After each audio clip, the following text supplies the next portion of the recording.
We've heard so much information about this terrible tragedy that happened on the night of April 14, 1912. What really caused the disaster? Could the Titanic passengers have been saved? Was the ship cursed? All these questions still remain unanswered. So this time, let's not focus on the tragic side of the event, but on the fantastic stories of people who miraculously managed to survive that day and what happened to them in the future. As you know, when Titanic crashed into the iceberg, the ship's crew first evacuated the women and children. But among the passengers, one woman remained on the sunken vessel and survived after it went underwater. Her name was Roda Abbott. She and her 2 sons lived in England and had been living there for 2 years before they decided to return home to Providence, Rhode Island.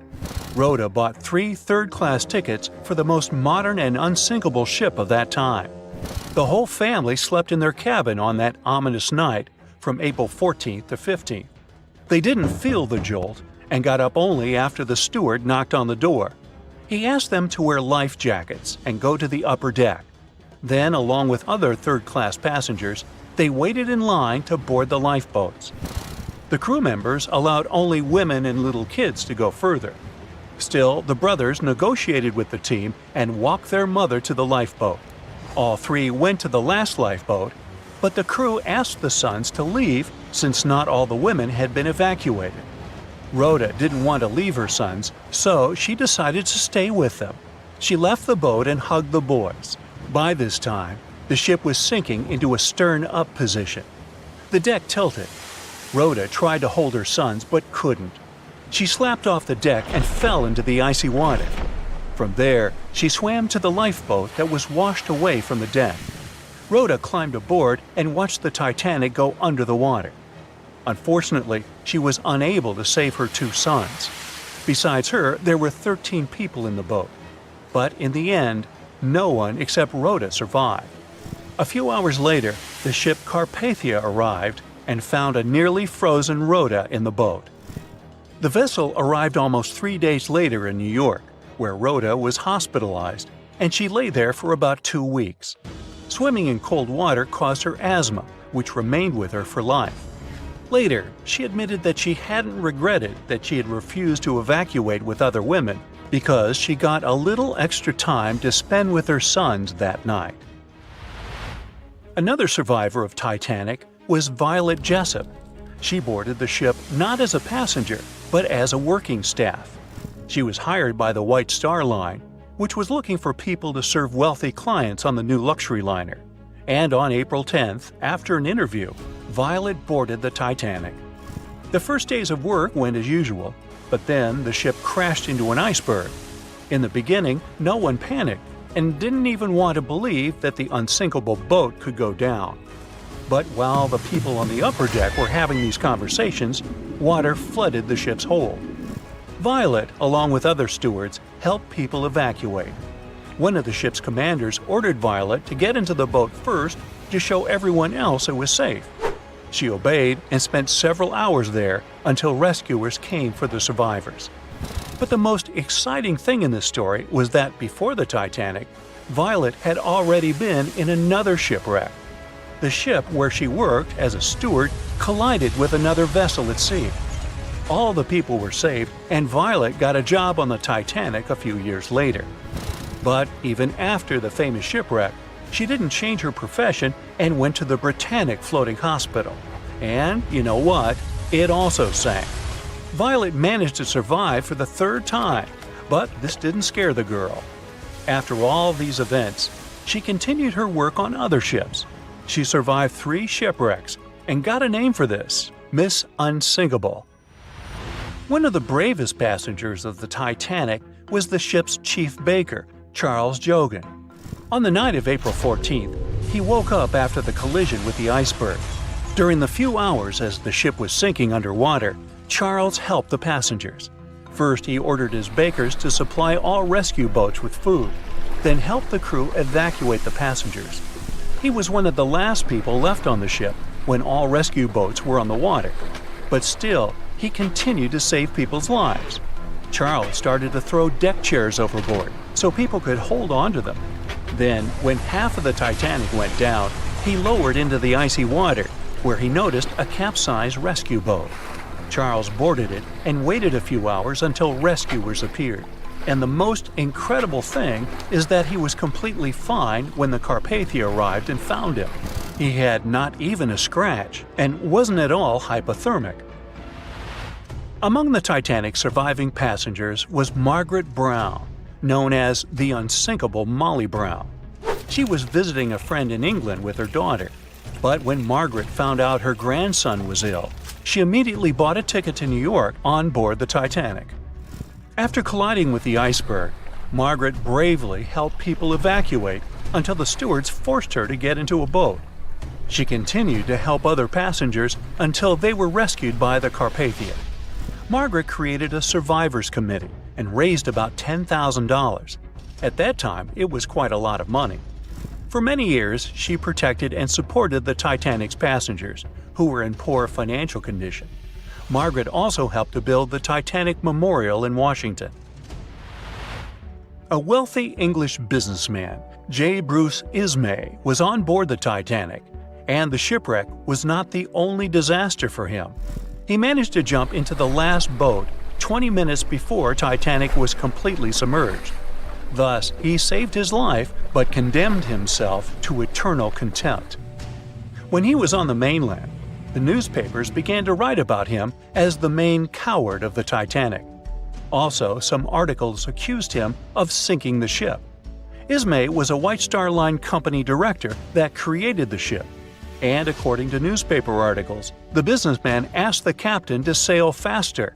He wanted the ship to arrive in America ahead of schedule and receive good reviews in the press. As a result, the ship crashed into the iceberg at high speed and damaged the hull. Nobody proved the businessman's guilt. Almost all of the criticism of Bruce Ismay was concentrated in one newspaper. Its publisher had a fight with the businessman before the tragedy, so they decided to destroy his reputation. Britain organized an independent investigation, which concluded that Ismay did nothing wrong. Yeah, he jumped into the last boat, but only after all the women and children were evacuated. However, the investigation didn't help to clear his reputation. In England and America, many friends and colleagues turned away from him. For many years, Ismay compensated the families who lost someone on the Titanic. The most famous passengers of the Titanic were an orchestra of 8 musicians. In the beginning, there was no panic when the ship collided with the iceberg. Many refused to get into the boats, as it seemed to them that it was safer on the Titanic. Others were sure the breakdown on the ship would soon be repaired. Some people didn't believe the ship could sink. A minor panic began when everyone realized a catastrophe was imminent. To calm the people down a bit, the 8 musicians from 2 ensembles started playing music. Survivors said the orchestra played until the very end. Fear for their lives and the nearness of the end didn't confuse the valiant men. Unfortunately, they didn't survive, but a memory about them was written in history forever, and their musical instruments became world-famous artifacts and very valuable items at auctions. At 11:40 p.m., the Titanic made contact with an iceberg in the North Atlantic Ocean. Many artifacts were found and restored, like parts of the ship, jewelry, and dining plates, to name a few. It took approximately 3 hours for the ship to be completely submerged in the remote icy water. The night was cold and very much alive. The orchestra was playing music as they enchanted the guests on board. Everyone was excited to arrive in America. It was still considered an amazing feat for a ship to cross the Atlantic back in 1912. But as the day went ahead, there was an atmosphere of impending doom for the captain and his crew. No one else felt it, though. It seemed to them nothing could possibly go wrong, and this would just be another regular night. To them, the Titanic was unsinkable. The last thing on your mind when thinking about the Titanic is the mail crew. Yes, there were mailmen on board delivering mail to America. It may seem like a pretty mundane occupation, but there was a very tough test to pass in order to be accepted on board. and only a few top candidates would qualify, and those few would get shortlisted and accepted. John Starr March, an American, was one of these mailmen earning between $1,000 to $1,500 a year working on the Titanic. Back in 1912, this was considered to be a lot of money. They were not officially part of the ship's crew, since the mail crew was placed near the third-class quarters. But given their influence and resistance, they were eventually moved and given a private dining area. March got this job since he needed the money to support his family. He found a perfect way to earn some big bucks, working on a large ship traveling across the ocean. He was 51 at the time and came from New Jersey. Sadly, he was on board when the ship sank and didn't make it. But they recovered a pocket watch that gives us a little insight into what happened that fateful evening. It's a gold case engraved with filigree and had a caption saying it was made by the Elgin National Watch Company. On the surface, you'd think this would just make a pretty cool antique sitting over the fireplace, but there are some unusual details about it. There are obvious signs water seeped beneath the glass, and the black arms of the watch indicate the time to be exactly 1:27. It leaves us wondering why the clock stopped at this precise hour. What was the owner doing? The mail clerks were operating a fully functioning and efficient mail sorting facility on board the Titanic. This wasn't something you'd come by often on a cruise ship, since typical ocean liners use closed mail bags to transport the mail from one port to another. But the mail sorting facility on the Titanic allowed passengers to send out postcards whenever the ship docked in transit zones in Ireland and France. According to reports, people started heading back to their rooms at around 11 p.m., but some of them were still hanging around and enjoying their night. The 5 mailmen were celebrating a colleague's birthday in their separate dining room. 5 minutes before impact, crew members spotted the iceberg and rang the bell 3 times as a warning that something was ahead of the ship. They gave orders for the Titanic to move left, or, as they say in the biz, hard a starboard, to make the engines reverse. It was not enough to avoid the great impact. At 11:40 p.m., the Titanic struck the iceberg, and disaster erupted on the inside. Not just water seeping in and ultimately sinking the ship, but panic and chaos among the passengers and crew members. Captain Smith reached the deck and was informed that the Titanic had hit an iceberg. And at the same time, the mailroom began filling with water. We know that the 880-foot ship was completely submerged at around 2:20 a.m., with 706 survivors. The time between the impact and the sinking was really eventful. At midnight, they started getting the lifeboats ready for the passengers to evacuate. Orders were given for women and children to board the safety boats with some crewmen to guide and operate them. The problem was that the 20 safety boats available could only host 1,178 people out of the total of more than 2,200 passengers on board. March and his colleagues began sorting out the mail. There was chaos in directing and ordering around. With each second passing, icy cold water was filling the ship. 15 minutes after midnight, Captain Smith ordered his crew members to send out a distress signal. Even though SOS was established earlier than the Titanic, many others used CQD. The CQ stands for General Call, and the D is Distress. The Frankfurt was too far away to help, even though it was one of the first to respond. Even the Titanic's sister ship, the Olympic, responded, but it also was too far away. At 12:20 a.m., the Carpathia received the urgent message and redirected from its original course to help them out, even though they were 58 nautical miles away. Although this was some relieving news, the water kept seeping in at an alarming rate. It wasn't easy to keep everyone calm, knowing that the ship could be underwater in a matter of hours. At this point, many passengers were already on board the safety boats, waiting to descend into the water. The musicians on board began playing music for the ones still waiting. At first, they were playing in the first-class lounge, and then they moved to the deck. There's a debate on how long they were playing for and what song it was. None of the musicians made it out. The 5 mailmen on board were also doing their duties while the ship was sinking. According to a ship officer, the mailroom was already covered in water above the ankles, and the mailmen were busy trying to save as much mail as they could. March was one of them. They were bags of mail floating around. They started with the registered mail.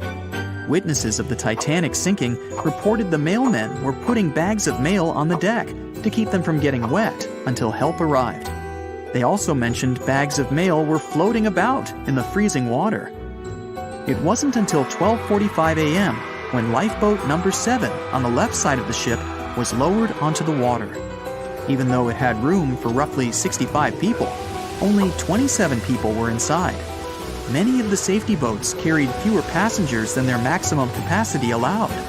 The crew were worried that the boats would capsize if so many people were on them. Some reports suggest that some people even refused to board the safety ships, sticking with the claim that the Titanic was unsinkable. At the same time, they fired up one of the 8 distress rockets in the air, but it didn't get them any help. At 12:55 a.m., the second and third safety boats were descended to the waters with 2 male passengers jumping on board. 5 minutes later, another safety boat was lowered with around 39 people. At this point, water entered the base of the grand staircase. In the next 20 minutes, more safety boats were lowered, most of them underloaded. Still no help. The Carpathia was still on the way. Panic was growing, and tensions were rising. There was a lot of anger for people being left behind. At around 1:30 a.m., things were getting out of control. The organized boarding of passengers to the safety boats stopped. March's watch stopped 3 minutes earlier, which could mean he was part of the scuffle between crew members and passengers. It took 3 hours for the Carpathia to arrive. March wasn't among the survivors. His watch proved to be one of the essential findings lost in the wreckage of the Titanic. It was eventually returned to March's 2 daughters, and now it's in one of the collections of the National Postal Museum. March was a man who did what he had to do in the worst circumstances. Time was a precious commodity for the people on board the ship, and this watch proved valuable to learn more about the tragic yet inspiring stories of the Titanic. April 14th, 1912. The Titanic crashed into a huge iceberg and sank. Yep, we've covered that. But what if this time we use the ice to bring the ship to the surface? This requires several thousand feet of wire mesh and a lot of liquid nitrogen. Our goal is to put the Titanic in a huge block of ice that will raise the ship to the surface. Now to do this, you need to wrap the wreck in a wire mesh and cover it with liquid nitrogen. The first problem you face is the inability to wrap the ship completely. You need to somehow lift the ship a little to put the mesh under it. Let's say that by some miracle you manage to do so. Next, you need to transport hundreds of large tanks of liquid nitrogen. You're underwater, opening the tanks, and it's so cold that the icy water of the Atlantic Ocean looks like it's boiling. The nitrogen just sizzles, dissipates, and certainly doesn't create a block of ice around the mesh. Alright, new attempt. Raise the Titanic with the help of huge magnets. For this, you need a large cruiser and some powerful magnets. You attach thick cables to the magnets and lower them to the bottom. Bright projectors illuminate the black ocean depths. Parts of the wreck are visible. The magnets descend lower and cling to the iron hull of the ship. The cruiser pulls the cables and magnets up. Some of them detach from the Titanic as the iron surface is covered with reefs and corals. Some parts of the wreck break away from the ship and rise. The power of the cruiser is not enough. One of the cables is torn. Not only the weight of the individual parts of the Titanic, but also the colossal water pressure interferes with the operation. The sunken ship can't be raised completely, only its small parts.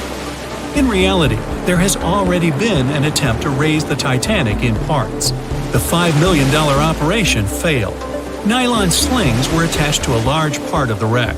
The other ends of the slings were connected to the diesel engines.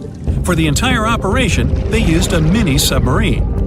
A piece of the Titanic weighing 21 tons was pulled up, but one of the slings broke because of the strong water pressure. Then, one by one, the other cables began to snap, and a huge piece fell back to the seafloor. By this time, all the participants of the rescue operation had run out of food supplies, and it was far from the nearest shore, so they decided not to make a second attempt. A book was written and a movie was made about how the Titanic was lifted with compressed air. In reality, no one even attempted this operation. To do this, you'd need several hundred large cylinders of compressed air.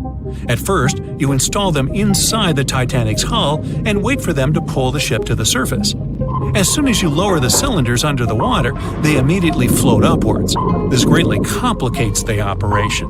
You need to fasten the cylinders with cables and pull them down to the bottom using a powerful submarine, or better yet, several of them. Because of the high pressure, the cylinders might burst. In this case, the blast wave would hit other cylinders and provoke a catastrophe. Too expensive and unsafe. The most expensive and complex plan to raise the Titanic is probably the one where scientists somehow extract hydrogen and oxygen from the ocean water. Then, these extracted elements must fill special containers. Those containers are attached to the ship, and the Titanic would rise to the surface. Even if you extract oxygen and hydrogen from millions of tons of water, the rest of the ocean water will replace it. A machine that will be capable of such filtering should cost billions of dollars. Or you can come up with a chemical element that will use a chain reaction to purify all the water.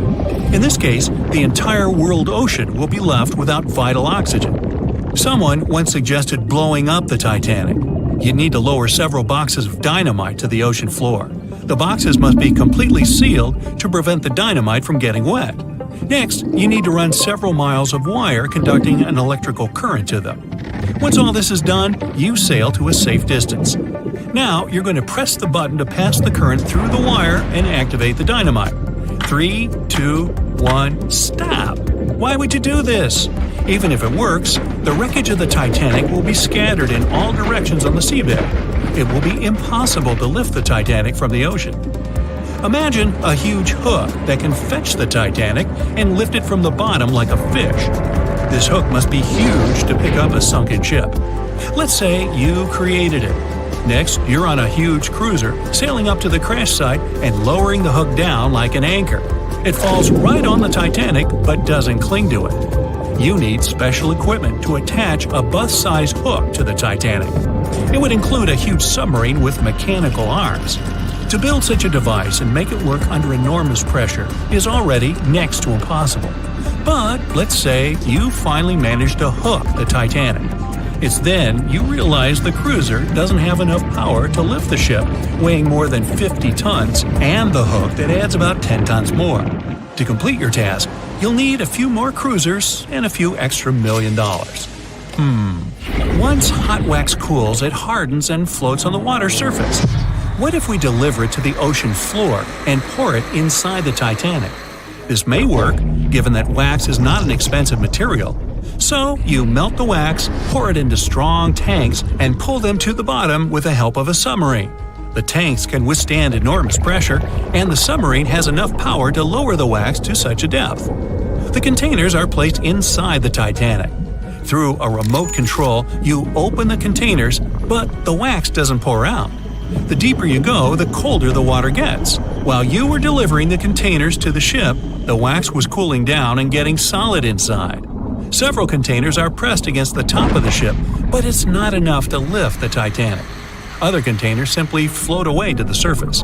And even if the containers were thermostatic and kept hot inside all the time, once released, the wax would solidify in an instant.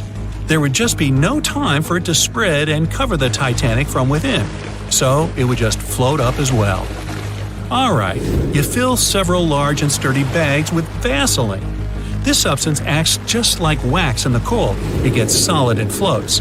You want to put bags all over the Titanic and just wait for the Vaseline to bring it up. You load the bags into the submarine and descend to the ocean floor. Some parts of the ship can't be reached because of the clinging corals. You decide to unload all the bags in one place. But as soon as you take Vaseline out of the submarine, the bags tear due to the strong pressure. Solid pieces of Vaseline float up, pushed by the water. Mission failed. The craziest idea is to fill the Titanic with millions of ping-pong balls. Small plastic balls filled with air should push the ship to the surface. But as soon as you start to lower them to the bottom, the plastic immediately flattens and all the air from the balls pops out. You can deliver the balls inside a submarine, but once you put them inside the Titanic, the pressure will crush them again. Also, you can create balls made from strong ultralight material and fill them with air. In this case, you will need much more money. As soon as you put the balls inside the ship, some of them will immediately slip through the holes in the ship, and the remaining ones won't be enough to lift the wreck weighing more than 50 tons from the bottom. Well, to study the Titanic, you don't need to go down to the ocean floor.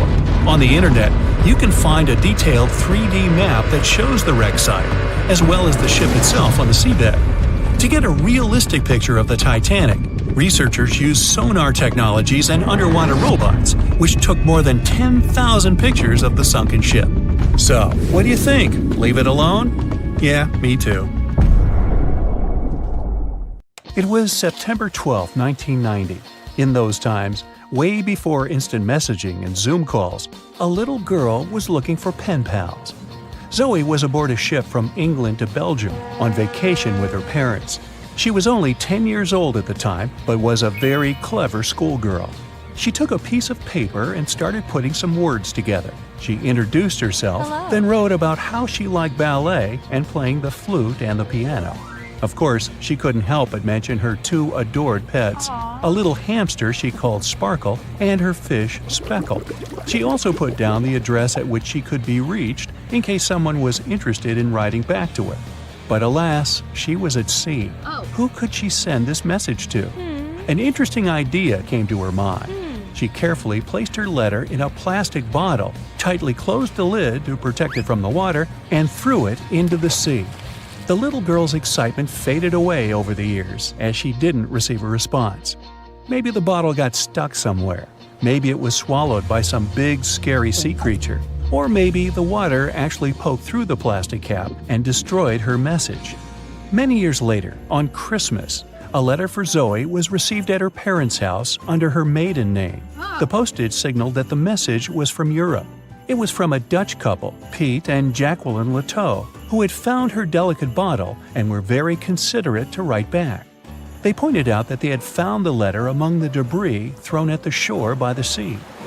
Zoe's letter had been stranded for a staggering 23 years at sea and traveled for more than 350 miles to reach its final destination near Rotterdam in the Netherlands. That's quite a voyage for a small plastic bottle. A story similar to that of Zoe is the strange connection between two little boys. A little German boy named Frank Uzbek was on a boat traveling to Denmark when he got the same idea as Zoe. He was 5 years old at the time he put together a message and threw it into the unknown. The year was 1987. He got his response years later when he was 29. His letter, just like the one Zoe would send a couple of years later, had been at sea for 24 years. His message was found by a boy named Daniel Korotkin while he was on a walk with his parents on the Koronian Spit near the Baltic Sea. Daniel was lucky that his father knew enough German to translate the message. The unlikely friends eventually met via video call in 2011. Not all message-in-a-bottle stories have been explained away. In 2013, a Croatian surfer came across a damaged bottle while near the Adriatic Sea. The message it contained dated back to 1985, and it was from a man named Jonathan. The sender was eager for his letter to reach a woman named Mary, and he also expressed his keenness for her to respond. Since the letter was supposedly sent from Nova Scotia, the bottle had to have traveled a mind-boggling 3,700 miles.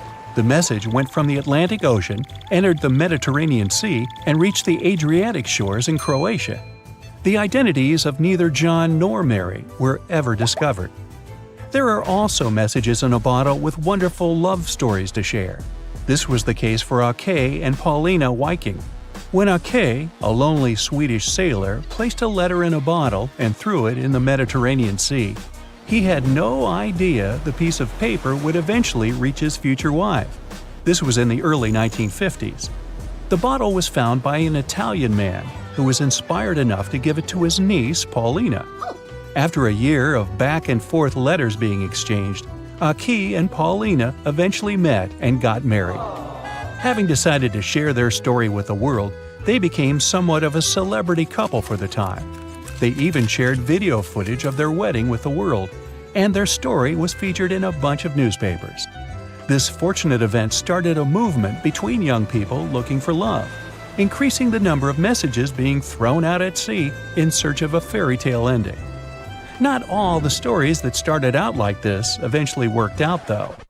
In 1945, an American named Frank Hayostak placed a similar message to that of Akis in a bottle and threw it in the waters. Almost a year later, his letter was found by an Irish woman. Her name was Brenda O'Sullivan. Their years of correspondence soon caught the attention of the media at the time, but their friendship never flourished because of the added pressure.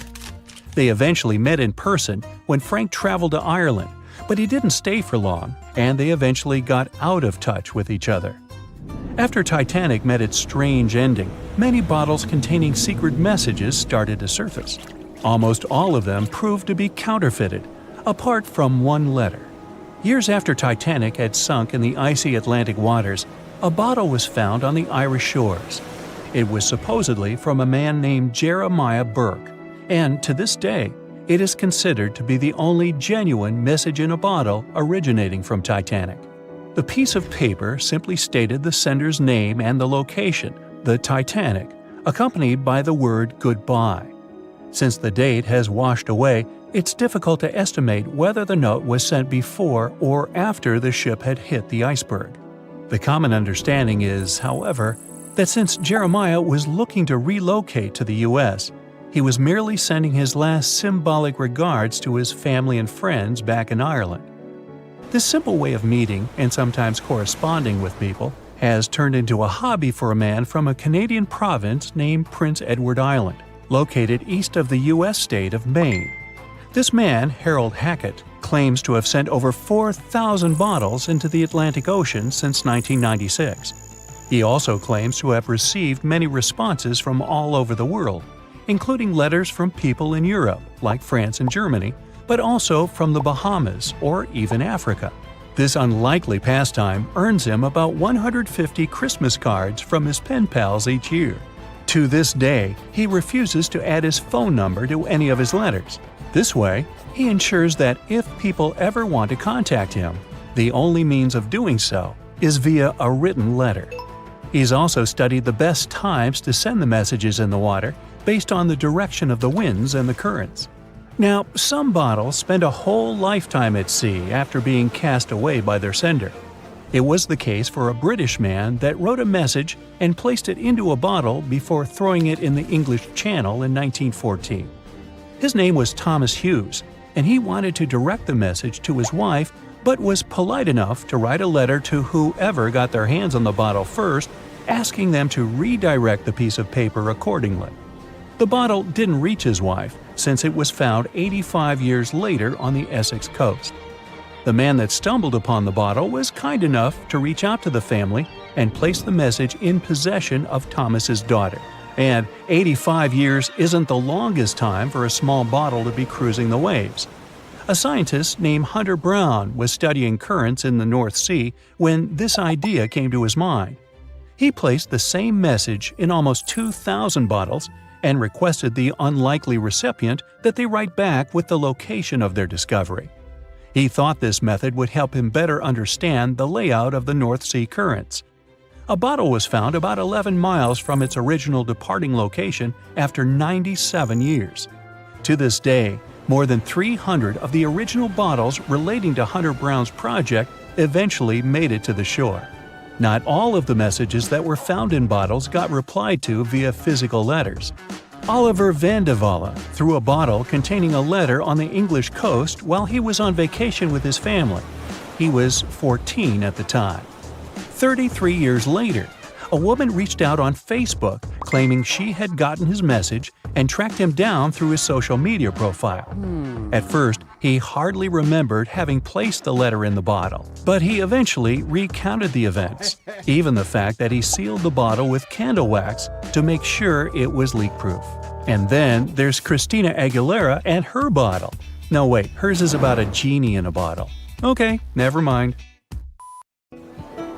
On April 10, 1912, crowds gathered at Southampton Beach to wave off what was, at the time, the world's largest and most prestigious ship, the RMS Titanic. The cost of the most expensive first-class parlor ticket was $4,350. That's around $70,000 in today's money. But barely 5 days after steaming away, the ship was swallowed by the Atlantic Ocean. So let's rewind and go back to what actually happened on that fateful night. The captain wanted to set a speed record for the ship's maiden voyage and arrive early. The ship was deemed unsinkable, so he went full throttle into the dark Arctic waters. After spotting the 100-foot iceberg, the crew desperately tried to steer the vessel away and avoid the collision, but the Titanic was traveling too fast, and the iceberg tore down the side of the ship, creating a huge opening in the hull. It wasn't a continuous rip, and damage was caused in several places. In total, the damage spanned along an area of around 300 feet. But the ship's designers had prepared for the prospect of a collision and added watertight compartments down each side of the ship to act as a buffer zone. 4 of these compartments could be breached and the ship would still stay afloat. But because the iceberg tore down the side of the Titanic, it ripped holes in 6 compartments. The compartments didn't extend up the total height of all decks and weren't actually sealed at the top. This is why, when more than 4 were flooded, water reached over the top of the bulkheads and filled the remaining compartments, causing the ship to sink into the ocean. Think of it as water spilling over an ice cube tray. But what if the collision was head-on? Would it still have sunk? Ships are designed with potential crashes in mind, and most vessels have collision bulkheads in the bow. Most of all, it's like your car's bumper or crumple zone. It's a safety feature that can withstand a direct hit. The bow could have taken some of the impact, and some experts have suggested that if it hit head-on, only 2 to 4 of the watertight compartments would have been flooded.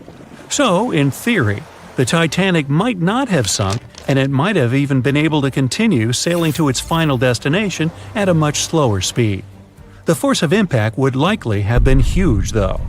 But although passengers would have been injured by the force, they'd have been able to stay on the ship to wait to be rescued by other ships, rather than being forced into the icy waters of the Atlantic.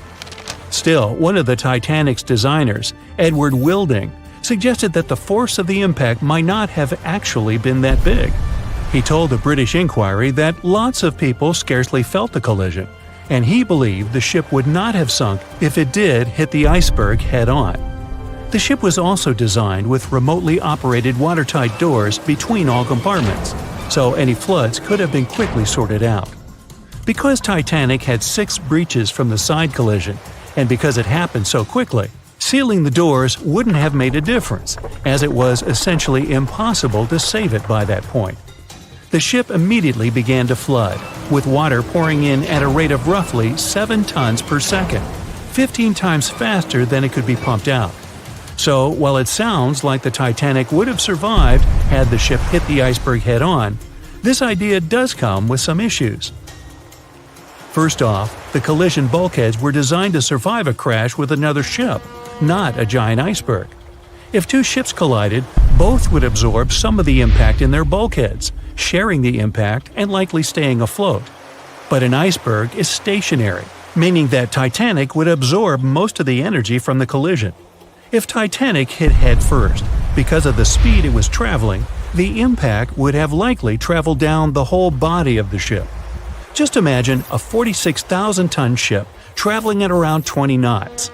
At some point, it hits an iceberg that weighs what could be over 100,000 tons. This collision would likely create a powerful force causing massive damage to the vessel. It is likely that seams would split, staircases would come tumbling down, and rivets would burst open across the ship. All that would have potentially flooded even more compartments. This could have caused Titanic to sink in a matter of minutes rather than hours. But that's just the tip of the iceberg. As we all know, the biggest part of it is hidden underwater. So if Titanic had been traveling head-on, it's likely it would have hit the part of the iceberg below the water first, which would send it veering off course. Hitting an iceberg is not like hitting a brick wall. In this case, the ice under the water would have torn open the bottom of the ship and caused damage to the sides. Icebergs also aren't flat, solid objects. If a flat collision happened, the ship might have stayed afloat, but icebergs come in many shapes and sizes, from domes to wedges. Studies have also been done on the steel used to produce Titanic, and the tests show the metal was about 10 times more brittle than the steel we use today. The ship was built before we understood the effects of low temperature on steel.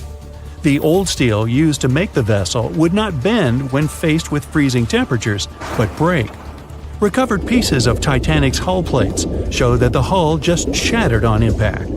Hitting head-on would also cause a very severe and abrupt stop, so even if the ship hadn't sunk, there would still have been major issues. Think about when you suddenly hit the brakes on your car, or when the bus stops while you're walking down the aisle and you get flung forward.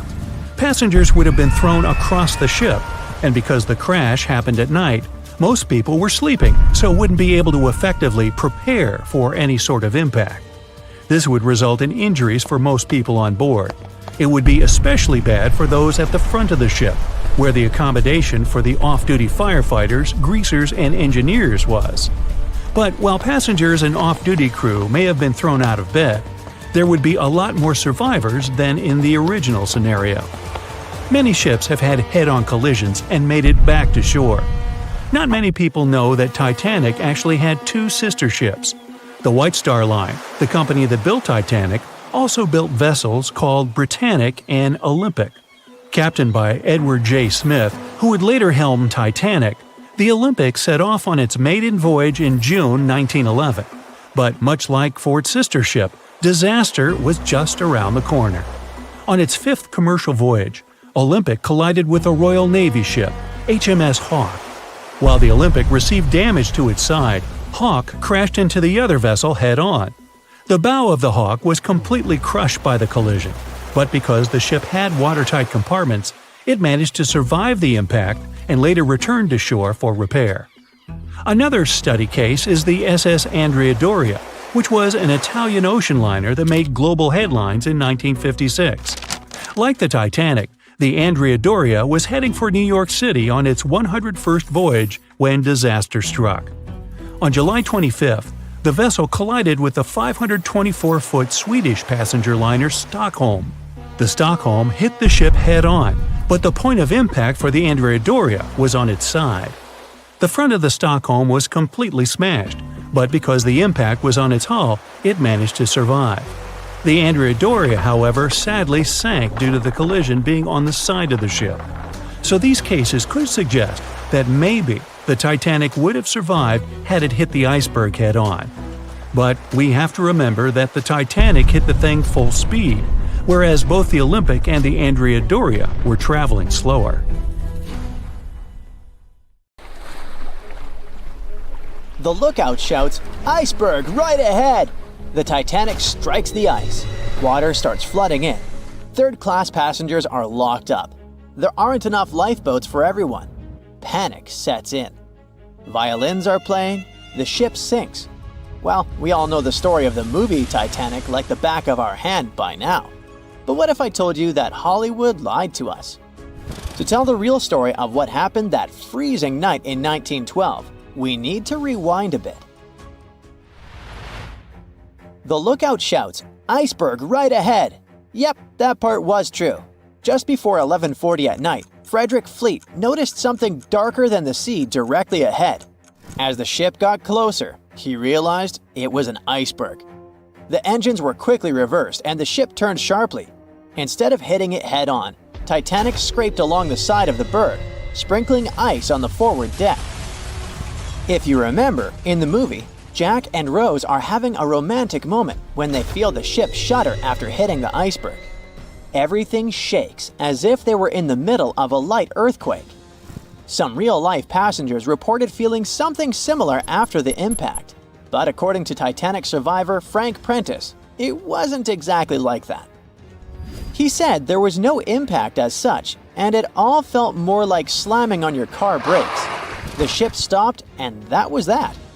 Some people even slept right through the collision, confirming that there wasn't such an abrupt impact. Mr. Prentice, curious about what had happened, left his cabin and went out to the deck.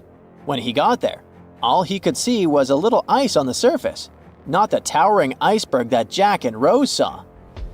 But as we all know by now, the real damage happened below the waterline, where the iceberg had a jagged spur that slashed a 300-foot gash in Titanic's hull. Once the crew realized how severe the damage was, they immediately began sending distress calls to nearby ships, asking for help. At some point in the movie, the radio operator goes to the captain and says there is only one ship nearby, the RMS Carpathia, which later ends up rescuing many passengers. But in real life, there were more ships around. It's believed that the SS Californian was only about 23 miles away. This ship might have actually seen the Titanic sinking, or at the very least, seen its rockets exploding high in the sky. Yet, for reasons we will never fully understand, they didn't try to help. Let's get back to the story. Now, people need to get off the ship. At 12:45, Lifeboat number 7 was the first to be lowered. Just like in the movie, women and children were told to go first. But in reality, some women were hesitant and even refused to get into the lifeboats. Mr. Prentice said this happened mainly for 2 reasons. First, these lifeboats were high and passengers were terrified of the 70-foot drop from the deck to the ocean below. And second, most women didn't believe the Titanic would actually sink. It was called unsinkable after all. So the idea of getting into a lifeboat seemed pointless at the time. This mindset probably explains why Eloise Smith, a first-class passenger, recalled that there was no panic or chaos at first. Other survivors backed this up, saying that no women or kids were crying. But one thing that was indeed concerning, at least for the crew, was the possibility that the lifeboats might buckle under too much weight. This is one of the theories why the first few lifeboats left carrying only a fraction of their full capacity. Like Lifeboat number 7, which only carried 27 people in it, even though it could hold up to 65. In total, Titanic had 20 lifeboats, which could carry about half of the 2,200 people on board that night. But that didn't happen. And now we know the passengers had no idea there weren't enough for everyone. As women were calmly getting into the first lifeboats, musicians headed up to the deck. Their only goal was to play and keep the passengers calm. That's a pretty well-known fact. But the real story is that some survivors said they never saw or heard the band. No violinists whatsoever. It's not like Hollywood misled you though. The musicians did play for over 2 hours after the ship had hit the iceberg. So maybe these passengers were just too panicked to notice the songs, or the musicians started playing later than we think. Now, it's time to talk about the terrible treatment that third-class passengers received. The movie portrayed the crew as cruel, locking the less fortunate below deck like animals, giving them no chance to reach the lifeboats and save their lives. But the official inquiry into the disaster suggested that wasn't true. I mean, yes, fewer third-class passengers survived compared to those in first and second class, but there were other factors at play. Many third-class passengers were reluctant to leave the ship, clinging to their belongings, and had a harder time making their way up from the cabins, which were at extreme ends of the ship. Some survivors confirmed that they were not locked up. In fact, it was quite the opposite. Mrs. George Wabi, a Lebanese woman traveling in third class, said that when chaos had erupted, some brave crew members and well-dressed first-class passengers had actually helped her get up to the first-class deck and eventually onto a lifeboat. At first, the Titanic was sinking slowly, bit by bit. Passengers reported seeing the water rising and hearing pops and cracks. Then, there was a loud boom. Some said there had been just one explosion, while others described it as a series of smaller explosions, which they'd thought had been the bulkheads giving way. And there's also a group of people who said they had only heard a rumbling sound. So not everyone agreed on the sound they had heard, but one thing is a fact. By 2:18 in the morning, the lights on Titanic went out, and the ship plunged into complete darkness. As the bow continued sinking, the stern rose out of the water, putting immense pressure on the middle of the ship. This caused the Titanic to break in two. In James Cameron's movie, this moment is pretty dramatic, with the ship sinking almost straight down into the water. But in reality, the break probably happened at a much lower angle, likely just below the waterline. Even so, it tilted enough that people couldn't stay on their feet and started sliding into the water. One interesting thing is that it wasn't until the wreckage was found in 1985 that it was finally confirmed the Titanic had broken apart. Up until then, survivors had given conflicting stories. At least 8 survivors claimed they had seen the ship split. Emily Ryerson, a first-class passenger, described it as if the Titanic had been sliced in half with a knife. But there was also a small number of witnesses that insisted Titanic had gone down intact. At the time, this theory was more accepted because most people still didn't believe that the supposedly indestructible ship could break in half. So why the conflicting reports? Okay, so what you don't see in the movies, for obvious reasons, is how incredibly dark it was when the tragedy happened. It was like being in a room with no light, where you can only make out shapes and shadows. That's what it was like on the lifeboats. This means passengers couldn't really see what was happening, and most of those who were close to the ship either lost their lives or were too focused on trying to survive to pay attention to the details of the wreck. Although James Cameron's film didn't fully capture how terrifyingly dark the disaster truly was, the 2012 TV series Titanic did a better job of showing the pitch-black horror of that night. Even then, the reality was much darker and more terrifying than either of these two productions could portray. In the Titanic movie, you won't see any fumes above the 4th funnel of the legendary ocean liner, and it's not a mistake. Back in 1911, the year before the Dream ship's departure, large ships would mostly sail with 4 chimneys. They needed those to draw heat and fumes from their massive boilers. The Titanic was a real engineering gem that only needed 3 chimneys to function. So the 4th was added for balance and more impressive looks. The White Star Line thought the public would have been disappointed to see only 3 pipes on the greatest ship of all time. The Titanic's sister ships, the Olympic and the Britannic, also had 1 fake funnel each for the same reason. The dummy chimney wasn't completely useless and served for ventilation. It took out the fumes from the machine spaces in the lower decks and from one of the first-class general rooms. 1 big ventilation funnel, instead of several small ones, helped to declutter the upper decks and left more open space for passengers to enjoy their strolls. When Titanic went down, the funnels, each weighing 60 tons, went down with the rest of the ship. They were made extra tall to make sure the passengers weren't covered in the soot being ejected. Their height and weight let them stay in the upright position. The forward funnel, followed by the others, fell only when the ship went for the final dive.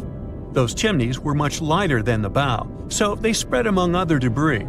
The light material they were made of flattened once it hit the bottom, and the iron-eating bacteria living deep down took care of it later. The bow of Titanic remained intact when it hit the seabed, but the stern was completely mangled. When the famous ocean liner hit that iceberg, things got really messy. It took the future movie star a whole 2 hours and 40 minutes to submerge completely. The collision let water flood 6 out of 16 watertight compartments. As the water gushed into the starboard side, the ship started to tilt down in the front and a bit to the right.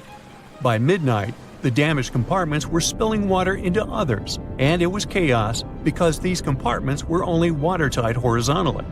Soon enough, water started flooding through the anchor chain holes, and by 2 a.m., the bow was sinking, and the stern's propellers were lifted out of the water. The ship kept flooding until the moment the bow went underwater, and the stern shot up almost 45 degrees. The weight of those massive propellers stressed the ship's midsection. The steel just couldn't handle it and failed. Survivors described that moment as some loud noise, like breaking china or falling gear. That was the Titanic's upper structure giving in. By 12 past 2 a.m., the bow and stern were only connected by the inner bottom structure. Minutes later, the bow, weighing almost 16,000 tons, broke loose from the stern. The stern rose sharply to an almost vertical position and started sinking slowly. By 2:20, it disappeared underwater. The bow was cruising down at about 13 miles per hour and had hit the ocean floor almost a half an hour before the stern. The two parts of the Titanic now lie 2,000 feet apart, pointing in different directions. The bow remained mostly intact, just covered in mud. The stern turned into a tangled wreck because of the implosions it went through during the descent. The air trapped within the structure just couldn't handle the increasing pressure of the water deep down. Signal rockets played a big part in the Titanic's tragedy. When a ship goes down, you're supposed to shoot up red flares to signal trouble. But someone decided to stock Titanic with white lights instead of the usual red ones. So when the ship smacked into that iceberg, the crew fired off white flares. The SS Californian was passing nearby, and his captain knew the Titanic was in a dangerous iceberg zone. The crew didn't spot the sinking Titanic, but they sure saw those white rockets. The radio between the ships was useless because the Californian's operator switched it off. The captain had a gut feeling something was off, so he flashed a Morse code light signal at Titanic. But he received no reply because the Titanic had already gone underwater. There was another ship, Samson, sailing alongside the Titanic. It had plenty of illegally hunted frozen seal meat from Canadian waters abroad, so it was sailing with lights off to remain unnoticed. When they saw the Titanic's white rockets, they thought it was the Coast Guard and zoomed away. Samson didn't have a radio, so they couldn't find out about the ongoing disaster. The crew got the news about Titanic only when they got to the coast of Iceland the following month. There have been many theories to explain the Titanic tragedy, and one of the recent ones says that there was a fire involved. An Irish journalist went full detective for decades, digging into the mystery, and stumbled upon a game-changer. He came across a photo album that had been hiding from the public for a century after the tragedy. In the pictures, taken at the Harland and Wolff shipyard in Belfast, Northern Ireland, just over a week before the liner sailed, you can clearly see a massive 30-foot black spot on the ship's hull. Maloney researched the photos and eyewitness testimony from the time and claimed that a fire spontaneously broke out inside of one of Titanic's enormous coal bunkers.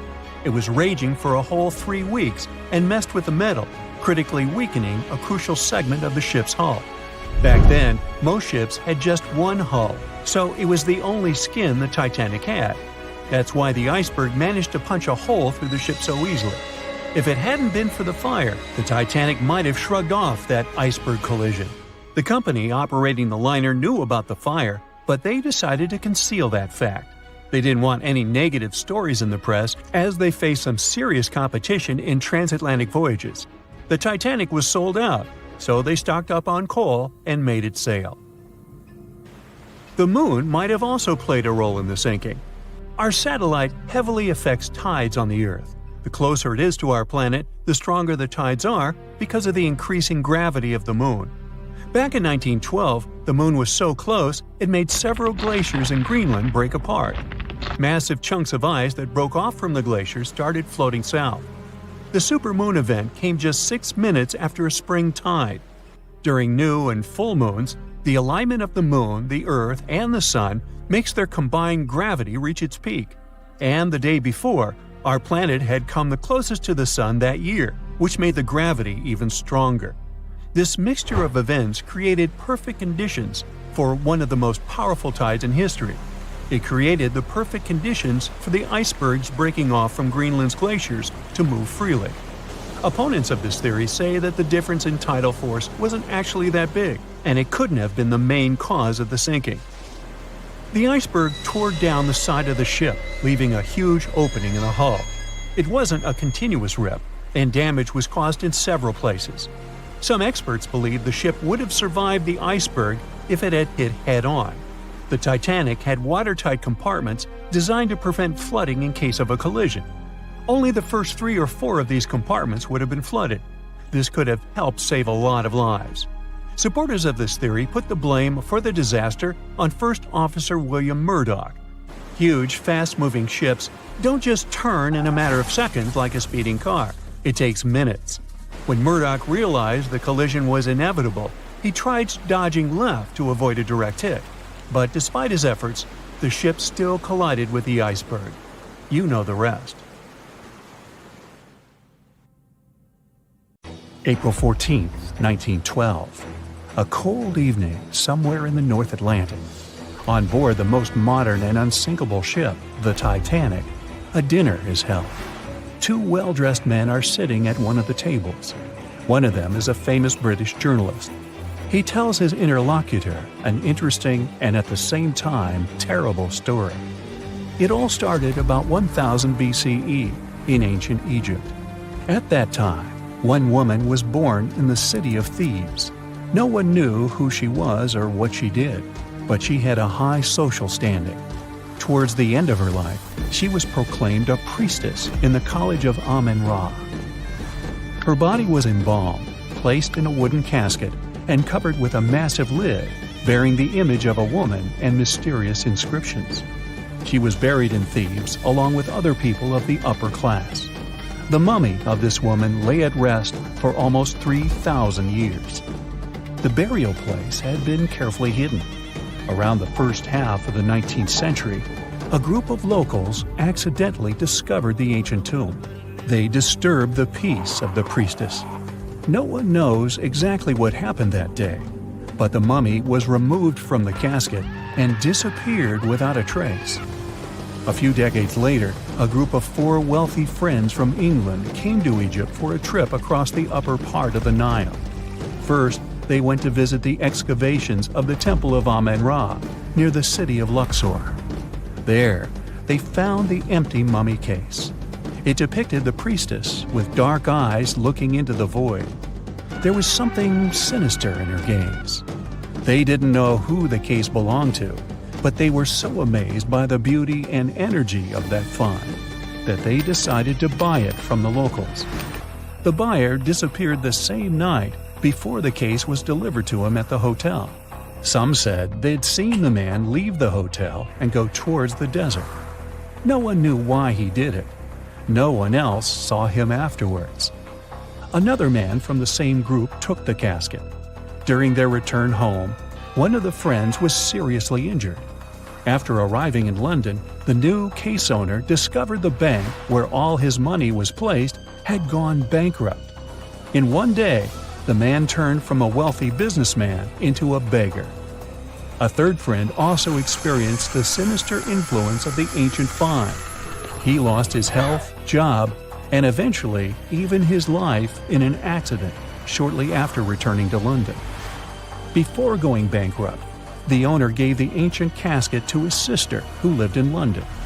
One of the friends of this woman came into the room, saw the Egyptian artifact, and immediately felt the dangerous energy emanating from it. Then the owner's sister gave the case to a famous photographer. He took some photos and was horrified.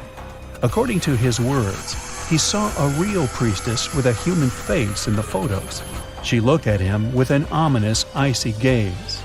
No one except the photographer touched the film of the camera. No one changed the photo. Shortly after, the photographer mysteriously went missing. From that point, the story becomes vague. According to one version, the owner's sister gave the artifact to the British Museum. The man who transported the case passed away soon after, and his assistant got into a terrible accident. Another version says that the item from the Egyptian tomb was bought by a rich businessman. After that, 3 members of his family also had an accident, and his house burned down. Convinced the mummy case was cursed, he gave it to the British Museum. The interlocutor listens to the story with such interest that he forgot about dinner, which has gone cold. "How did you know all this?" he asks. The journalist replies he has been studying everything related to the mummy and its owners for several months. He found evidence of all the accidents and put together the full picture. "So, what happened next?" the interlocutor asks. It seems the mummy case should find peace in the museum. The priestess was surrounded by other kings and queens from different times. However, there was no peace. Scientists and ancient languages experts tried to decipher the symbols on the case.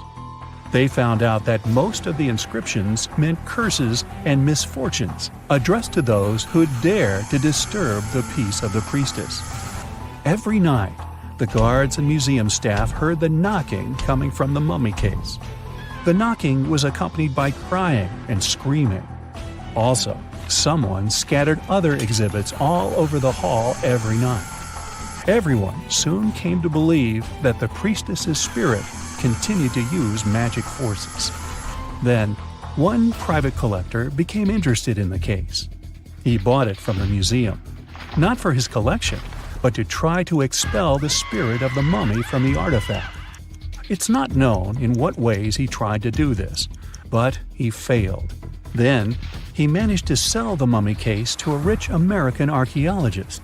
That guy decided to move the mummy to New York. And what? What happened next? The interlocutor asks with interest. That's it. End of story, the journalist answers. What do you mean? What happened to the mummy? Where is it now? The journalist looks at the interlocutor with some excitement. She's here. She's on the Titanic, he says. The interlocutor looks scared and confused, but the journalist confirms the sarcophagus is here. He doesn't doubt it because he saw it with his own eyes. After dinner, they go to their cabins. The journalist lies down but can't help thinking about the mummy. He tries to convince himself that everything he has found out about the priestess is a myth. There is no curse. The moment he finally falls asleep, he feels a slight push. A few minutes later, a crew member knocks on his cabin door. He informs that all passengers must go to the upper deck because something has happened to the ship. The journalist goes out into the fresh air and sees a huge crowd of people. There's no panic yet. Someone says that something has happened to the engine. Others say it's just a precaution. The journalist immediately understands everything. The ship is sinking. The priestess did it. In less than an hour, the Titanic completely went underwater. One legend says the priestess influenced the captain of the ship. The crew members didn't dare to put such a valuable cargo in the hold. Therefore, they placed the box with the artifact near the captain's bridge. On that fateful night, the captain decided to look at the casket with his own eyes. After that, his behavior became weird. They said the spirit clouded his mind. When the ship entered the territory filled with icebergs, he refused to slow down, despite the requests of the crew. The sarcophagus may still lie at the bottom of the Atlantic Ocean even now, with the priestess finally having found her peace. Okay, this story is nothing more than a legend. There's no record or evidence that the Titanic was carrying any kind of mummy or sarcophagus. The legend appeared a couple of years after the disaster. At that time, there were many theories about what happened to the Titanic. The ship sank because of secret agencies. ETs attacked the Titanic. The Titanic was sunk specifically to get money for the insurance company. Such crazy theories were very popular among audiences. One of these theories was developed by a well-known newspaper. Journalists published an article about the cursed mummy on board the Titanic. The rest picked up the legend and it became popular. One of the reasons why people believe in such things is hidden in human psychology. Any fake legend tells something secret, things that people don't or shouldn't know about. When a person reads this, they feel special because now they know a terrible secret. This sense of self-importance is the reason for the popularity of conspiracy theories. Well, it is also important to note that all these theories are really interesting. By the way, the mummy from this story actually exists, and it's in the British Museum. More precisely, there's only a wooden lid from the sarcophagus with the image of a woman. It's still unknown who it belonged to. The identity of the last owner is also unknown. It's only known the exhibit was transferred to the museum at the end of the 19th century. There, she was called the Unlucky Mummy. The museum staff reports that it doesn't bring any misfortunes. The screams and knocking from the lid are just a myth. You can come and see the exhibit yourself with your own eyes, if you dare, of course.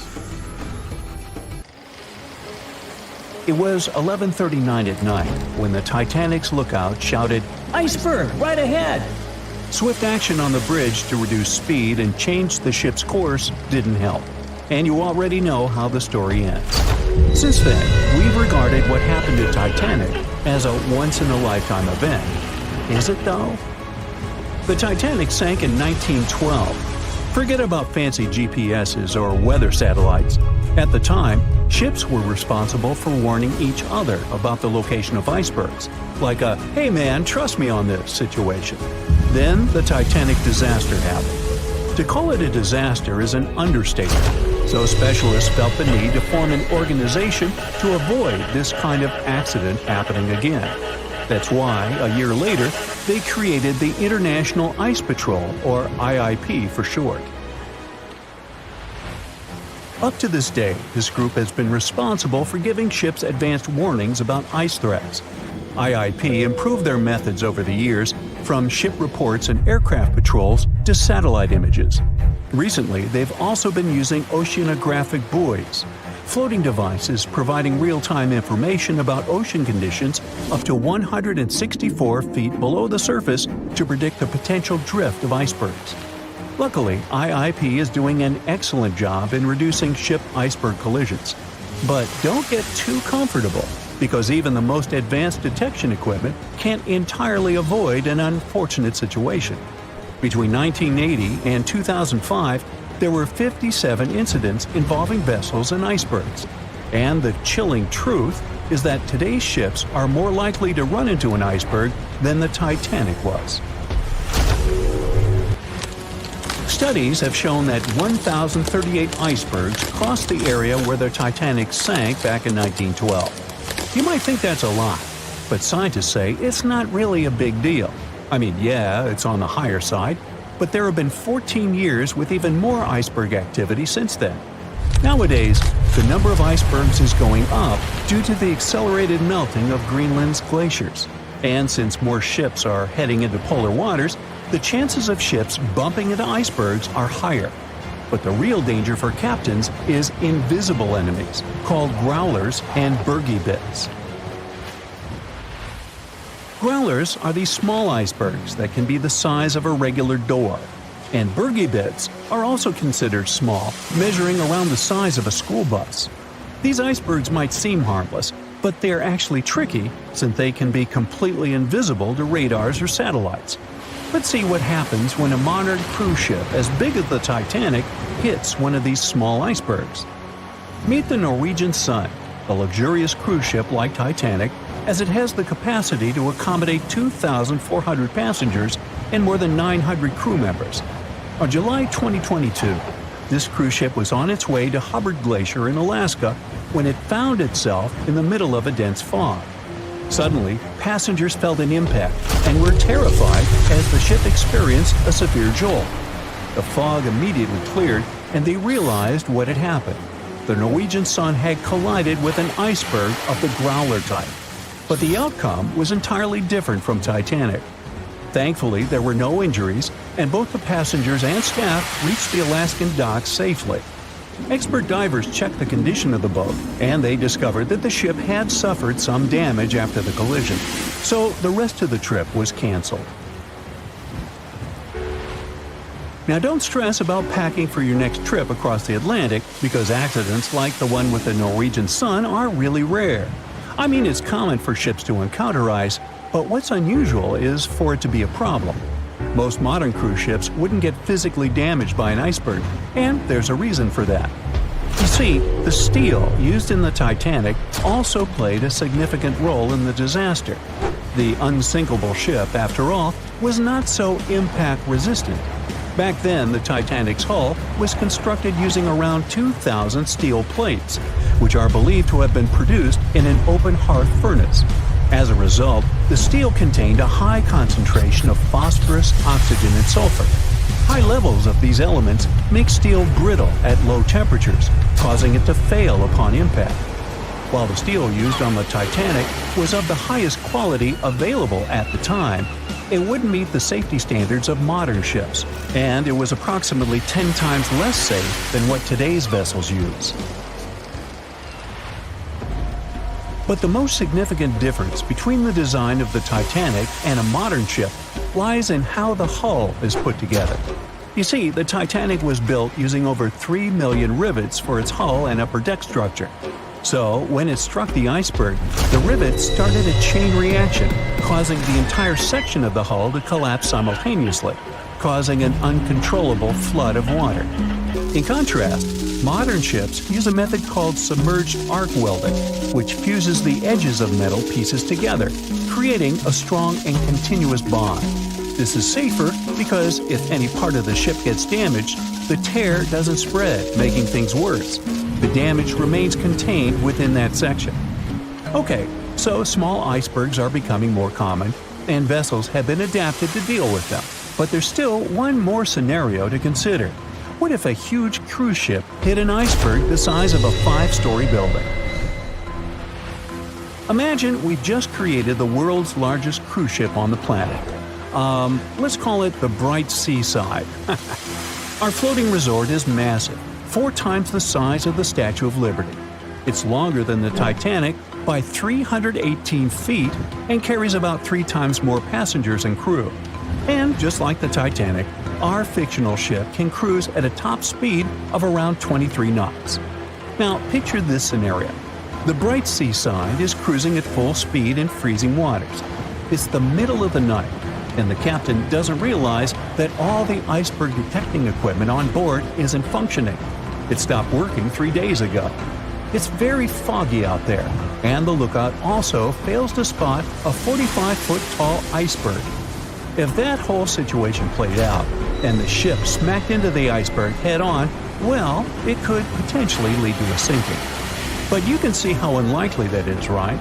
That's why experts are quite confident in saying that ice isn't likely to sink modern cruise ships. It's also worth mentioning that safety measures have improved a lot since Titanic. A modern large vessel can take days to sink, which provides enough time to keep everyone safe. Crews are definitely better prepared to handle evacuation procedures, and passengers should also go through safety training before cruising. I know, it is annoying to do that when all you want to do is drink a lemonade or some other beverage by the pool. But, all these safety tips are what saved the MS Explorer from becoming a modern Titanic. You see, back in 2007, all 154 people on board this Antarctic cruise ship managed to get into lifeboats after the ship hit an iceberg. Now imagine their panic as they waited for help for 4 hours. The crew did an excellent job in keeping everybody safe, no doubt. But a report that came out 2 years later said that the MS Explorer accident had happened because of the inexperience of the captain, who had pushed the ship too fast into a wall of ice in the freezing waters of Antarctica.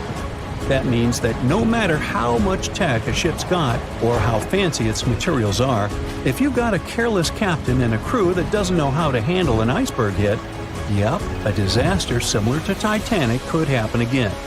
But hey, you shouldn't stress over it. Trust the professionals and keep in mind the odds. In the last 30 years, the MS Explorer was the only cruise ship that sank thanks to an iceberg, and everyone survived. So kick back and enjoy your sea vacation. John watched on in disbelief as he drifted away on a piece of wood. In the freezing waters of the Arctic, slowly drifting away. John looked upon the vessel he had worked and lived on as it raised its enormous bow high into the sky, then broke in half, causing a sound that only a crack of lightning could replicate. Distraught and dumbstruck, believing that he, and he alone, knew the dark truth behind the demise of the unsinkable ship, the Titanic. 5 days earlier, as the Titanic set sail on its maiden voyage, John worked hard alongside his mates in the coal bunker, stocking up the coal to feed the Titanic's mighty furnace. They had stocked and stored more than John had ever witnessed on any other ship he'd worked on. But this was the Titanic, the grandest ship to have ever sailed the seas. On the Titanic, there could never be too much coal. As they left Belfast and pushed toward Southampton, there was a large bang below decks that went unnoticed. The furnace was roaring and the turbines were spinning, pushing the Titanic forward at a quickened pace. The crew cheered as the vessel moved forward, unaware of the loud, concerning noise. Arriving in Southampton, Greg came aboard, amongst hundreds of other passengers.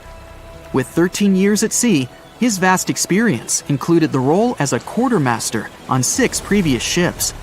Ready for a new challenge aboard the greatest vessel ever made, he was looking forward to this next challenge of his career. Greg came with a wealth of experience, especially with sailing through the Arctic. His role was vital within the crew, understanding the seas around the North Pole.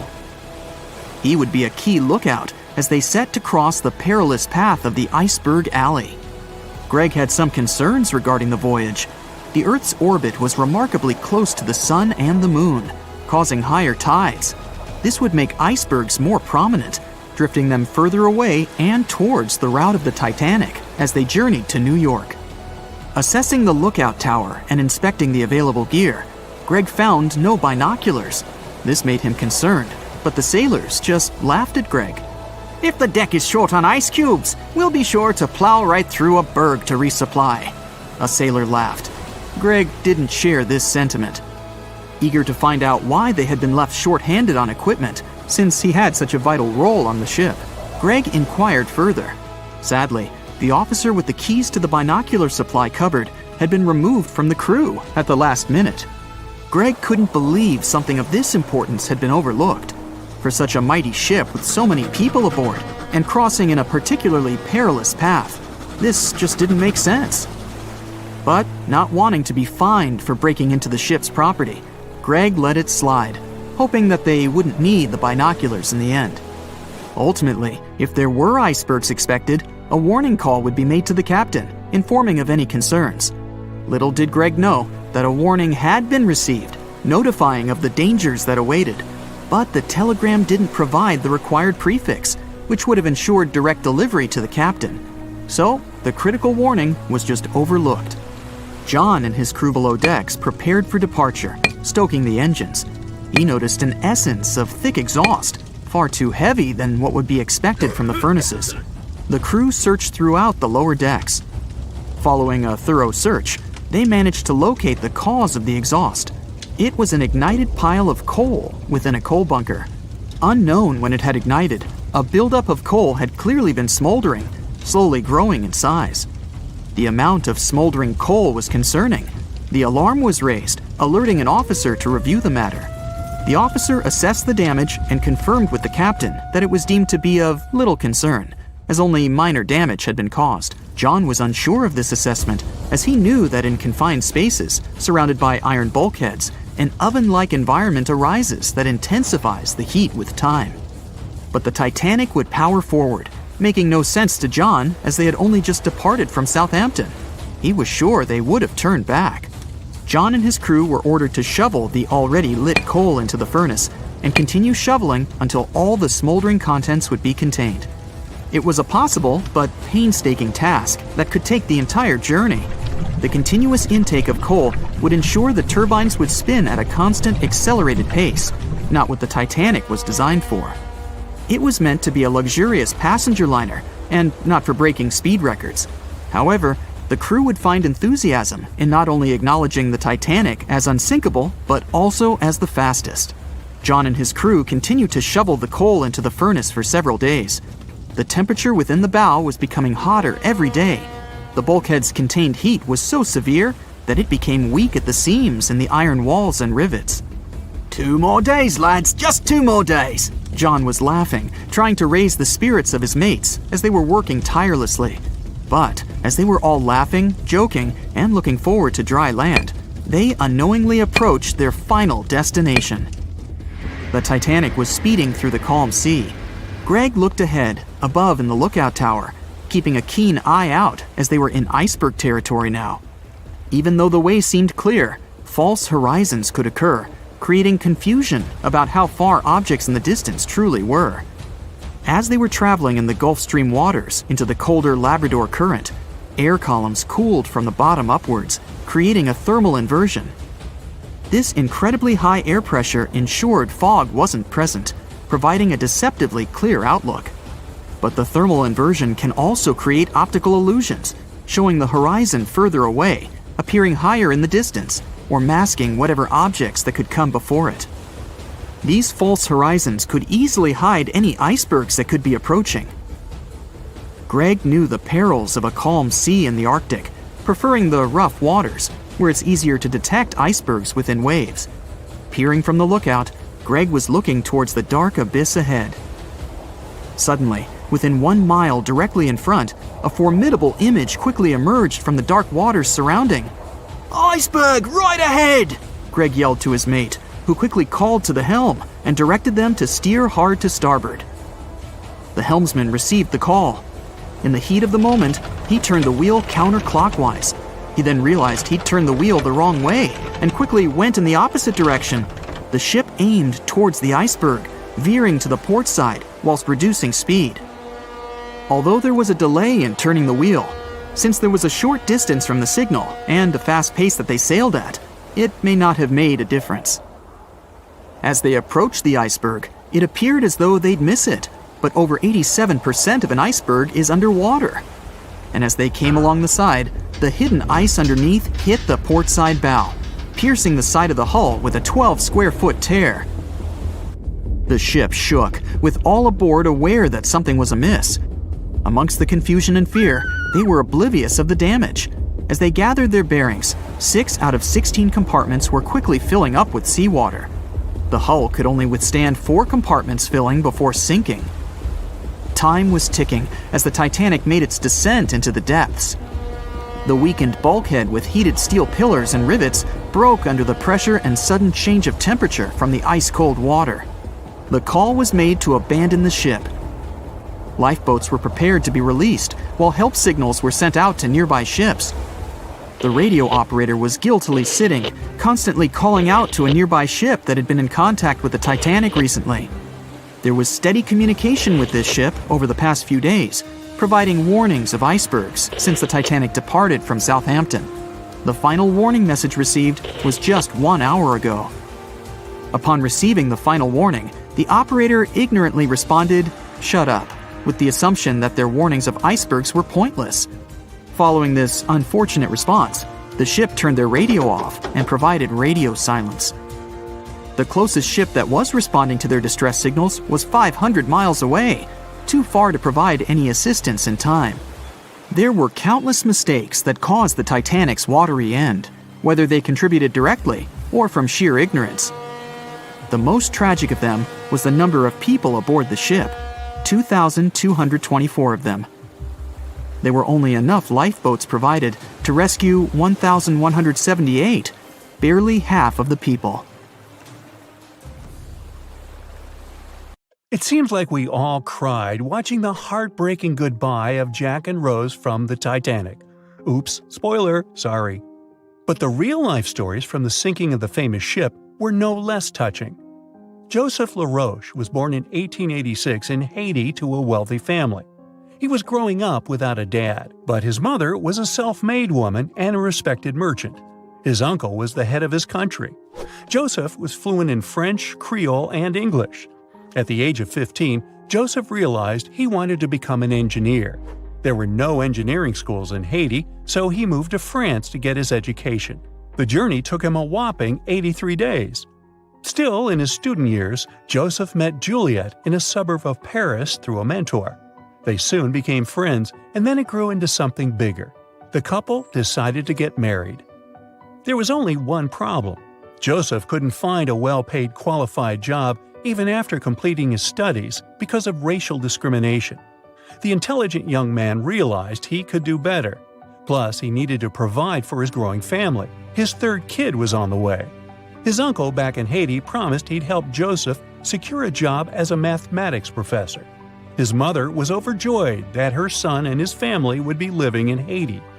She bought them first-class tickets for the French liner La France as a reunion gift.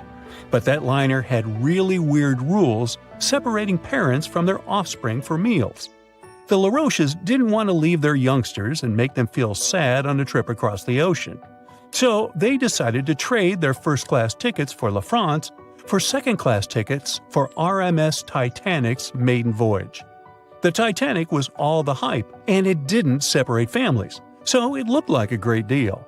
They planned to change for another ship in New York that would take them straight to their final destination in Haiti. The family boarded the Titanic on April 10, 1912, at Cherbourg. They had 3 days to enjoy the luxurious staterooms, a dining salon, a library, and 3 outdoor promenade decks available to second-class passengers. Juliet sent a letter to her father from Titanic's final stop in Queenston, Ireland. She told him they were more than happy with the accommodation. They had 2 bunks in their cabin and a couch that converted into a bed for their youngest family members. The family made friends with some nice co-passengers with whom they had traveled together from Paris. She thought they had been the only other French people on board, so they sat together for meals. Juliet mentioned they had all spent time together on the deck of the liner. She also wrote the people on board were friendly, although some sources say the family had gone through quite a lot of mean stares, gossip, and remarks. On the night of April 14th, their exciting journey came to an abrupt end. Even though Titanic's wireless operators had received warnings about drifting ice from nearby ships, the liner continued to plow ahead at full throttle. It was around 11:40 p.m. when Titanic's hull collided with the iceberg around 370 miles off the coast of Newfoundland. The practically unsinkable ship was severely under-equipped with lifeboats, enough for only about half of its 2,200 passengers. The nearest rescue ship, the Carpathia, was too far away to help. A steward woke up the Lar Roche family and took them to the lifeboats, as Juliet remembered later. She couldn't speak any English, so everything that was going on seemed even scarier to her. A little after midnight, the crew received the order to give priority to women and children when boarding the lifeboats. Juliet later remembered a terrible panic had begun, as people had been pushing each other to get to the desired seat. At some point, she felt they had pulled away her older daughter and thrown her into the abyss. A moment later, she had joined her Simone in the same emptiness. So, pregnant Juliet and her 2 daughters got spots in Lifeboat 14. But they had to say goodbye to Joseph as the boat was being lowered into the sea. He wrapped his coat around Juliet, saying she'd need it, and promised to get in another lifeboat and see her and the little ones again in New York. The 25-year-old Joseph Lar Roche didn't manage to stay true to his word. In a couple of hours, Titanic sank underwater, taking the lives of almost 1,500 people. Joseph was one of them. Juliet and the girls were among the 700 survivors who had been rescued by the Cunard liner Carpathia several hours later. Once they reached New York, they were looking through the crowds of people, hoping to see Joseph again. When it became obvious they wouldn't find him, it was time for them to decide what to do and where to go. Without any knowledge of English or money that had gone down with the ship, Juliet managed to survive in America only for 3 weeks, and then had no other choice but to go back to France. Joseph's uncle was no longer able to help them, as others had taken his life 4 months after the Titanic tragedy. In December 1912, Juliet gave birth to a son who she named Joseph after his father. For the rest of her life, she couldn't get over the loss of her beloved husband. That's why she didn't like to speak about what had happened on Titanic and told her children not to mention it. In 1995, a member of the Titanic Historical Society interviewed Louise, who was the last remaining Lar Roche child and the last French survivor of the sinking.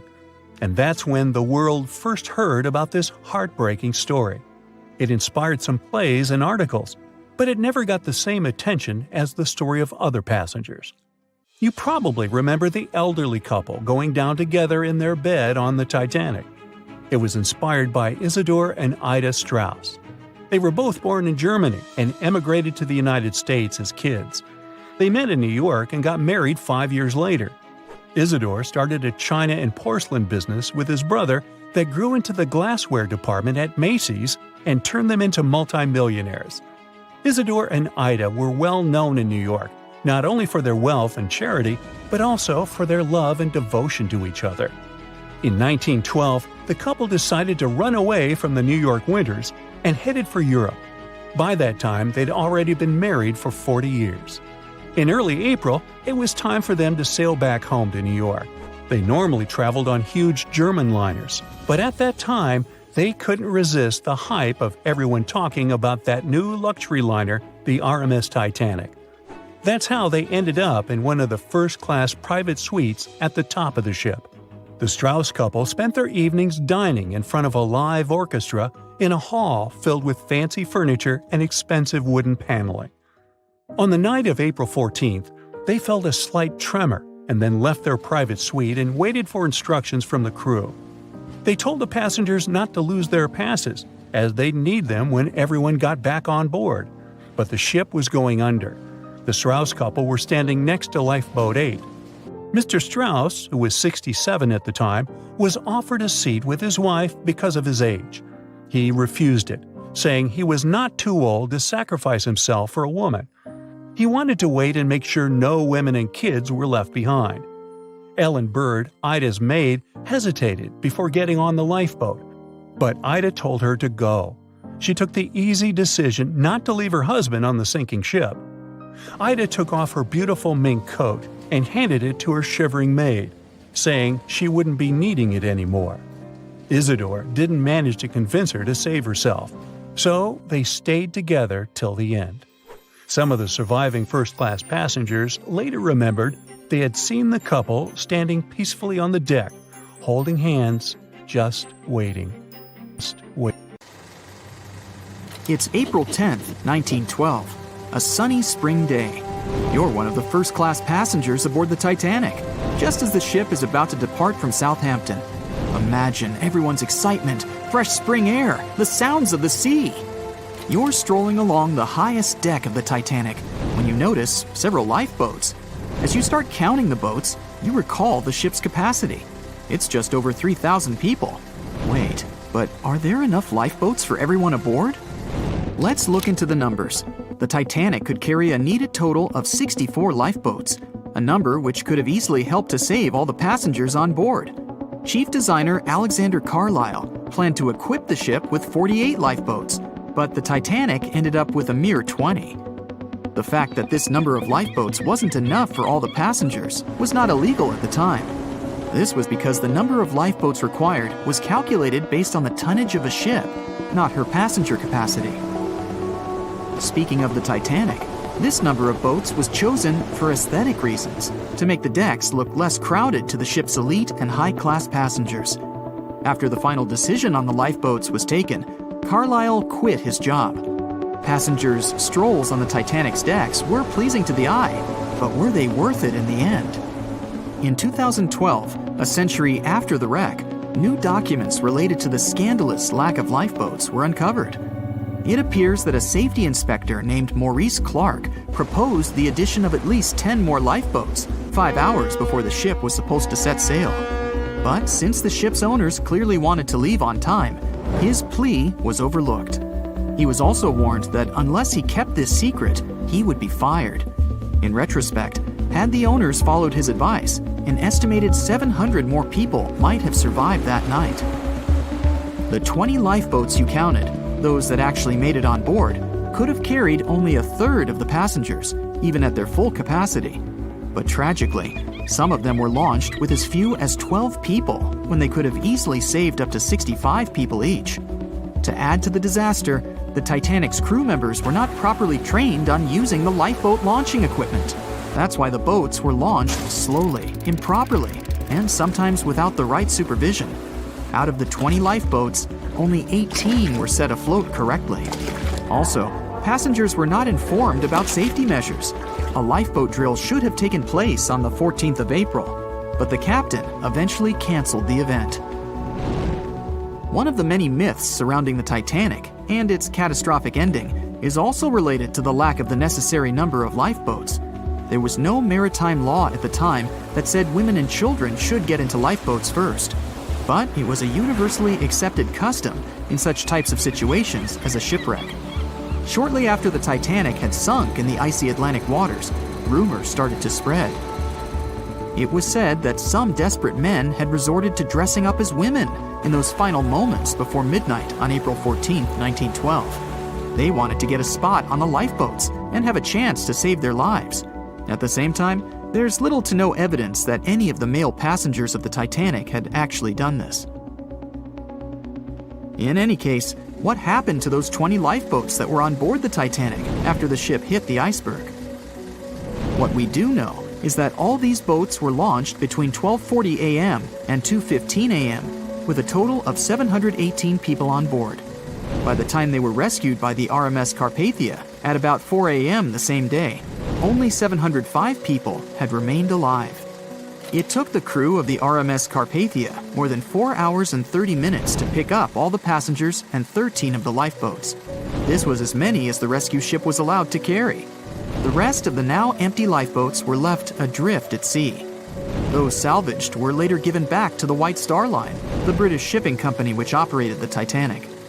Strangely, after being returned, they appeared to have vanished from official records. The last image ever taken of the 13 surviving lifeboats was of them getting unloaded in the New York harbor. Sadly, and ironically, that's where the Titanic was supposed to be on April 18, 1912. The lifeboats were then rid of their Titanic nameplates or any other markings that could have linked them to the ship. Some sources claim that the boats were eventually destroyed. But was this actually the truth? The fate of one particular lifeboat has been the source of much debate.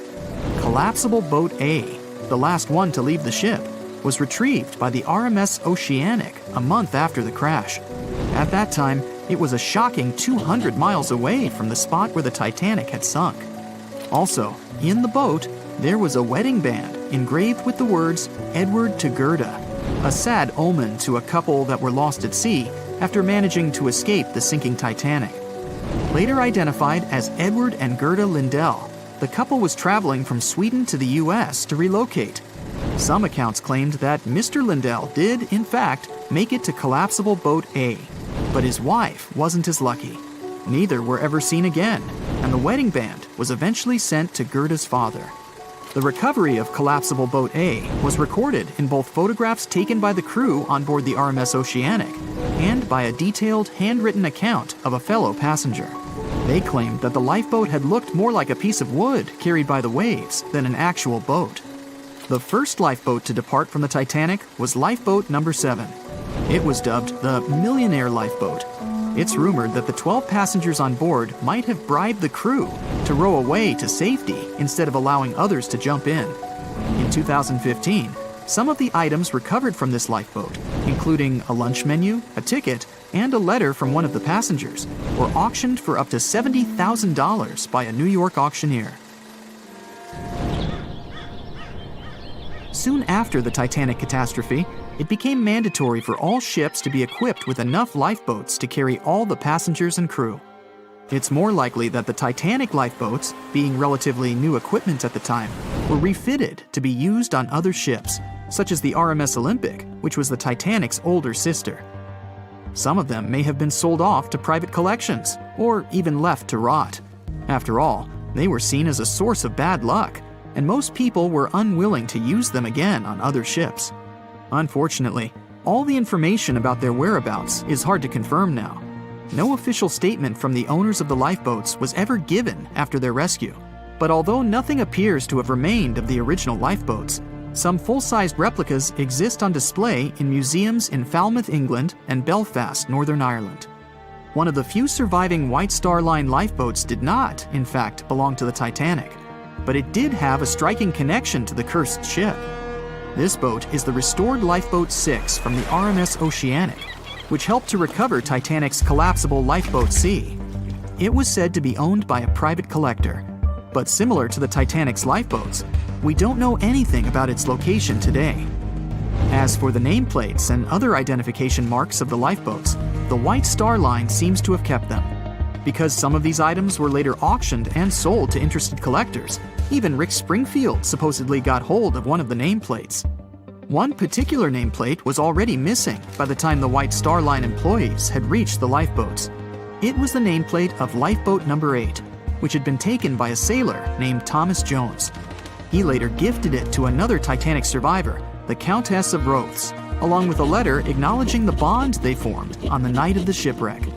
You can find other similar items on display in different museums, such as Larne Museum and Arts Centre in Northern Ireland, or Worcester City Art Gallery and Museum. To be fair, some experts claim that even if there had been more lifeboats on board the Titanic, there simply might not have been enough time to launch them all. That's how severe the impact was. Many researchers say that everything was happening so rapidly after the ship had hit the iceberg that it's astonishing that so many passengers managed to survive.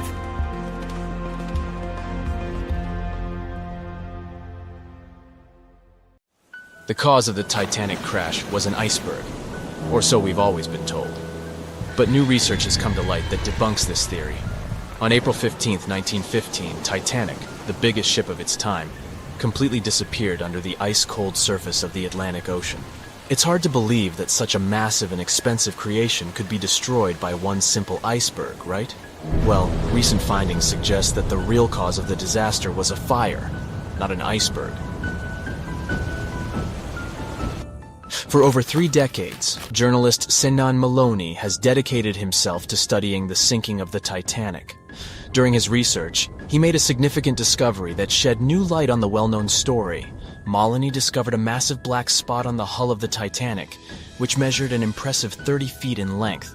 He found it thanks to an unpublished album of photographs that showcased the construction and preparation of the ill-fated ship's first and final journey. Can you believe that most probably the fire on the Titanic had been burning at extreme temperatures for 3 whole weeks before anyone noticed it? Crazy, right? Apparently the high temperature corrupted the metal, making it 75% weaker. That's why the iceberg was able to make a hole in the ship. If not for the fire, the Titanic might have survived the crash because the iceberg apparently hit the exact spot we are talking about. And this is only one link in the chain of incredible coincidences that brought the Titanic down. The people in charge of the Titanic knew about the fire and knew the ship shouldn't have set sail. But they didn't want to go bankrupt and cancel the trip, especially since there was a coal shortage due to miners being on strike. The trip was already sold out, and there were no alternatives. Other ships canceled their trips due to low demand. Everyone wanted to board the Titanic, so the management bought up all the coal they could find, even from other ships, and set off. It was all about making money. To hide the truth, they turned the ship's hull so that the marks weren't visible from the dock and faced the sea. This way, the passengers wouldn't see them. Here's another sad twist in the Titanic's story. Back then, there weren't any sonar systems to detect danger, so specially trained people had to watch out for threats using binoculars. But the binoculars on the Titanic were locked away in a special compartment, and the only person with the key, Second Officer David Blair, was replaced last minute before the ship took off. He forgot to hand the key over to his replacement. This mistake wasn't discovered until 3 days later when the ship was already at sea. If they had the binoculars, they might have seen the iceberg in time and avoided the crash. But even if they had the binoculars, they might not have been able to avoid the crash because the Titanic was going faster than it was supposed to. They were behind schedule and didn't want to ruin the ship's reputation, so they were going way beyond the speed limits the ship's construction could sustain. One of the biggest mistakes made on the Titanic was the decision to not include enough lifeboats. Even though the ship needed around 60 of them to contain all the passengers, it was only equipped with 20. The designer, Alexander Carlisle, had initially planned for 48 lifeboats, but this number was reduced for aesthetic purposes. Apparently, having too many lifeboats would have made the deck look too cluttered. These 20 boats were only able to hold a third of the passengers on board, which was not nearly enough to save everyone in the event of an emergency. What's even more shocking is that this number of lifeboats was technically legal at the time. Regulations for lifeboats were based on the tonnage of the ship, not the number of passengers. This means that even though the Titanic was carrying thousands of people, it still met the legal requirements for lifeboat capacity. Another serious mistake made by the crew was the decision to cancel the lifeboat drill scheduled for the day of the disaster. Lifeboat drills were standard practice on ocean liners at the time, but for no apparent reason, Captain Edward John Smith chose to cancel it. This meant that passengers were not prepared for an emergency, and the crew was not adequately trained to handle the situation. When the ship hit the iceberg, chaos ensued, and it took over half an hour to launch the lifeboats instead of the usual 10 minutes. Some folks put the blame on Captain Smith for the fact that the first set of lifeboats left partially empty. The very first lifeboat, which had seats for 65 people, only carried 27 passengers. There is an objective reason for this. At the beginning, people were reluctant to abandon the ship and didn't understand the gravity of their situation. In 2012, researchers uncovered that Captain Smith failed his initial navigation exam. Although he eventually passed, some people wonder if this could have played a role in the disaster. During the Titanic's final moments, the crew attempted to send out distress signals to nearby ships, including the Californian. However, the Californian failed to respond to the flares shot into the sky, and the captain ultimately lost his job as a result of this negligence. However, recent research has exonerated the captain and proved his innocence. It turns out that light refraction, caused by layers of cold air below warmer air, created mirages that distorted the signals from the Titanic. This phenomenon had been observed by other ships sailing in the area and is now believed to be the reason why the lookouts on the Titanic missed the iceberg completely. Historian Tim Malton supports this theory and has further contributed to our understanding of this event. It's unfortunate that the captain of the Californian lost his job due to circumstances beyond his control, but it's better late than never that his reputation is cleared. Whatever the reason for Titanic's crash was, it still keeps the minds of scientists busy to this day. But let's see what the buzz was all about. What made the Titanic so famous and unique? The Titanic was massive, standing at 175 feet tall and nearly 900 feet long. The ship was so enormous that even the officers took over 2 weeks to memorize all the decks and passageways. You could be walking miles along its corridors. The construction cost of the ship was a whopping $7,500,000, which would be equivalent to about $166 million in the mid-2010 ES, due to inflation. Interestingly, the production cost of the Titanic movie in 1997 was even higher at $200 million. Building the Titanic was no small feat, and it required a labor force of 3,000 men who worked 6 days a week for 26 months. The job was difficult and dangerous, and workers had to complete tasks at the height of a 20-story building without safety ropes. Nevertheless, they were paid a competitive wage of £2 a week, which was considered good pay at the time. The inside of the Titanic was inspired by the luxurious Ritz Hotel in London. The most impressive feature of the ship's interior was the grand staircase, which extended through 7 of the ship's 10 decks. The staircase was adorned with ornate paintings, bronze cherubs, and oak paneling. The first-class passengers had access to an impressive array of facilities, including a heated swimming pool, Turkish bath, gym, squash court, beauty salon, and even a stylist to help them prepare for dinner. First-class passengers on the Titanic were pampered to an extraordinary extent. They had their own onboard newspaper, the Atlantic Daily Bulletin, and even their dogs were taken care of with a special area where they could be fed, walked, and trained during the voyage. The first-class meals were a grand affair, with 13 courses and a different wine for each course. These dinners could last up to 5 hours, and they were certainly something to look forward to. With such opulence and luxury on board, it's not surprising that so many people were eager to take the first trip on the Titanic.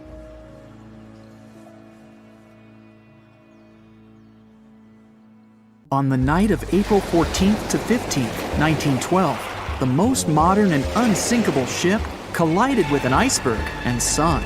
And it was incredibly scary. Just imagine a huge cruise ship, several times the size of the Statue of Liberty, crashing into a massive chunk of ice and sinking.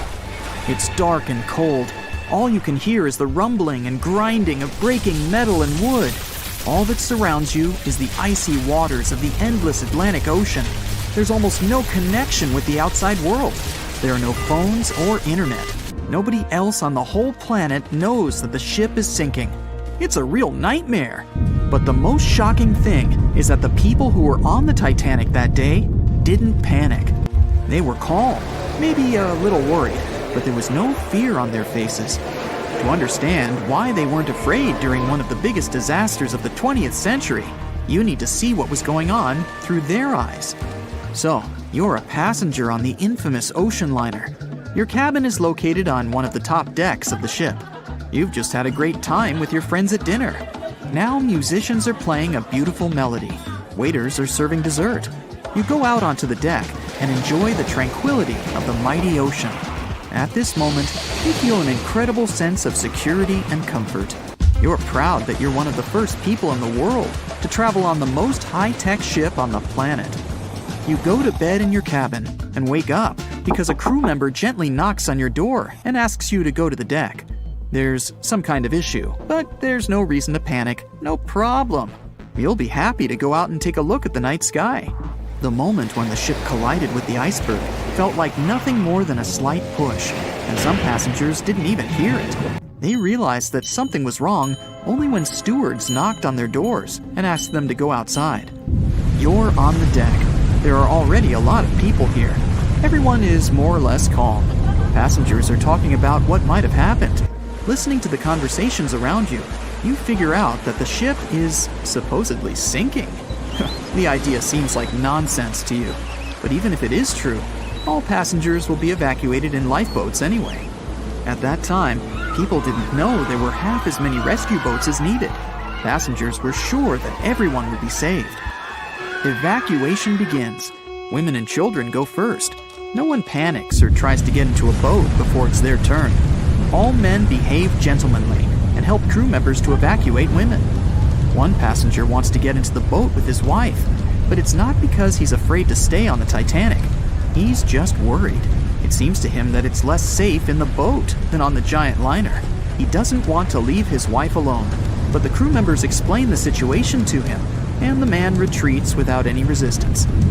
They begin to launch flares into the air. No one pays any attention to this. Everyone thinks this is a standard procedure for a ship breakdown. If there had been many experienced travelers on board, they would have understood the flares were fired because the ship was in distress. Perhaps then, people would have started panicking, but most of the passengers simply didn't notice it. The boats are lowered one by one. People are watching the evacuation, patiently waiting for their turn. There's no pushing or crowding. Nobody is screaming. The actions of the crew help the passengers to remain calm. They deliberately downplay the severity of the situation to prevent panic. Someone says the boats are launched simply as a precaution. Also, the crew members claim that a rescue ship is heading for the Titanic and is just a few miles away. Some passengers say they see the lights of another ship. The people who are already sitting in the boats want to stay closer to the Titanic, since this way they'll feel safer. Many passengers simply don't want to believe that something serious is happening. Even when they're told the ship is sinking, they refuse to admit it. How is it possible that the unsinkable ship can sink? But this is how the human mind works. In extreme situations, it refuses to believe that something bad is going to happen now. You don't even want to think about it. One of the passengers says that it seems to her that the danger is exaggerated. She claims that all people will return to the Titanic at any moment. Some passengers are afraid, and still, they don't want to leave the ship. Warm cabins and the safest ship in the world are here. The alternative is the ice-cold ocean and small, unstable rescue boats. Someone refuses to leave the ship because they can't find their baggage. Some passengers carry all their belongings with them. They don't want to leave them on the sinking ship. There are many immigrants on board, and some of them don't even understand English. The crew members can't explain to them what's happening. These passengers misunderstand stewards' instructions during the evacuation. They can't figure out the inscriptions on the evacuation signs. Many passengers are sure there's been some kind of breakdown in the engine compartment. The problem will be solved soon, and the Titanic will continue its journey. People only start to realize that the ship is going down when it begins tilting forward, and its rear part starts rising above the water.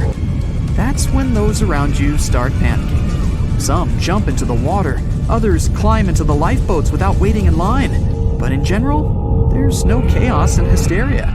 And this is despite the fact that there are about 1,500 people on the ship. Scientists claim that some of them never even left their cabins. Those people refused to leave their stuff behind and didn't believe that something serious had happened. During the evacuation, the orchestra is playing. This helps people to keep their cool. They hear music, and it seems to them that everything will be fine. The music keeps playing on the Titanic almost until the very end.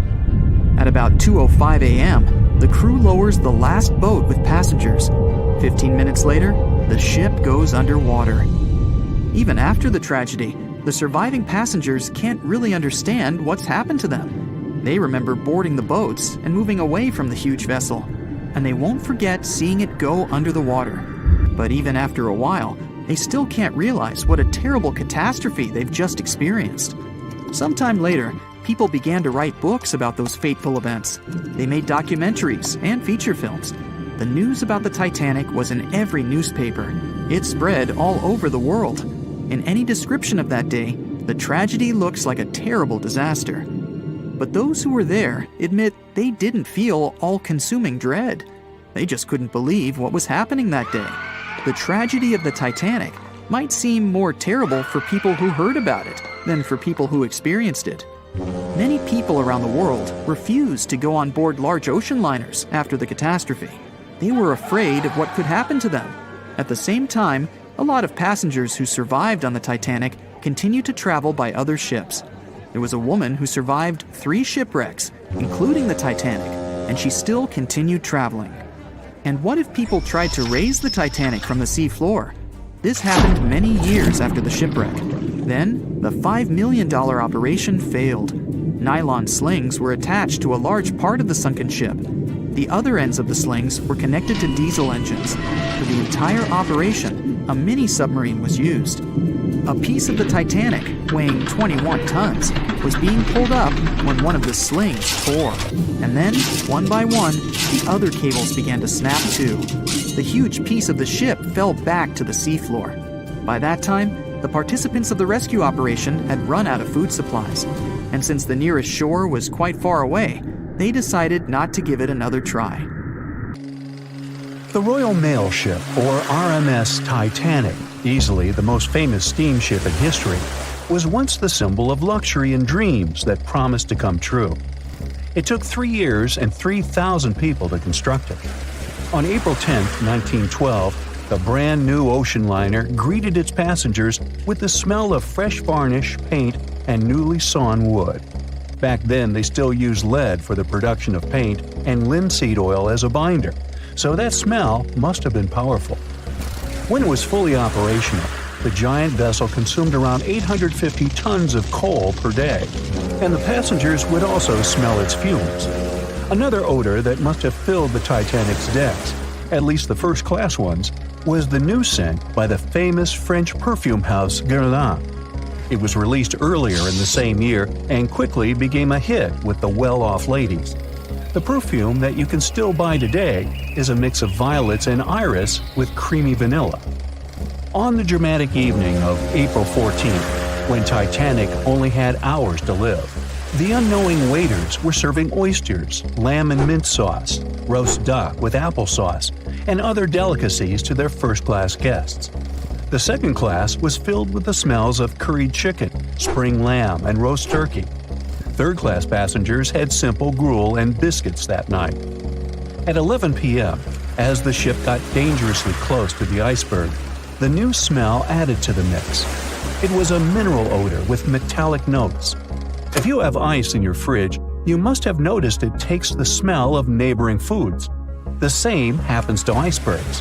They take on the odors of sea animals and maintain the chemical composition of the water that they're made of. If more people had known about the meaning of this particular metallic smell, they probably still wouldn't have saved the ship. But the number of people that managed to escape to safety could have been larger.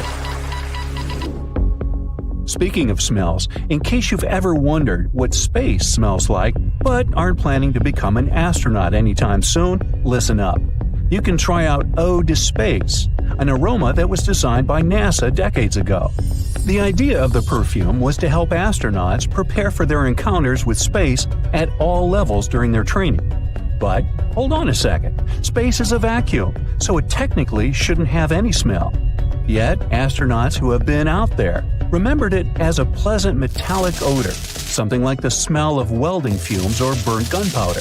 They could smell it on their spacesuits after coming back into their spacecraft. We can also guess what other planets smell like based on what their atmospheres are made of. Venus has clouds of sulfuric acid in its atmosphere, so it must smell like rotten eggs. Mars and Uranus also smell like rotten eggs, by the way. Each of the layers of Jupiter's atmosphere is made up of different chemicals. That's why it smells different depending on where you are. Some layers would greet you with a yummy aroma of bitter almonds or marzipan, and others, closer to the top, smell like cleaning products. The remaining planets of the solar system are unlikely to have a distinctive scent because they're mostly odorless gases in their atmospheres. As for our natural satellite, the Moon, the Apollo astronauts claim that its dust smells like gunpowder. The fragrance of fresh-cut grass makes regular mowing it nearly worth it. But did you know that the grass isn't having a great time while you're doing it? In fact, it's sort of screaming for help. And because grass can't scream out loud, it expresses discomfort by releasing a mix of smelly, volatile molecules. It does it to protect itself from insects. Caterpillars and other similar creatures just love to munch on sugary plant snacks. When you mow the grass, it releases jasmonic acid, among other things. It's sort of a signal to parasitic wasps that there is a caterpillar available. These creatures deal with the grass's offenders, and it can keep growing happily ever after. From the point of view of the grass, mowing is not much different from an insect attack, so it protects itself the best way it can. The rain has an easy-to-recognize powerful smell, also known as petrichor. But where does it come from? Turns out some plants secrete oils during drought. The rocks and soil accumulate those oils compounds, and when the raindrops hit, they mix with water and release into the air. Sometimes these oils combine with chemicals produced by bacteria living in the soil. The result of this cooperation is a musky odor you can smell in the woods or in your garden when you turn over the wet soil. Ozone also adds to the smell of rain, especially after thunderstorms. It happens when a lightning bolt's electrical charge splits oxygen and nitrogen molecules in the atmosphere, and they later recombine into ozone. One theory says we enjoy the aroma of rain so much because it's imprinted in our brains. Different cultures have always associated rain with something positive, and we could have inherited that perception. Now, chocolate fans, of which I am one, this is for you. There are flowers that smell exactly like your favorite tree. It's a product of a tropical plant, after all, and since it's impossible to recreate the exact magical scent chocolate has in a perfume, you can plant some chocolate flowers, also known as the green eye lyra leaves, in your garden. These flowers look like daisies with yellow petals around a deep red center. When you pick its petals, the flower releases the delicious smell we all love so much. The leaves and branches of the plant also have the same fragrance. Now, in case I got you interested, you can find the flower in dry soils of Arizona, Texas, Colorado, and other states with similar climates. It blooms all year, and the aroma is strongest on warm days. The bear cat, also known as the biturong, does not only look super cute, but also smells like buttered popcorn. Biturongs prefer to stay alone and use their aroma to mark their territory and find potential partners when they have to. Scientists tried to figure out the secret of their unusual smell and suggested it could come from secretions from the scent glands under the animal's tail. Further research showed that the popcorn smell comes from the bear cat's urine. After the animal answers nature's call, it leaves a scent trail in the trees with its tail that often gets soaked. But if the real popcorn only releases its amazing smell when it's popping under heat, how do bear cats manage to do it without a microwave? Well, the answer could be in their diet, or more likely, in the bacteria that come in contact with the animal's natural fluid. Durian is a fruit popular in Southeast Asia that smells sweet and nice to some people, but to the majority, it's a mix of rotten onions and sweaty socks. The stench is so powerful that it's banned on public transportation and hotels in some countries. The secret of durian is its 44 odor-active components. The mix is so complex that you can never tell what it's going to smell like. And despite that horrible smell, durian is considered a delicacy and is used to make mostly sweet dishes like cakes and candy. There was a smelly incident involving durian at a library in Australia. The smell of rotting fruit in a cupboard has spread across the entire building through the air conditioning system. They mistook it for gas leakage and had to evacuate around 500 students and teachers. Well, that stinks. And finally, if you've ever been to natural hot springs or went to see some geysers, you'll never forget the smell of hydrogen sulfide, or less poetically, rotten eggs. It's actually not only yucky but also highly flammable, but it can also be quite useful. Most households in Iceland use geothermal springs as a source of hot water. Although it doesn't smell fresh, it's perfectly safe to drink, and the smell doesn't stay on your body after you take a shower. So there. On April 10, 1912, the RMS Titanic set sail from England. But this wasn't the launch of a regular ship. The Titanic was the largest liner ever built at the time. It was 882 feet long. That's nearly the size of 3 soccer fields. And measured from the hull to the top of the smokestacks, the ship was an impressive 175 feet tall. That's the size of a 17-story building. Deemed unsinkable, it took 3,000 workers almost 3 years to build. But a mere 4 days into its very first voyage, at 11:40 p.m., the ship collided with an iceberg and was lost beneath the waves of the Atlantic Ocean. It took the liner only 2 hours and 40 minutes to sink. And of more than 2,200 passengers and crew members on board, only 706 survived. The wreck would remain lost for another 73 years, hiding its many secrets within the frigid Atlantic waters. And if it wasn't for a man whose whole life had been devoted to exploring the sea, the giant ship might have remained lost for a lot longer. That man was Robert Ballard. As a child, Ballard was obsessed with the ocean. This fascination started when he was just 12 years old. That's when he watched a film adaptation of Jules Verne's science fiction novel, 20,000 Leagues Under the Sea. It had everything to spark a young person's imagination, from adventure and strange creatures to a powerful underwater vehicle called the Nautilus. It could travel anywhere in the world you wanted to go. From that moment, life on dry land was no longer in Ballard's future. When he was 23, he was assigned to the Deep Submergence Group. There, he helped develop techniques to search the ocean floor. His biggest accomplishment was the creation of Alvin. It was a small, easy-to-maneuver submarine that could carry 3 people.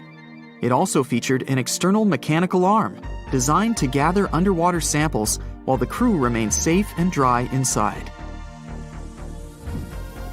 Alvin the submarine quickly proved useful for a variety of tasks. For example, once it was used to track down an aircraft that had crashed into the sea.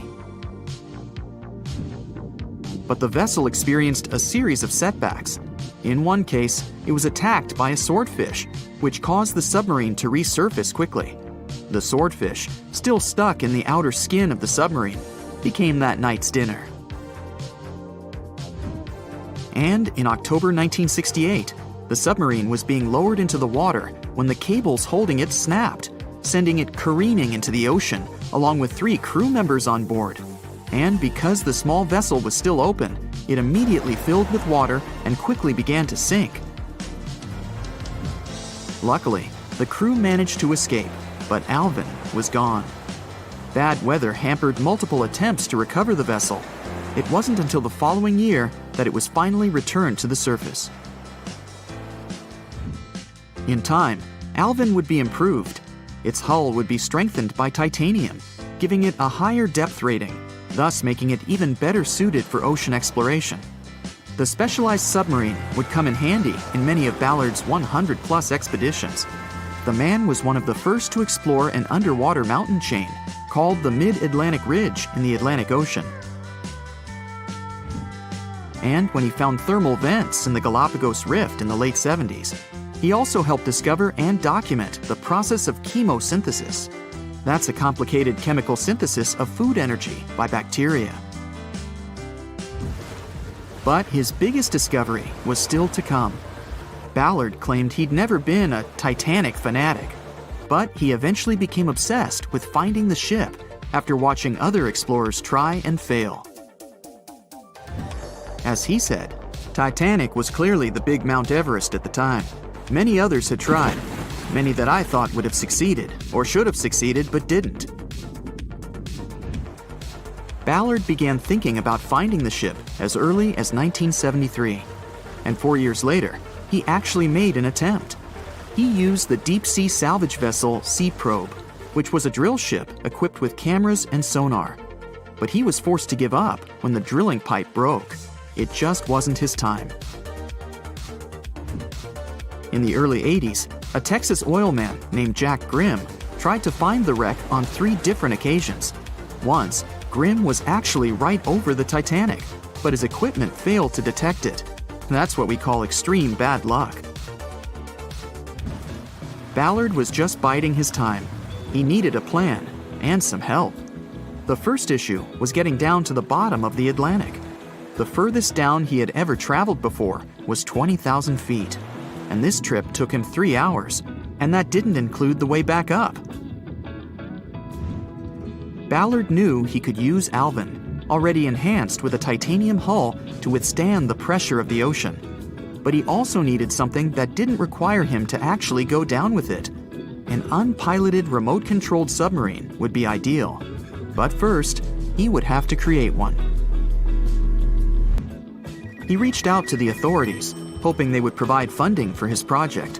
And though officials had no interest in the Titanic, they were willing to help. But there was a catch. Ballard had to first focus on tracking down 2 submarines, the Thresher and the Scorpion, which had sunk to the bottom of the Atlantic Ocean in the 1960s. The authorities were hoping to study them to find out why they had sunk in the first place. They also wanted to know if they could be recovered or if it was safe to leave them on the ocean floor. Only when he had successfully completed this task would he be free to use any remaining time on his contract to find the Titanic. With no other options for funding, Ballard took the offer. He got to work. First, he created 2 new devices. Argo was an unpiloted deep-towed undersea video camera sled. It was designed to take photos and record videos from a series of cameras mounted on it. It could work at depths of up to 20,000 feet, and it could also explore nearly 98% of the ocean floor. Argo was supposed to be tethered to a boat. As the boat moved, Argo would be pulled behind, floating just above the ocean floor. The camera would then transmit images to the surface. The second device was a small robotic vehicle called Jason Jr. It was also controlled remotely, which allowed the crew inside a submarine, like Alvin, to get closer to and photograph underwater objects. Ballard was now ready. He knew he had to find those submarines quickly, and it didn't take him long.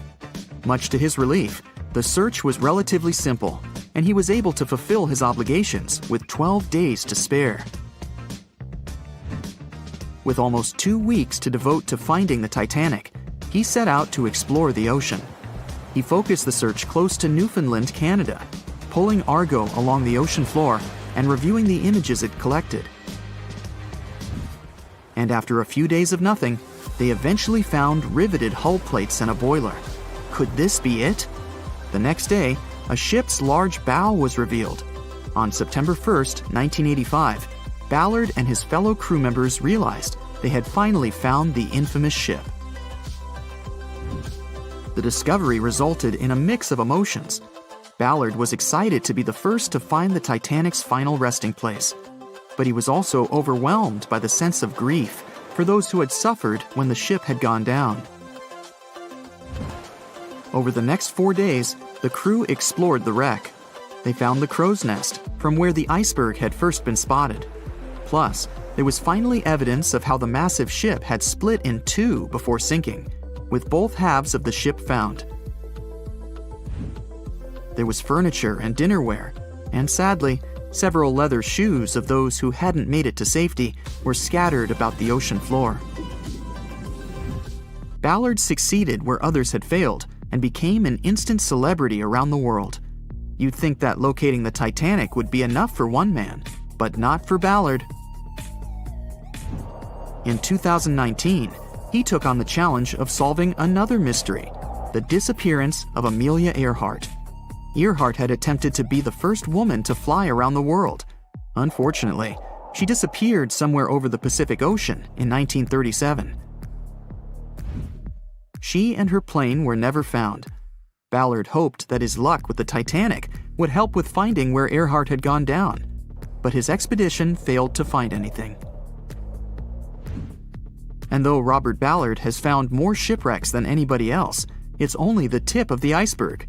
It's estimated that there are over 3 million shipwrecks in the ocean, and Ballard has only located 100 of them. Now, in his late 70s, the man is hoping to encourage young people to continue his work of exploring the ocean and its many mysteries. In 1989, he started the Jason Learning Project to inspire grade school students to pursue science, technology, engineering, and math. He has his own research vessel called the EV Nautilus, after the name of the submarine in Jules Verne's novel, a fitting tribute to the story that inspired his career. It was the biggest ship ever built in its time, and it was supposed to be unsinkable. But within days of steaming out on its first voyage in 1912, the Titanic was gone beneath the relentless waves of the North Atlantic Ocean. And of its more than 2,200 passengers and crew, only 706 survived that dreadful night. Would a smaller ship have fared any better in the same situation? Did the size of the iceberg truly matter in the end? Was it a mistake for the ship to change course at the last minute as it tried to avoid impact? These are 3 questions that have people pondering, what if? We do know that Titanic was considered an engineering marvel in its day. Designed by Thomas Andrews for the British shipping company White Star Line, it was just over 880 feet long and 175 feet tall. Built with abundant space for 840 staterooms, a swimming pool, a squash court, a gym, and 2 dining rooms. But it was below deck that one of its most impressive new features could be found. Titanic's hull was divided into 16 compartments designed to be watertight. Up to 4 of these compartments could take on water in the event of a breach, with the remaining 12 helping to keep the damaged ship afloat. It was thanks to these compartments that the ship was regarded as unsinkable. Rumor has it that Philip Frank, White Star Line's vice president, even declared, "There is no danger that Titanic will sink. The boat is unsinkable, and nothing but inconvenience will be suffered by the passengers." On April 14, 1912, that proved to be mistaken when Titanic struck an iceberg. As ice ripped along the ship's hull, several of those watertight compartments ruptured. It took only 2.5 hours for Titanic to sink. Did the size of the iceberg that hit Titanic seal its fate? Would a bigger or smaller iceberg have made any difference? Icebergs come in a wide variety of shapes and sizes. They are pieces of ice that have broken away from glaciers or ice shelves in the Arctic and Antarctic, and are now wandering across the ocean until they eventually melt. One of the tallest icebergs ever found would have easily dwarfed Titanic. Discovered in 1957, it was 550 feet high. That's close to the height of the Washington Monument. Imagine ramming into something that big. Smaller icebergs, though, can turn out just as dangerous. Some are the size of houses and called bergy bits. Others, closer to the size of a car, are called growlers. These can be much harder for ships and boats to locate, making them more difficult to avoid. And, though smaller, they can produce a lot of damage when hit. It's also critical to recall that icebergs are always bigger than they seem, with the majority of their mass lurking below the ocean surface. In fact, over 80% of an iceberg's volume is underwater. Most of its sharp, jagged edges cannot be seen. Roam too close, and you risk damaging your ship's hull.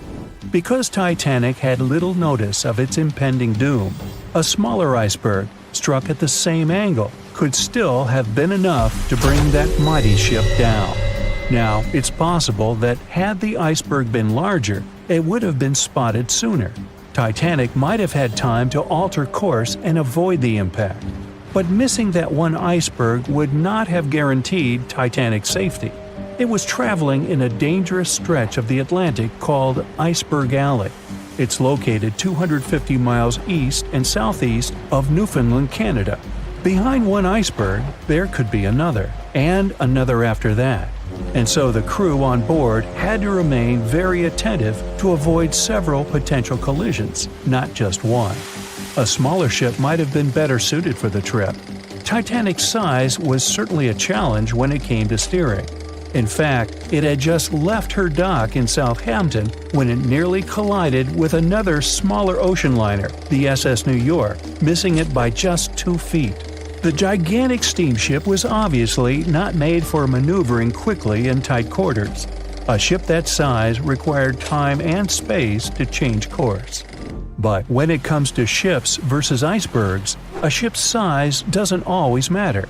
The Islander was a steamship designed to travel the Inside Passage in Alaska. In the summer of 1901, it struck an iceberg, which tore a hole in the front portion or bow of the ship. The vessel did not sink right away, and the crew tried to steer it to safety. Ultimately, its bow completely submerged, and its stern was lifted up and out of the water. It didn't take much longer before the ship sank completely. Of the 168 passengers and crew members, 128 survived, and $3 million in gold was lost.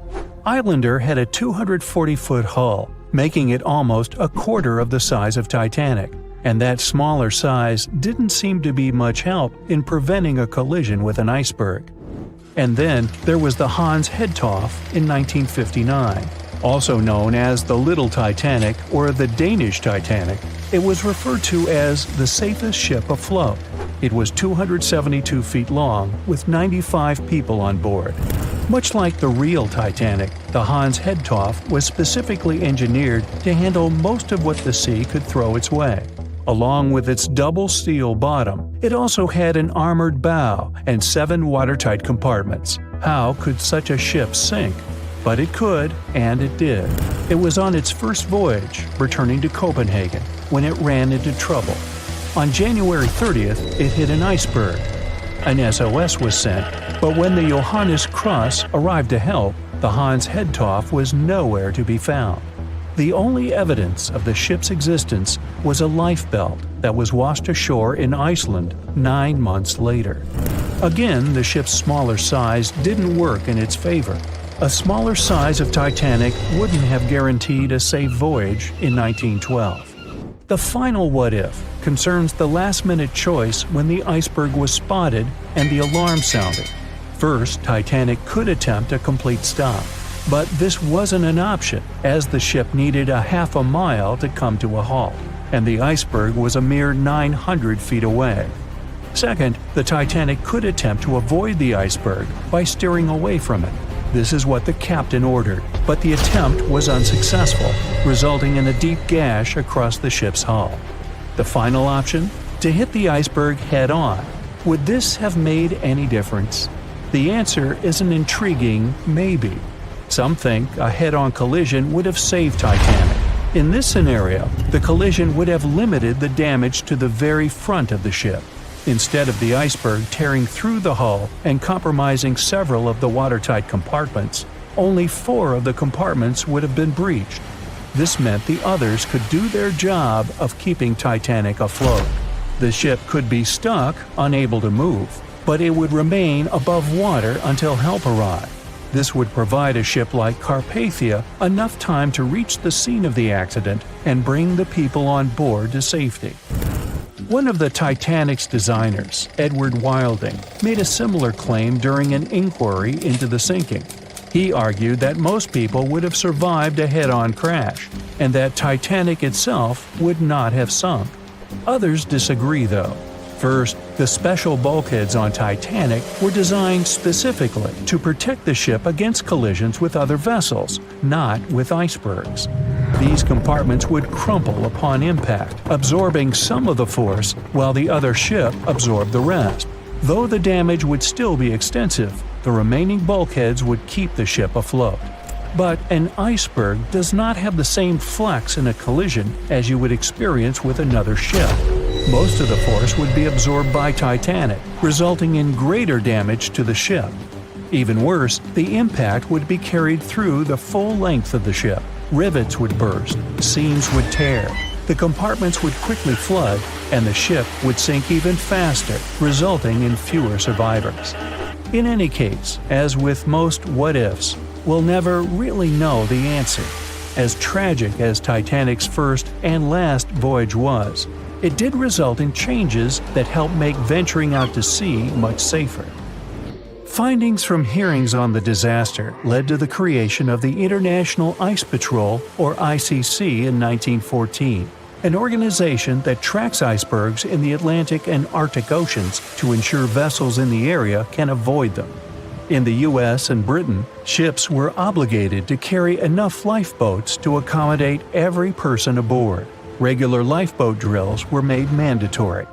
And finally, the bulkheads on ships were made higher to keep water out, and bottoms were stretched to create double hulls, helping make the compartments truly waterproof.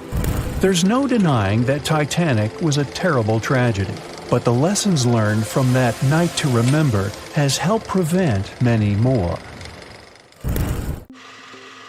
We know Titanic from so many stories, even a movie, but now we have its first full-sized digital scan. And nope, it's not like those models from before, where we mostly imagined what the ship was supposed to be like. This time we got a real digital scan. A team of experts really mapped the deep-sea floor around the Titanic together with the ship itself. We basically got a 3D view of the entire wreck, which is like going deep down beneath the ocean's surface and seeing Titanic as if all the water has been drained away. So, the story of the wreck started in 1985, 73 years after the Titanic went down. The explorer named Robert Ballard stumbled upon it somewhere between two submarines that also went down in that area. He was actually on a different task back then, so he didn't even have time to explore the ship properly. But as he was searching for the submarines, he realized how ocean currents affect sinking debris. He noticed the heaviest object sank quickly and left a trail of debris behind, the trail that followed the currents. Using this knowledge, Ballard made a hypothesis the Titanic had broken in two and left a debris trail as it sank. Before he found the wreck, everyone thought the ship just went down in one piece after hitting an iceberg. So everyone knew where the ship was so the adventure could start, or not. It was hard to explore it. The ship is enormous, and the dark depths of the ocean make it really difficult to capture its whole body in one go. So we mostly relied on glimpses of the decaying ship, and had to settle with teasing scattered parts of the whole picture and filling it up with speculations and stories.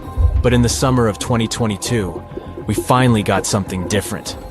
A team of experts from Magellan Loaded, a company specializing in mapping the deep sea, teamed up with Atlantic Productions, who were making a documentary about the project.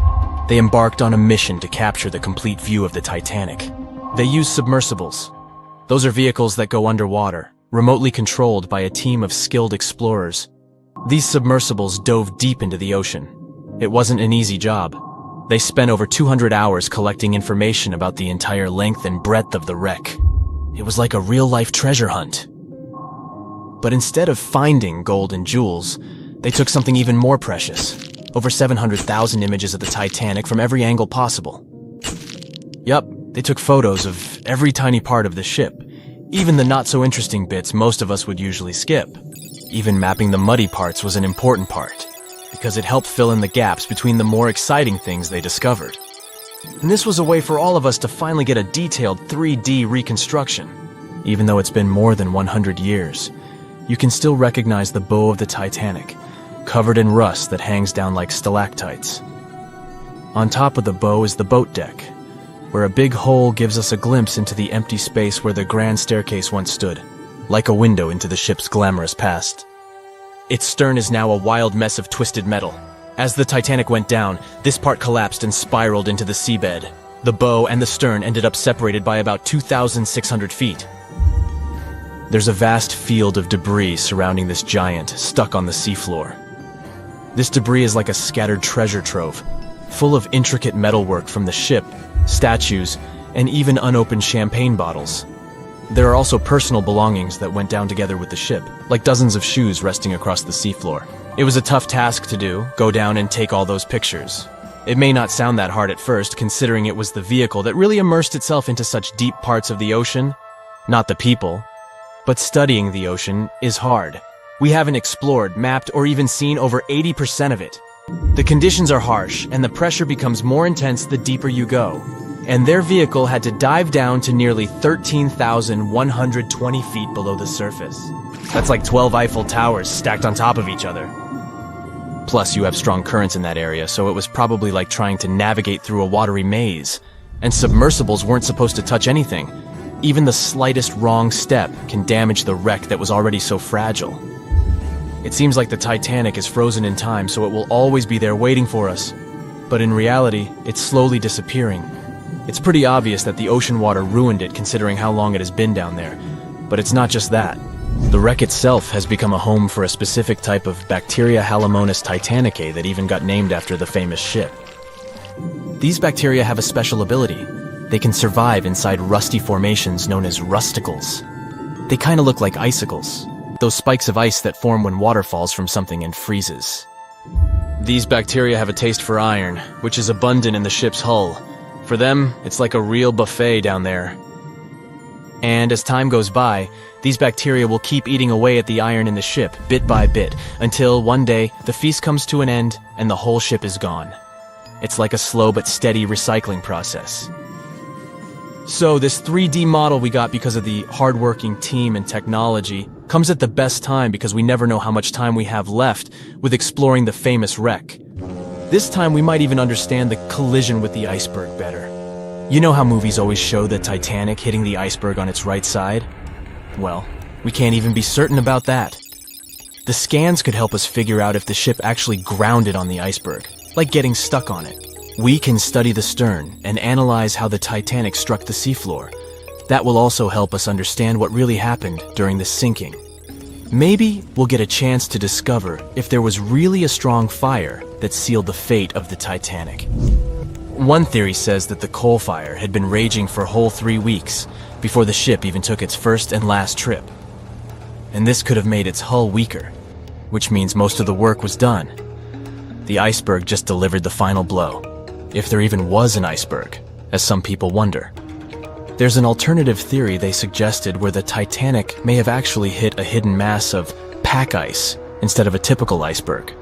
Pack ice is made up of large sheets of ice that float near the ocean's surface and can be difficult to spot.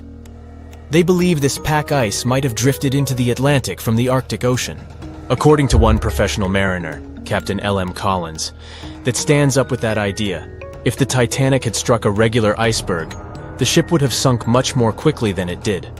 And since the Titanic managed to stay on the surface for a relatively long period of time, less than 3 hours, maybe this was a different type of collision.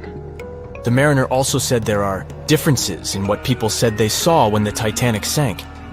He thinks these differences might be because of optical illusions. In this case, when people were looking at the ocean that night, the way the light was reflecting and the conditions at sea might have made things appear closer or distorted.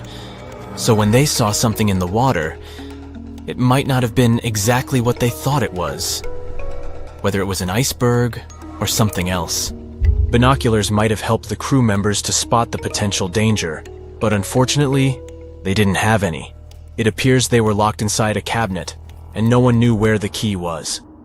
You remember those heartbreaking scenes from the Titanic, either from books or movies, right? You know, the ones where the boat was sinking, and there's nothing anyone could have done about it. Well, it turns out that that story isn't entirely true. At least, according to a historian and author of a book detailing events from that unlucky ship. If what he claims is true, every soul on the Titanic could have been saved. He wrote that the SS Californian and the SS Mount Temple were close enough to technically see the Titanic go down into the ocean, but they failed to act because they were afraid, or because they too had no idea what they were doing. Nobody thought the Titanic could ever sink back then, and it had everything you could imagine, from luxury lounges to a Turkish bath and even a squash court. But as it was racing through the ocean, ready to break the Atlantic crossing record, it hit an iceberg, and everything went downhill from there. A lot of ships wanted to help the sinking vessel and shifted their direction toward the Titanic after hearing the distress calls, but the two closest ships held back. The SS Mount Temple, for starters, was really close, It was a mere 50 miles away and could have reached the Titanic in just a couple of hours, potentially saving every passenger. However, its captain believed such a journey would be too risky.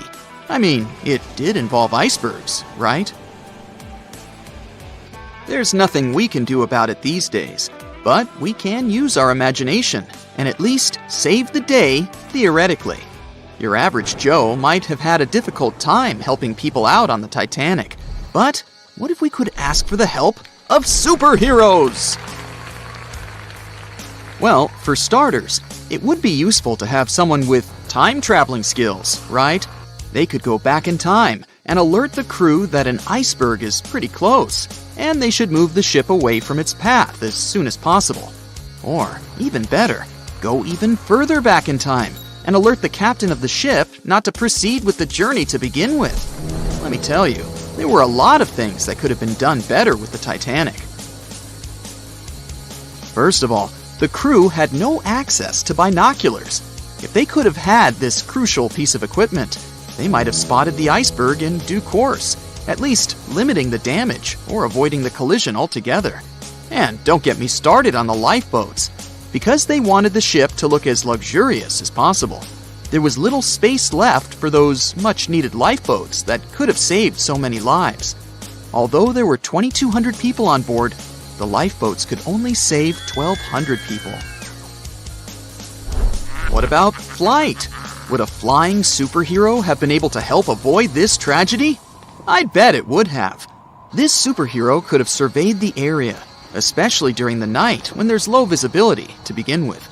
More so, the hero might have helped with alerting nearby ships faster that something went wrong with the Titanic, and that help is needed to make sure no one gets hurt. If someone on board might have been able to fly, maybe they could have airlifted a bunch of passengers to safety too. Laser vision? Now that would have been cool. A person with laser vision would have pulverized that iceberg in no time. Instead of shivering in the dark that fateful night in April 1912, people would have enjoyed a nice chilled drink on the deck the next morning, courtesy of some harmless leftover ice still hanging around on the ship. Okay, maybe this person with laser vision wouldn't have been powerful enough to split the iceberg in half so that the Titanic could pass safely. Well, they could have at least helped open the locked room containing the binoculars, that's for sure. Someone with superhuman strength. Yeah, that might have surely helped too. They could have placed themselves between the ship and the iceberg, preventing the collision from happening. If, say, they just happened to be snoozing when the Titanic hit the huge block of ice, no biggie. They would have simply kept the Titanic afloat until nearby ships came around to rescue all the people on board. If you'd have had underwater breathing abilities, you'd have at least been able to save yourself on the Titanic. I mean, technically, there's nothing much you could have done differently on the boat. Maybe you could have saved a bunch of other passengers, but only if you were strong enough to keep them afloat, while you comfortably swam completely underwater. If a person on board had been able to control the elements, that would have been amazing. Not only would it have saved a lot, if not all, of the passengers, it would have been fascinating to watch. Such a superhero would have been able to keep water away from the Titanic's injuries after it hit the iceberg.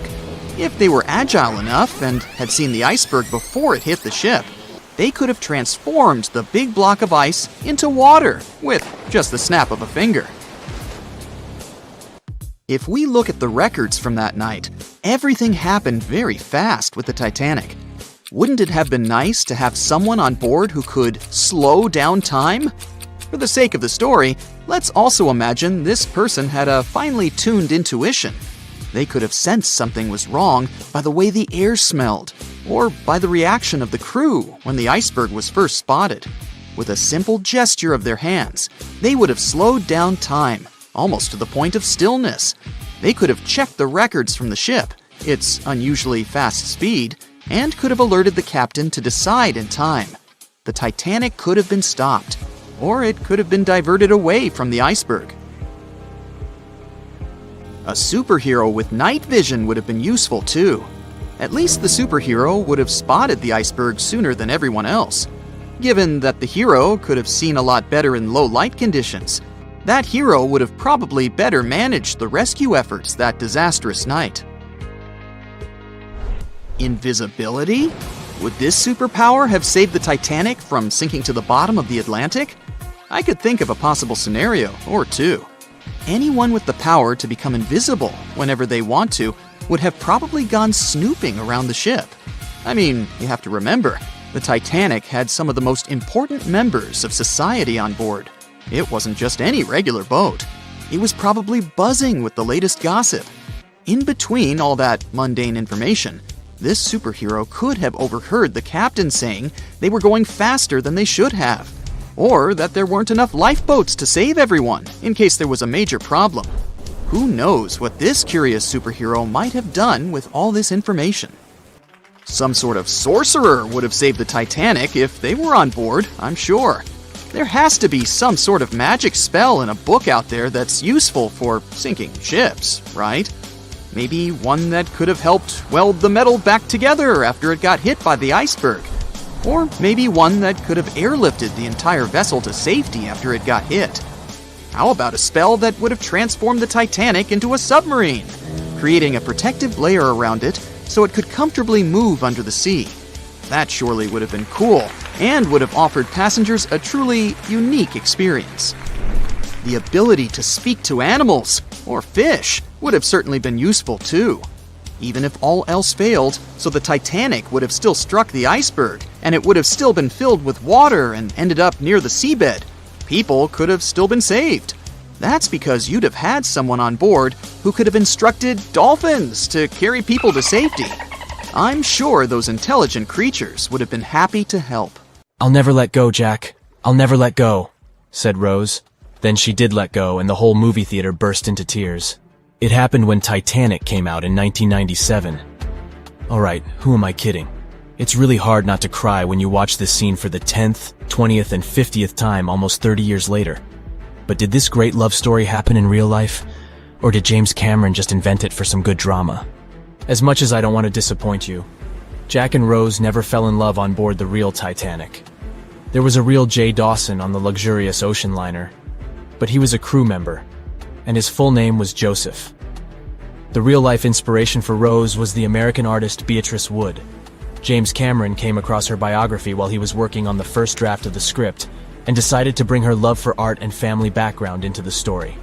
It doesn't mean that the movie is completely off when it comes to historical accuracy, though. The unsinkable ship that sank departed from Southampton, England to New York, and was 400 miles south of Newfoundland on April 14th when crew members noticed the iceberg. The contact with it lasted 37 seconds, precisely as long as the corresponding scene in the movie. Remember this guy, Thomas Andrews, who was wandering around with a small notebook and pencil? He was the real ship designer. Andrews was quite talented at what he did, and had worked on many successful projects before the Titanic. He would normally travel on the ships he designed during the maiden voyage to make sure everything was going smoothly. He boarded the Titanic as one of the first-class passengers and was taking notes all the time. After the unfortunate rendezvous with an iceberg, Andrews was seen inspecting the flooded parts of the ship with Captain Smith. According to his sad forecast, the Titanic would have gone down in about 2 hours. One of the stewards claimed that he had seen Thomas Andrews moments before the sinking. He chose not to leave the Titanic and didn't put on his life belt. No one had seen him ever since. Another memorable moment from the movie is a boy playing on one of the decks with his spinning top. This was an accurate recreation of a real photo that was taken on board the Titanic on April 11th, 1912. The passengers in the photo are first-class passengers Frederick Spedden and his 6-year-old son Douglas. The family was going back home to America after traveling around Algeria. When the evacuation of passengers began, Spedden's nurse told him they were going to see the stars. They say he had successfully slept through the entire drama and woke up safe and sound in a lifeboat the following morning. His father had also survived the sinking. Sadly, an automobile accident took the life of Douglas just 3 years later. One of Titanic's most charismatic ladies, both on the screen and in real life, got her nickname Unsinkable Molly Brown for a good reason. Several witnesses remembered she was, indeed, trying to persuade others in her lifeboat to go back and save more lives, just like in that heartbreaking scene from the movie. When Carpathia came to the rescue of the surviving Titanic passengers, Margaret Brown was helping lower-class survivors and involved her fellow first-class passengers in the process. Once they all got on solid ground, Brown organized a survivors committee. She awarded the captain of the Carpathia for rescuing so many people and was really upset she hadn't been allowed to testify at the Titanic hearings because she was a woman. You won't see any fumes above the fourth pipe of the ship in the movie. It's not a technical mistake. The Titanic, indeed, had it only for more impressive looks and didn't really need that pipe. Back in 1911, the year before our hero's departure, large ships would mostly sail with 4 chimneys. They needed those to draw heat and fumes from their massive boilers. The Titanic was a real engineering gem that only needed 3 chimneys to function. So the 4th was added for balance. They thought the public would have been disappointed to only see 3 pipes on the greatest ship of all time. The movie had an impressive budget, $200 million, but even that wasn't enough to cover all the possible costs. Cameron knew they had to save some money, so they built the replica of the liner only on the starboard, which means the right side. They chose this side to make things look more realistic. The wind at the filming location was moving mostly from north to south, so with the fumes going out, it looked like the liner was actually moving through the ocean. But if you remember one of the first scenes with the Titanic departing from Southampton and people waving, you'll understand why the crew had a problem with it. The real ship was docked at the port, or left side, there. They found a brilliant solution and just flipped the scene horizontally to make it look real. The letters and buttons on costumes were reversed, and actors walked in the opposite direction for everything to be changed in post-production. One of the scenes I can't watch without tears is the elderly couple holding on to each other as they go down with the Titanic. The couple who inspired this heartbreaking episode were real people, some of the richest passengers of the not-so-unsinkable ship. They were Isidor and Ida Strauss, and they owned Macy's. When news of the disaster spread, they put on life jackets and ran to the decks along with others. Ida stepped onto the lifeboat, but Isidor refused to do so before all the ladies and little ones were there. Ida didn't want to leave her husband. She climbed out of the lifeboat and handed her mink coat to her maid, saying she would no longer need it. Isidor wrapped his arms around Ida, and they remained on the bridge of the ship until a huge wave swept them both into the sea. So the bed scene wasn't that accurate, and James Cameron later admitted he had taken some license as a director. You know this guy who was drinking from a flask next to the main characters as the ship was going down?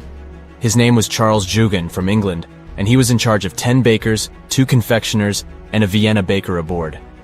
He was expecting to earn a real lump sum, and would have been one of the best-paid crew members if everything had gone well. The night the iceberg hit, Joughin was off duty, taking a rest in his bunk. He immediately woke up and sent his bakers to deliver bread to lifeboats. He then returned to his room for a drink. Once he came back on the deck, he helped others get in his assigned lifeboat. There was no more room for Charles inside, so he ended up on the outside of the rails of the ship. Finally, when the Titanic submerged, he just swam away, and as the sun rose again, he found one of the lifeboats and was rescued by Carpathia. The contents of the flask must have helped him survive. The well-dressed man who decided to stay on the Titanic forever was American businessman Benjamin Guggenheim. That last name probably sounds familiar, and yes, he was from that famous family. Guggenheim was traveling with his valet, his significant other, a singer from France called Leontine, her maid, and their chauffeur.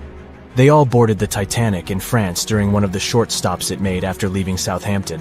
When disaster struck, Benjamin was helping the ladies get in their lifeboat. He reportedly said they were only saying goodbye till the next day.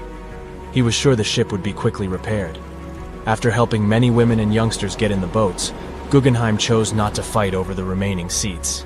He and his valet returned from the decks to their first-class suite and put on their finest suits to go down like gentlemen.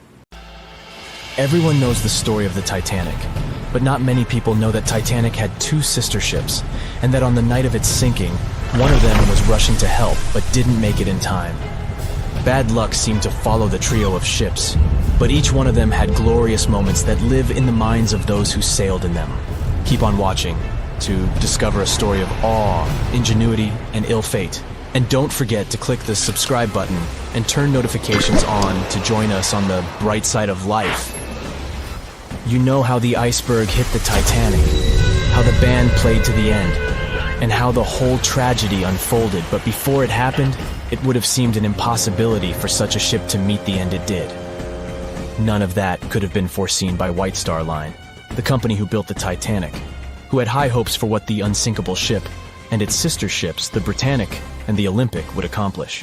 The Olympic was the first of the trio to make sail on June 11, 1911, heading towards New York. The sheer size of it would wow the crowds. The Olympic's maiden voyage went without incident, and a crowd of 8,000 people in New York got to explore its luxurious accommodations while it was docked there. There were high expectations for the massive ship, but just around 2 months later, the Olympic crashed with the HMS Hawke. The Hawke got the brunt of the damage, as the bow was left flat as a pancake. After the crash, the Olympic made its way slowly back to Belfast, where the Titanic was being constructed. On the dock, people could see the two enormous ships side by side, as parts of the Titanic were used to put the Olympic back in shape. A rare sight to behold. And on April 14, 1912, the Titanic hit an iceberg, and minutes later, the crew radioed nearby ships for help. That night, the Olympic was returning from New York when it received the distress signal.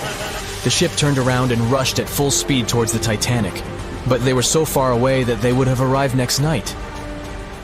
At some point during the early hours of April 15, 1912, the crew of the Olympic decided they wouldn't make it in time and stopped course. The survivors of the Titanic were eventually rescued by the Carpathia. Olympic was set up with lifeboats for all crew and passengers after the Titanic sank. It went from having 20 lifeboats to 64. Changes were also made to the watertight bulkheads, and an extra hull to construct a type of double hull was installed. It was determined that a double hull would have kept the Titanic from sinking. For several years, Olympic was used in the war effort against Germany. Throughout the years, Olympic carried over 200,000 passengers, which included thousands of Americans fleeing from Europe and troops battling during World War I. One of the most significant moments for this ship was when it struck a German submarine and sank it. It was discovered that the submarine was preparing to fire a torpedo on the Olympic before Olympic rammed it. The Olympic ended up sailing the seas for 3 decades, which earned her the nickname of the Old Reliable, despite some previous accidents. It went on to help the survivors on the HMS Audacious when it was sinking, and do what it couldn't for its sister, Titanic. Eventually, bad luck caught up with the Olympic. The ship crashed with the Nantucket Lightship, and the crash signaled the beginning of the end. Beaten up, and after years of service, the Olympic was demolished and scrapped for parts. The Old Reliable saw many years of service and thousands of passengers, but the Britannic's journey was shorter-lived. When the Titanic sank, White Star Line was faced with a problem since they already had another enormous ship in the works. White Star Line began construction on the HMHS Britannic on November 30th, 1911, around 4 months before the Titanic sank. Although the Britannic was the youngest of the trio of ships, having been constructed last, it was also the biggest. They intended to name it Gigantic, but after the Titanic's disaster, they changed the name to Britannic, since they considered it to be a lucky name. With the Titanic sinking, the White Star Line underwent rigorous investigation, and many changes were made to the Britannic's design. The Britannic looked very similar to the Titanic, and it had what was at the time the largest marine turbine in the world, able to reach faster speeds than the Olympic. With Titanic's fate fresh in their minds, everything possible was done to ensure the safety of this newer ship. The Britannic was eventually launched on February 26, 1914, almost 2 years after Titanic met its end. After the Titanic's disaster, the White Star Line wanted the Britannic to redeem their name. The Britannic was on its way to becoming a successful ship. It transported passengers for over a year and a half when the British government requisitioned it and turned it into a hospital ship during the beginning of World War I. The ship became an even more impressive sight to look at. It was painted all white, with enormous red crosses on its side to indicate it was a hospital ship. One of the ship's surgeons, Dr. J.T.H. Beaumont, thought of it as the most wonderful hospital ship that ever sailed the seas. It could treat as many as 3,309 patients at once. This is how the Britannic became His Majesty's Hospital Ship, or HMHS Britannic. Though the sight of this magnificent ship must have put a smile on a wounded soldier's face or two, the Britannic didn't operate for long.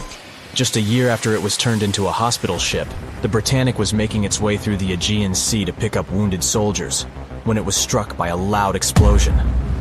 The passengers didn't know what had happened, but headed to the deck to disembark. It is unclear what hit the Britannic, but the general consensus is that it was struck by a mine left by a German U-boat, though some still believe a torpedo hit it. The captain tried to move the ship to a beach close by, but the ship was sinking fast. In the desperation, against the captain's orders, several crew members launched lifeboats and disembarked. But since the ship was moving and the propellers working, the lifeboats were sucked and destroyed by the propellers. Though so much effort had gone in to ensure the Britannic was safer than the Titanic, whatever explosion occurred left the Britannic in the same dire condition as the Titanic in just 10 minutes. In a cruel twist of fate, it also sank in the ocean. Unlike Titanic's enormous death toll, only 30 people perished in the sinking of the Britannic, and over 1,000 survived. So many people survived because the accident happened in the morning, when the temperature of the water was warmer and the Greek island Kea was close by to offer help. In the end, the Britannic only sailed the seas for over 2.5 years. The bad luck that followed the Titanic and the Britannic and the accidents and demise of the Olympic was remarkable. But what was most impressive is that there was a woman who sailed on all 3 ships and survived. Violet Jessup was a crew member and nurse aboard the ships. She was there when the Olympic collided with the HMS Hawke in 1911 and disembarked safely. 2 years later, she escaped the sinking of the Titanic in lifeboat number 16, and she showed some women it was safe to board the lifeboats. You'd imagine that would be enough to keep her from ever getting on a boat again, but not for her. A few years later, she served as a nurse in the Britannic while it was used as a hospital ship. When the explosion occurred, Violet jumped overboard, was pulled under by the water, and hit her head on the keel but survived. Can you imagine her experience? She must have had nerves of steel. All in all, the trio of ships saw journeys of triumph and tragedy. Ill fate might have followed them, but all the survivors were left with incredible stories to tell. So tell us, Brightsiders, would you have liked to have seen any of these ships in real life? Let us know in the comments section. Don't forget to give this video a like, share it with your friends, and click subscribe to stay on the bright side. Over a century ago, the Titanic struck an iceberg and sank to the bottom of the Atlantic Ocean. Of the 2,240 people on board, only around 700 survived. Since then, the tragedy has been the subject of endless movies, documentaries, and books. And though we've learned a lot about the ship and many of the people on board, we hardly know anything about the iceberg responsible for the catastrophe, especially anything concerning its size. But maybe we can find some clues. The Titanic was constructed by the White Star Line as part of its new fleet of passenger liners. At the time, it was the largest ship ever built, and it lived up to its name. The ship was 883 feet long, equal to 2.5 soccer fields placed end to end, and 175 feet tall, which is close to 10 giraffes standing on top of one another. From the waterline to the deck alone, the boat was 60 feet high. That's close to the height of a 4-story building.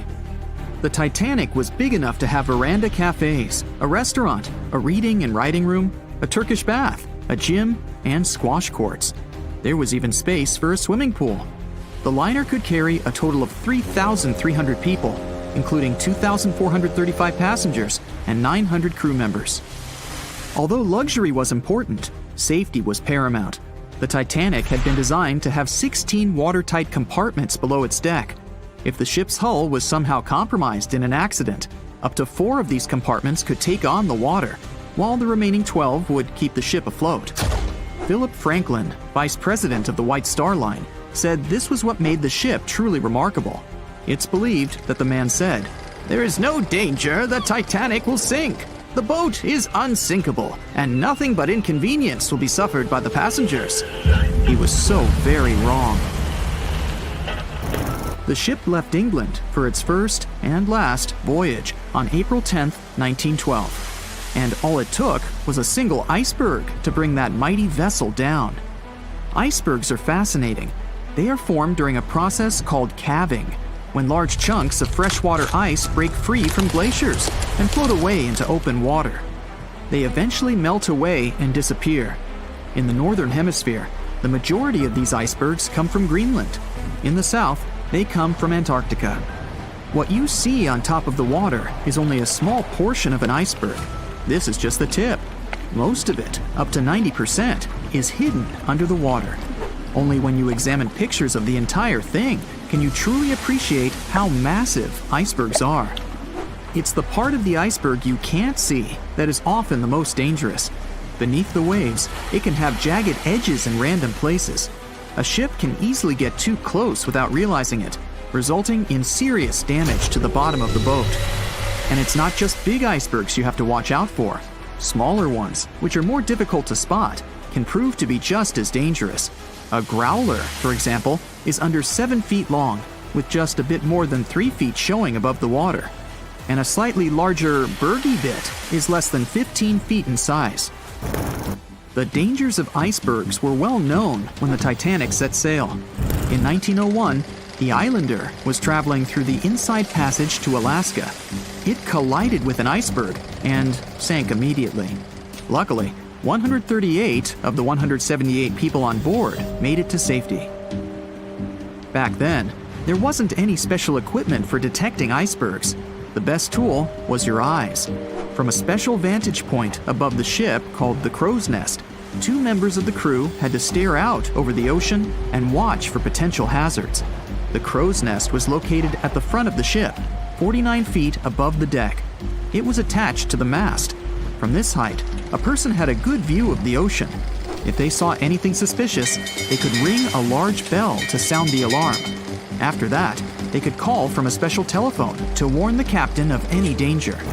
But imagine what a horrible job this would have been, especially on the night the Titanic sank. The crow's nest wasn't a warm and cozy room surrounded by windows.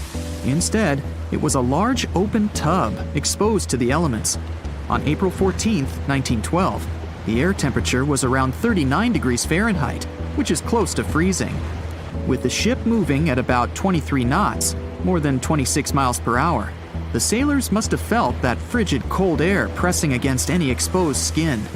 The only good thing about the job was that the shift only lasted 2 hours.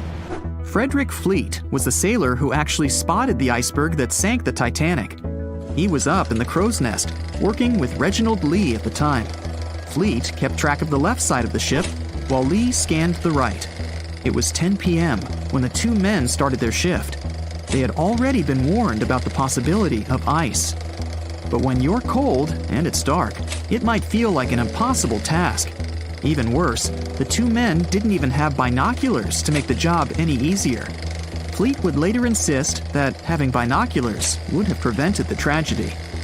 With about 20 minutes remaining on the job, the sailors noticed the iceberg. Fleet rang the bell, once, twice, and again. He then called up to the bridge to inform the crew. At first, the call seemed to come in the nick of time. The ship's engines reversed, and the massive ocean liner managed to turn. It wasn't enough to miss the iceberg, though. Ice showered down onto the ship's deck. The iceberg tore through the hull, and water flooded in. 2 hours and 40 minutes later, the Titanic was gone. And here we have clue number 1. The iceberg was big enough to be spotted with the unaided eye in the dark of the night without any binoculars. It was also tall enough for bits of ice to fall down onto the ship's deck. Since this all took place long before social media and smartphones, nobody on board would have been taking photos or videos at the time. So, of course, we don't have any footage of the actual iceberg. But there are photos of the possible iceberg from later that day. The SS Prinz Adalbert was sailing near the area on the morning of April 15, 1912. The steward on the ship had not yet heard about what had happened to the Titanic. But when he spotted an iceberg floating by, he was compelled to photograph it. Why? There was a line of red paint along the bottom of the iceberg, indicating that it had likely collided with a ship sometime within the previous 12 hours. A second photo was taken from a ship called the Minia, which was sent into the area to look for debris from the collision. Captain de Carteret said that among the wreckage, he had seen only one iceberg. He also noticed a streak of red paint on it. From the photos and witness accounts, newspaper reports estimated the iceberg to be 50 to 100 feet high and 200 to 400 feet long. That's clue number 2. The iceberg that hit the Titanic probably started its ocean journey from Greenland's coast, heading past the Baffin Bay to the Davis Strait. From here, it must have slipped through the Labrador Sea and finally reached the Atlantic. And that, in itself, is pretty impressive. The glaciers in Greenland create between 15,000 to 30,000 icebergs each year. Some small, some big. Of these, a mere 1% will actually make it to the Atlantic. The others simply melt along the way. We know that the temperature of the Atlantic Ocean, where the sinking took place, was around 28 degrees Fahrenheit. That's below freezing. For humans, this could cause frostbite or hypothermia. But that temperature is actually warm for an iceberg. Most would only last 2 to 3 years in the North Atlantic, slowly melting into the warmer water. Based on this, it's likely that the Titanic's iceberg left Greenland in 1910 or 1911 and was fully melted by late 1912 or 1913. But since it did make it to the Atlantic and managed to cause significant damage to the ship, we have clue number 3. We will never know for certain the size of the iceberg from that day, but we do know that it definitely wasn't a growler or a bergy bit. Both those types of icebergs are much too small. And if the ice was indeed scattered across the deck during the collision, the iceberg must have been a little taller than 60 feet. The newspaper estimates are probably as close as we're going to get. The iceberg that took down the Titanic was indeed a formidable one. And icebergs are still a threat. As recently as 2007, the cruise ship Explorer struck one and sank in Antarctica's Weddell Sea. Luckily, everybody survived. The International Ice Patrol was created in 1914 following the Titanic's sinking. The organization is still in operation today, made up of representatives from several countries.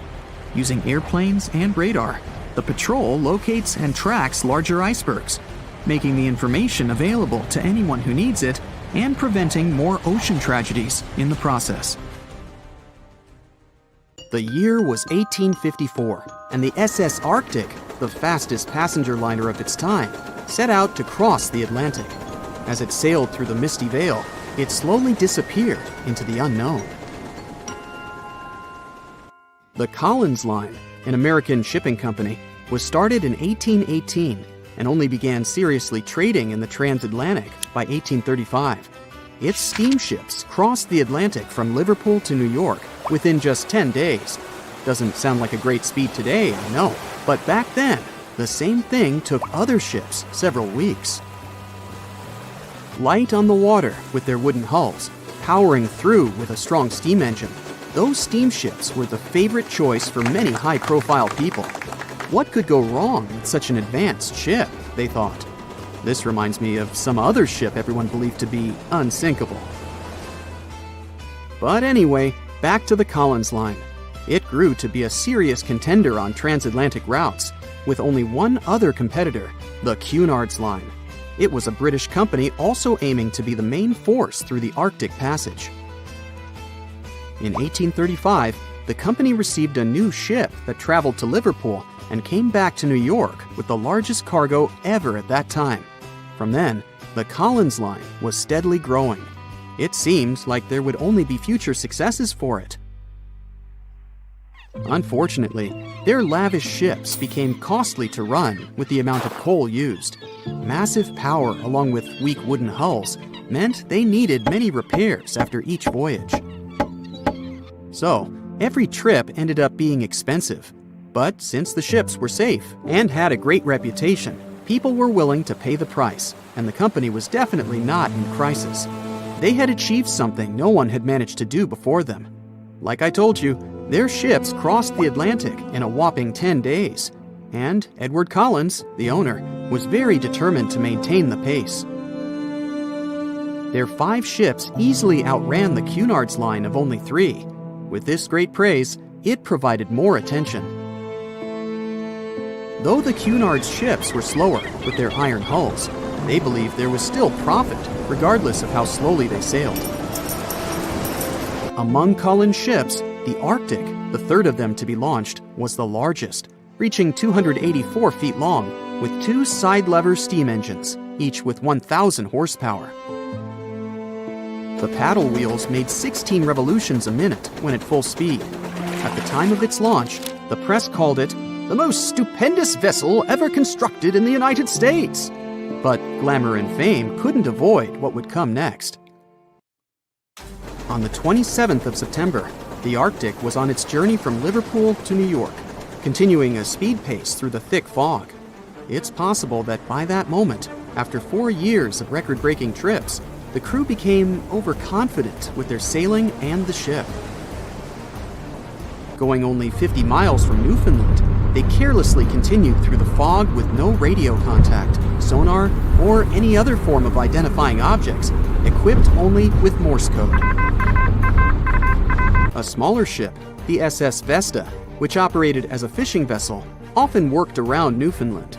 It was passing through the same path as the Arctic and crashed into its side. Shocked by the collision, the captain of the Arctic offered help to the much smaller Vesta, but it was soon clear that the damage that seemed minor on the Arctic was far worse. Beneath the waterline, a hole was letting water into the hull. The cost of the much faster wooden hull now seemed less valuable. They steered toward land, trying to plug the holes, but they weren't doing so well, and the seawater continued to pour in, filling up higher and pushing the ship down. And finally, once the engine room was full, it put out the boilers, taking away the massive power the Arctic was once legendary for. They moved slowly until coming to a complete stop. The ship continued to sink, and the order was to abandon it. At the time, maritime law allowed for the Arctic to carry only 6 lifeboats, only capable of saving 180 people. The crew and some of the passengers managed to push their way aboard and took most of the seats on those boats. Things were pretty wild, and everyone forgot about their manners, not letting the ladies and the youngest ones board first. It took 4 hours for the Arctic to sink. 150 crew and 250 passengers were on board. Those that weren't able to find a lifeboat made a desperate attempt to build their own rafts from parts of the ship. 2 days later, only 3 boats made it safely to the shore.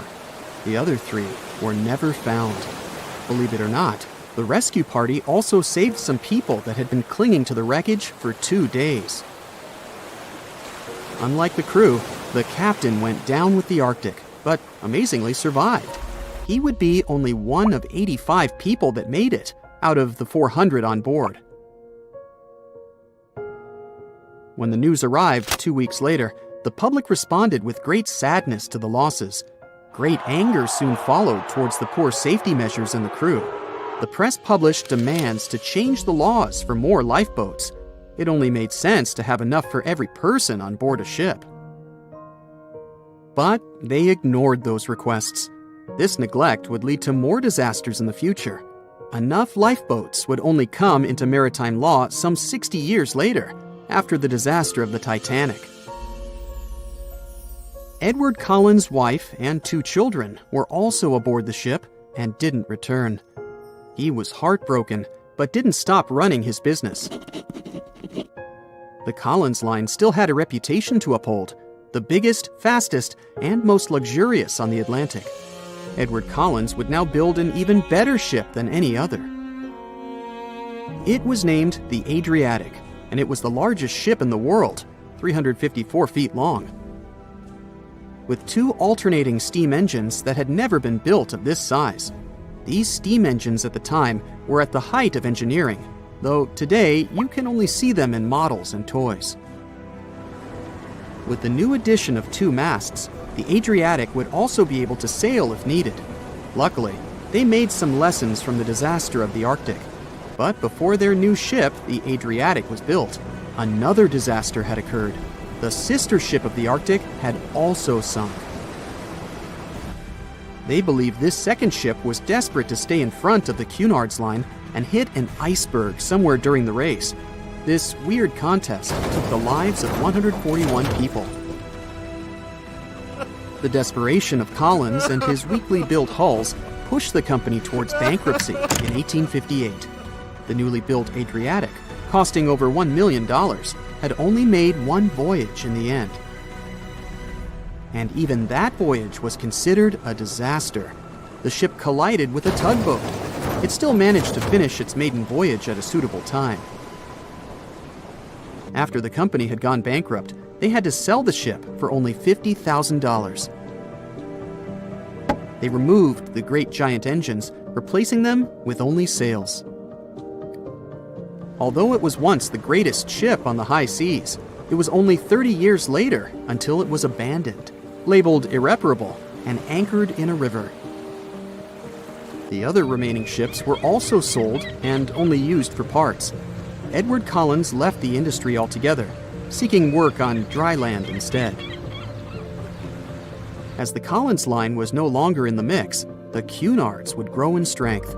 Without competition, they would win the Blue Riband for the next 30 years, and 180 years later, after producing hundreds of ships. They still have a constant presence on the seas, as they provide transatlantic crossings, world voyages, and leisure cruises. To this day, the Cunard Line is the only one to run ships between Europe and America, and it's great proof that it's not always the fastest that's the best.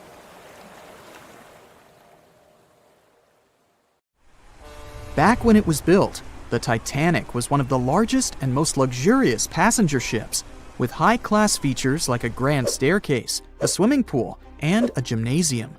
People thought it to be unsinkable because of its advanced safety devices. Its tragic sinking on its maiden voyage in 1912 proved it wasn't at all the case. It wasn't until 1985 that the Titanic's wreck was finally rediscovered using state-of-the-art sonar technology. Ever since, thousands of items have been recovered from the Titanic, many of them being put on display or sold for auction. Things like jewelry, a life jacket, a menu from the ship's restaurant, or even a sample square of carpet from the first-class stateroom have all baffled the public and told stories of the many on-board people.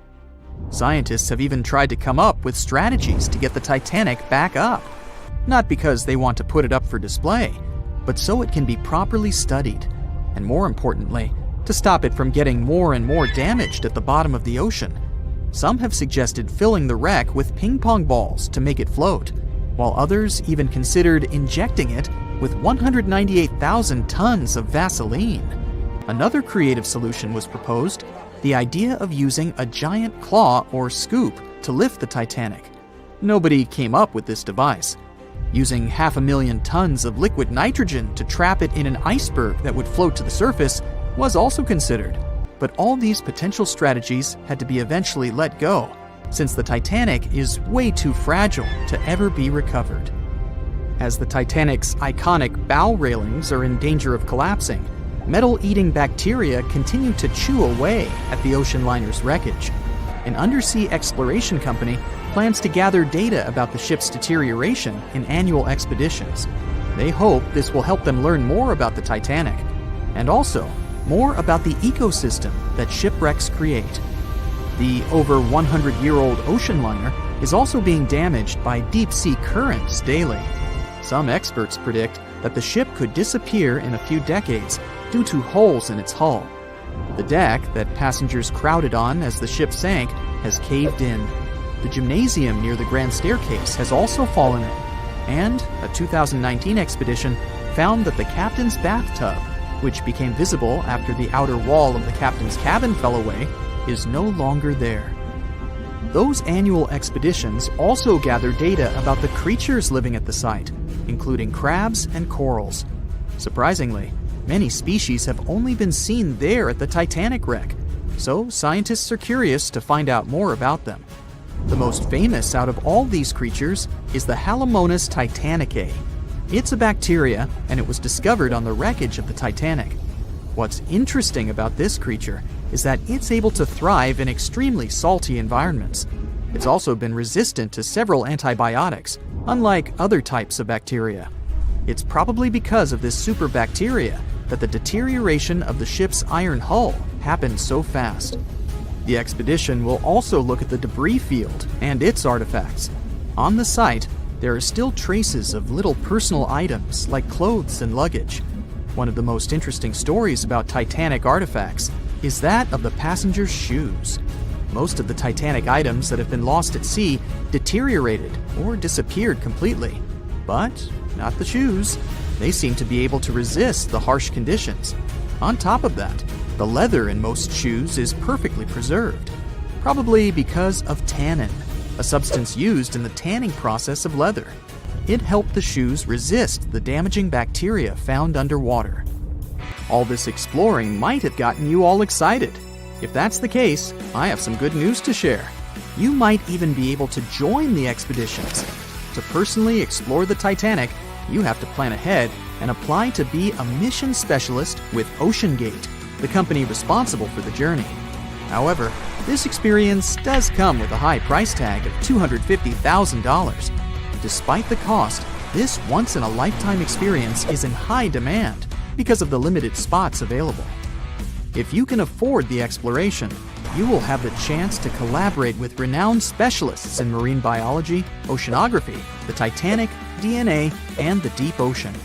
Accommodations and meals on the dive support vessel are also included, as well as training and guidance from specialists before and during the mission. Lastly, you don't even need to bring your own gear, as the expedition equipment is included as well.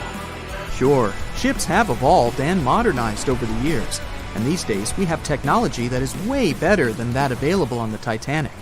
But this ship remains an amazing piece of history because of its many unusual features, like the fact that the Titanic's whistle was loud enough to be heard over 11 miles away, or the fact that the ship's hull was painted with a special mixture of red lead and linseed oil, which was believed to be effective in preventing the growth of seaweed and other marine organisms. However, despite popular belief, the ship's iconic fourth smokestack was not functional and was only used for ventilation and aesthetics. Probably one of its biggest flaws was its number of lifeboats. Despite its size and luxury, the Titanic only had 20 lifeboats on board, which were not enough to save all of its passengers and crew once it hit the iceberg. The Titanic may be the most famous shipwreck, but it's not the only one. The fleet of Kublai Khan tells a similar story. This one was a large naval force commissioned by the Mongol ruler Kublai Khan in the 13th century. The fleet was intended to travel to Japan and establish the Mongols as powerful rulers in the region. However, in 1281, the fleet was supposedly caught in bad weather and was seriously damaged, with many ships being destroyed. Legend has it that the fleet was torn down by a massive typhoon that came to be known as the kamikaze, or divine wind. This strong storm was believed to have been sent by the higher spirits to protect Japan from the Mongols. The truth about its disappearance remains a mystery to this day. However, the wreckage of the fleet, or parts of it, appears to have been discovered in the 1980s by Asian archaeologists. They dug across the site and studied the remains of the ships at a location near Imari Bay. The shipwreck is, to this day, considered to be an important archaeological discovery. That's because it informed us how well prepared the Mongols were back in the day in terms of their ships. Another tragic story is that of the RMS Empress of Ireland. This was a British passenger ship that operated until May of 1914. This is when the ship was sailing from Quebec City to Liverpool, but it ran into the Norwegian collier SS Storstad in the fog off the coast of Rimouski, Quebec.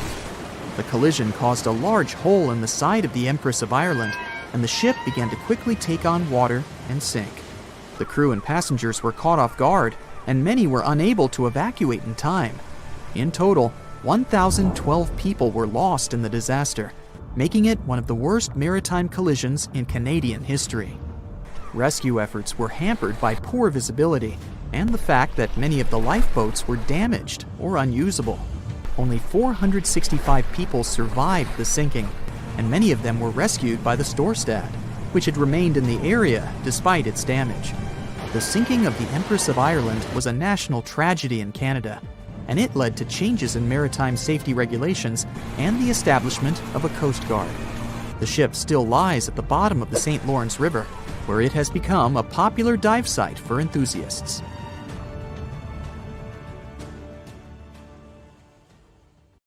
No one could ever have imagined that the unsinkable Titanic would collide with an iceberg, except for one man, William Thomas Stead. Well, not directly, of course. It's not like he jolted out of bed one day, envisioning the fall of the Titanic. Rather, he wrote an empowering short story called How the Mail Steamer Went Down in Mid-Atlantic by a Survivor on March 3, 1886, 26 years before Titanic sank. Okay, let's do a super quick recap. Titanic was traveling from Southampton to New York in April 1912 in the North Atlantic. The ship hit an iceberg, and less than 3 hours later, it was completely underwater. Out of 2,208 people on board, just 706 survived due to the limited number of lifeboats and icy cold water. Another passenger ship, Carpathia, heard the distress call, picked up the survivors, and brought them safely to New York.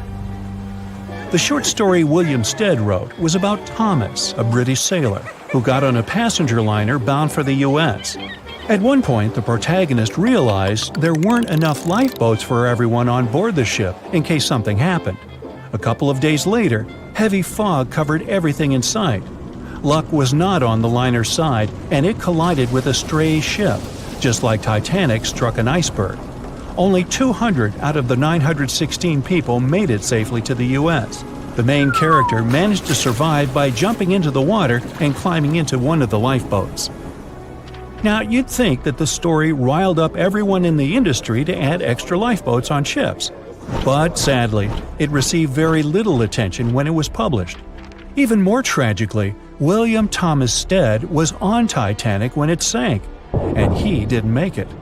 The survivors who knew Stead mentioned that he had always been cheerful and had loved to chat during meals.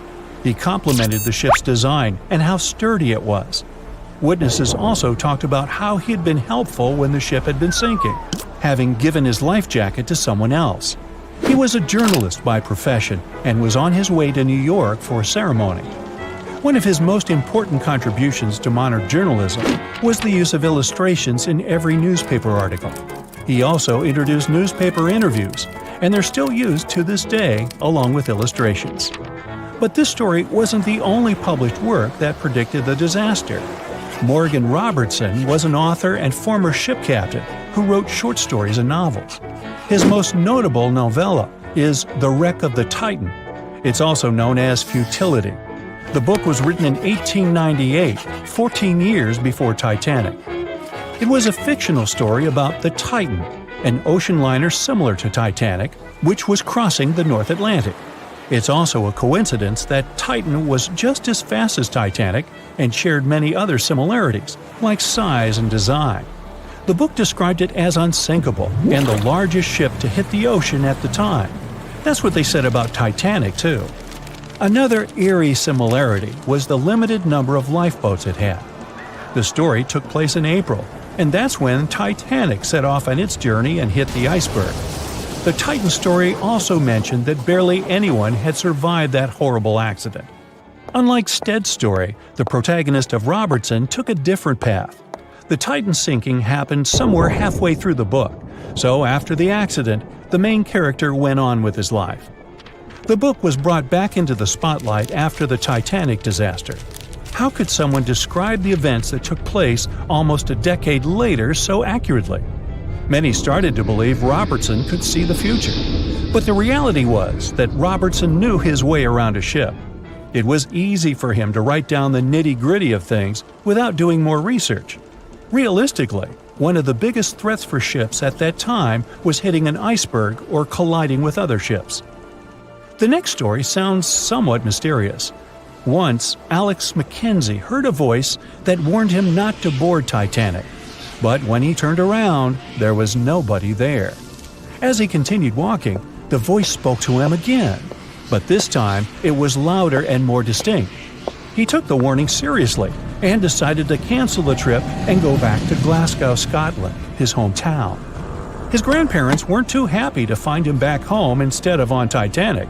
After all, the ticket was very expensive. That disappointment very soon disappeared when they heard that the ship had struck an iceberg. John Coffey was a member of the crew of Titanic, but he decided to ditch the ride when the ship stopped at his hometown in Queenstown, Ireland. His inner voice told him to get off the liner, and he did. He was only 23 at the time, and for someone his age, it could be a major career boost and an opportunity to grow.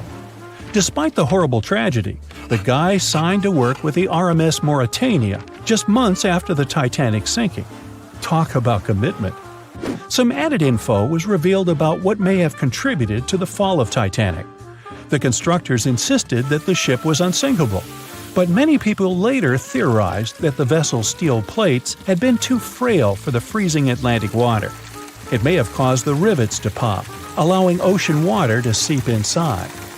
Another theory is that there may have been a fire in the hull of the Titanic that had been raging for 3 weeks before the voyage. The fire softened the steel, allowing the iceberg to cut through it like a hot knife through butter.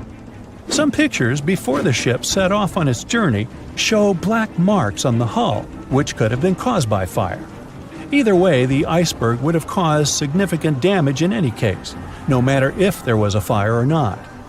Some people also blame those who designed the Titanic. The ship was built with large joints at the bottom, which probably snapped easily during the collision. Of course, these are all theories, but we know for a fact that the iceberg was the main character of this drama, and that the works of Stead and Robertson should have been taken seriously. Either way, this should be a lesson for the future, helping to prevent similar tragic accidents. By the way, ocean liners and passenger ships wouldn't exist if it hadn't been for Thomas Newcomen. In 1712, he invented a steam engine that was so strong it could produce enough energy to power a ship. And a century later, in 1819, the first steamship traveled across the Atlantic Ocean to Liverpool, UK. It only took the vessel 29 days to cross the ocean. The passenger ship industry boomed in the early 1900s when it became easier for people to move to America or go on holidays. As decades rolled by, the use of aircraft stole the spotlight from passenger ships, since planes were faster and more efficient. Nowadays, it's quite rare for a passenger ship to collide with anything in open water. Modern technologies can detect anything that can pose a threat and even predict stormy weather. Cruise ships these days are giants compared to the vessels of Titanic's era. Modern ships can carry almost twice the number of passengers and have amenities folks back then could only dream of. Most cruise ships these days have several restaurants to choose from, multiple swimming pools, and game rooms to catch a break. If you're in the mood for some fun, you can watch live performances. Don't forget about the helicopter pad, because why not? Don't worry if you start feeling unwell. The in-house doctors are always there to help any passenger in need. And these ships are only going to get bigger. Putting Titanic and a modern cruise ship side by side is like comparing a Corgi to a Doberman. Back then, Titanic was the biggest and most cutting-edge vessel anyone could dream of. So, who knows what the future of cruise ships can hold? We might even have entire cities floating around. That would be a really big boat. Have you ever wondered how much of the Titanic is left these days? Now, if you haven't been living under a rock, you probably know that it's been over 100 years since the world's most famous ship turned into a wreck. The RMS Titanic, the world's largest sea liner from the beginning of the 1900s, sank during its maiden voyage, just a few days after leaving port.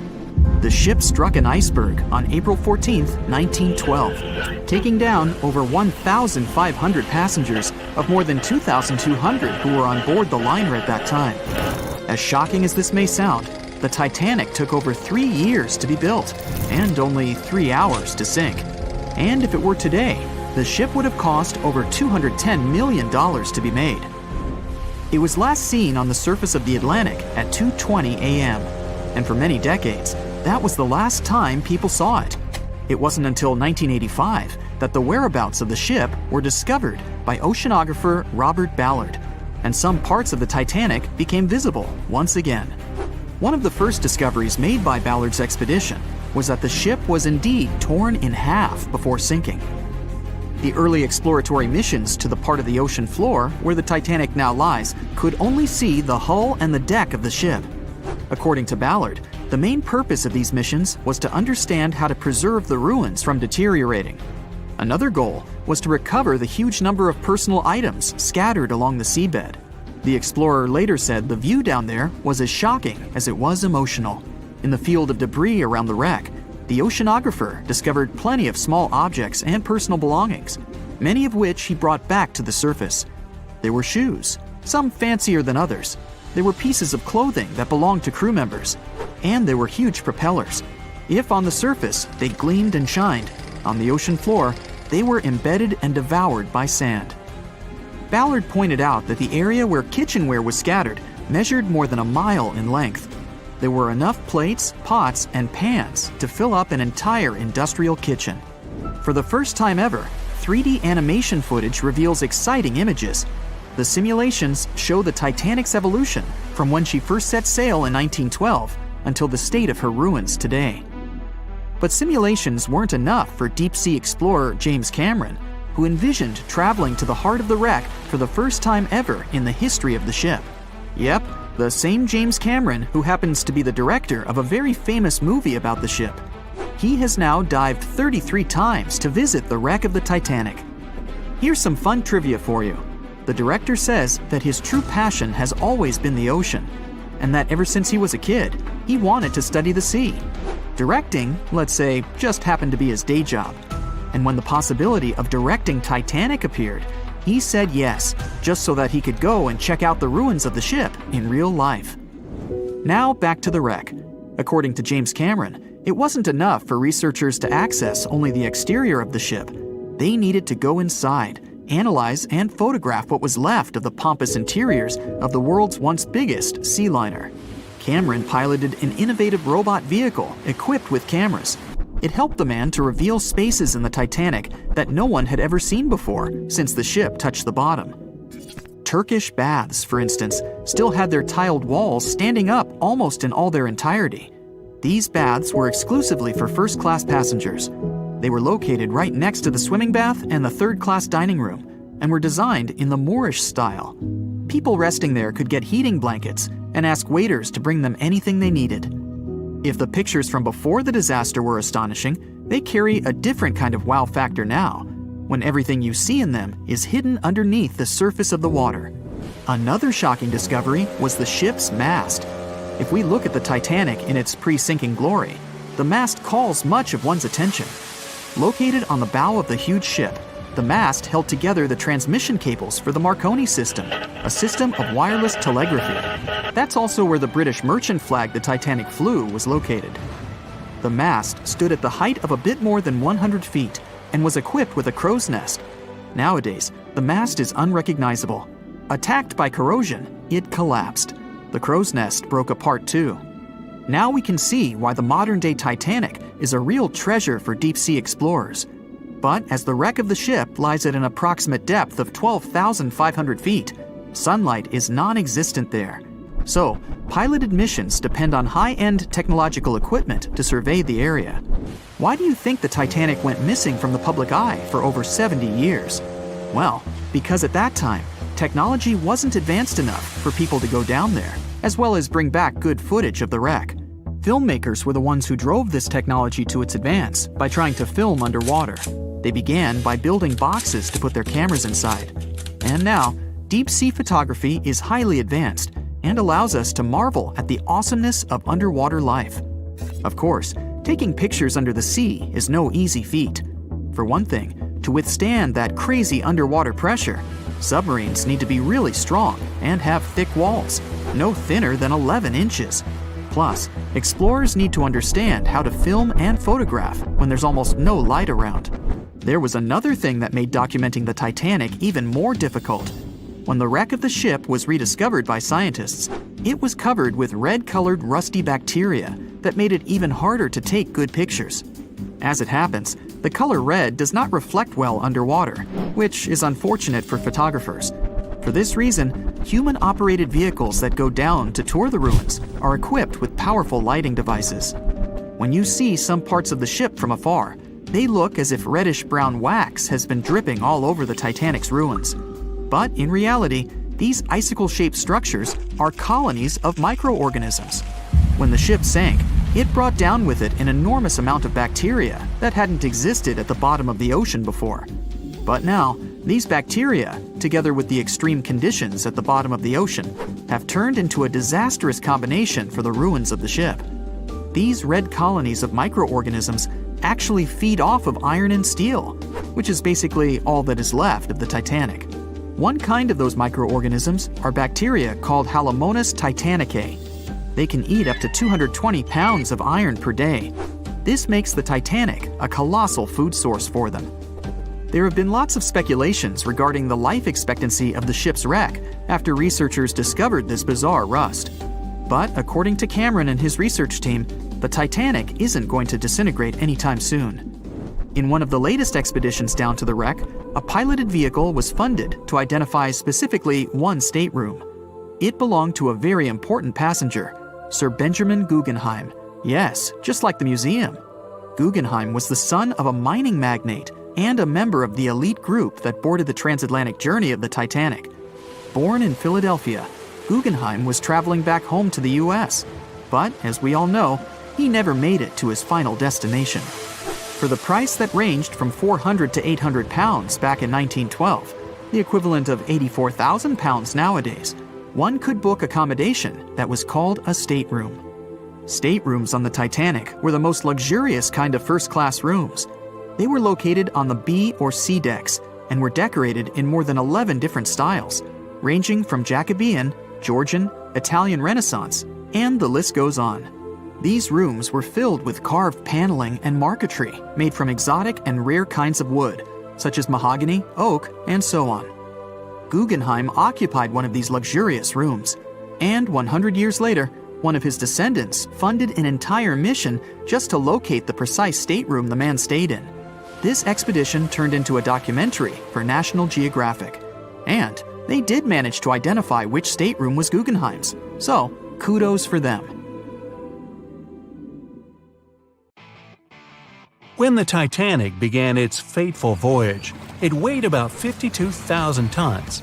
Now, how did they even get it into the water in the first place? Step 1. Find tons of soap and natural fat. Step 2. Dump it all over the ramp in front of the Titanic like a monster slip and slide.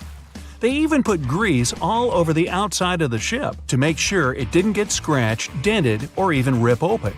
Just like that, the Titanic plopped softly into the water, and the workers and owners breathed a sigh of relief. At least that part went well. When they built the Aswan Dam in Egypt, they needed to clear out a huge area for the new artificial lake. Almost 100,000 people had to move out of their homes. That was the easy part. Engineers now had to try to move 2 huge ancient Egyptian temples, or they'd be lost underwater forever. The answer? Thousands of engineers and builders. The temples were built into a mountain, so first they had to detach it using bulldozers and jackhammers. Then they had to take it all apart like a humongous Lego project. Statues, roofs, walls, sculptures, pretty sweet Lego set. Then they cut the temples into bite-sized bits, over 1,000 of them. Each one weighed the same as 3 elephants. So where did they put it all back together? On the same mountain, just 200 feet higher. It took 5 years and about $300 million in today's money. I think even the pharaohs would have been impressed. Now, say you're thirsty, so you grab a glass of water. But where does that water come from? In Saudi Arabia, it comes from salt water. You just need to get the salt out, no biggie. That calls for an evaporator. Saudi Arabia's machine brings fresh water to 300,000 people. Not bad for so much desert. The evaporator weighs 5,000 tons, and it's pretty big, like 10 basketball courts big. They hired a special ship to bring it from Vietnam to Saudi Arabia, but even that was too small. After making the ship a little bigger and making a successful cross-continent journey, the evaporator finally touched down in the Middle East. Then it was easy. Just grab 30 tractor trailers and pull. Pretty impressive, but the largest thing ever moved on Earth is way bigger. Enter the Norwegian Troll gas production platform. It weighs more than the Titanic and is way taller than the Empire State Building. But the engineers weren't scared, even though they had to drag the thing 120 miles from shore. They hooked up 10 powerful boats and pulled it along for a week. That thing cost $1 billion to make, so they had to be careful. The boats were actually pulling it in all directions to keep it steady, then slowly making their way out to sea. Once it got there, its 4 powerful legs were secured with concrete, about as much as you'd use to build 200,000 houses. That part of the sea can be quite rough, so they had to make sure it wouldn't move at all. Natural gas can set on fire, even in the middle of the sea. You gotta move out of town, but you're used to your house, your big kitchen, cozy fireplace. No problem. Take your home with you. About 500 years ago, an Italian architect was constructing the local city's administration building, but the local church bell tower was getting in the way. The solution? Pick up the tower and move it. The architect built a wooden frame around the tower and shifted it using ropes, blocks, and a lot of people power. Since then, a lot of buildings have been moved around, but what happened in China changed everything. In 2004, engineers shifted the Fugang building about 120 feet. It was the heaviest building ever moved, but it only took 11 days. They worked day and night to get it done so fast. 10,000 years ago, a meteorite fell on Greenland. It was the only source of iron for the local people, who started breaking pieces off to make knives, harpoons, arrowheads, and even jewelry. Talk about good luck. Over time, the locals split the meteorite, named Cape York, into a bunch of pieces. Arctic explorer Robert Peary wanted to bring the biggest piece back to the U.S. So, how do you move 30 tons of space rock without trucks or paved roads? Plus, it's 1897 and freezing cold. It took 3 years, but he did it. He ended up building a railway with a special platform to pull it to the nearest shore. It was the first and last railway in Greenland. Peary sold the meteorite for $40,000. Today, that would be about $1 million.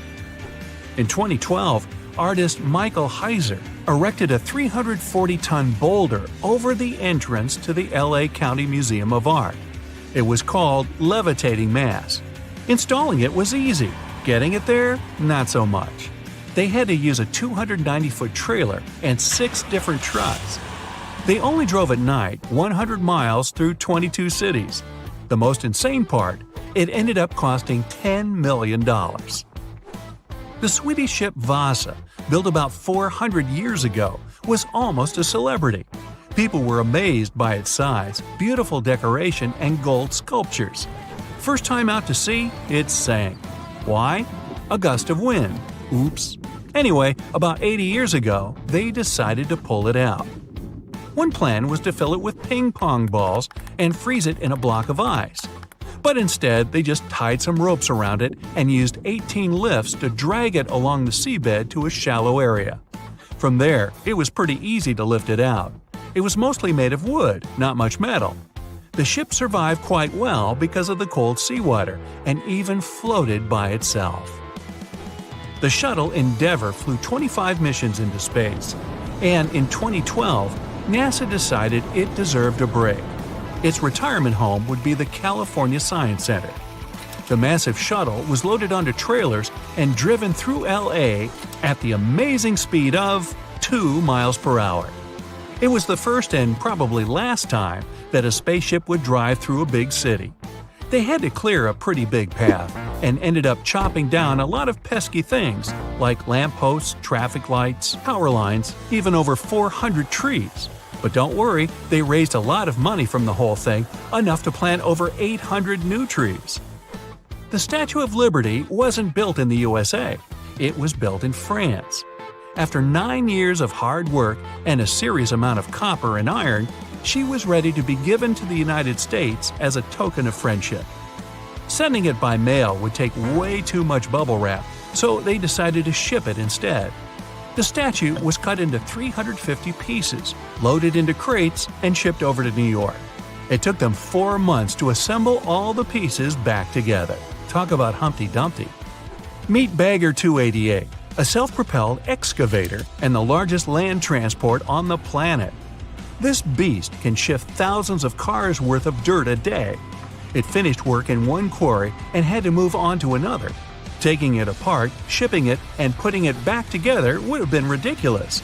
So it just drove over there. It took 3 weeks and only moved at half a mile per hour. To stop it from wrecking everything it drove over, engineers walked ahead, planting grass and covering roads with gravel and dirt. Now, you're walking down the street in France, see a couple of cafes, maybe a nice bakery, and the world's largest gas turbine, named Harriet. Harriet's job? Keep the lights on in over 700,000 French homes. This mammoth turbine weighs as much as 2 jumbo jets and had to travel through France, Germany, Belgium, and the Netherlands. Hey, let's go Dutch! The Great Pyramid of Giza in Egypt is made up of more than 2 million huge blocks of stone. No trailers, no tractors, just some good old-fashioned muscle power. Each block weighs more than 2.5 tons. That's like 30 of me. These guys didn't even have strong metals like iron or steel. They mostly used pieces of wood and stone hammers. It was the start of 1912. A giant chunk of ice broke off a glacier in southwest Greenland.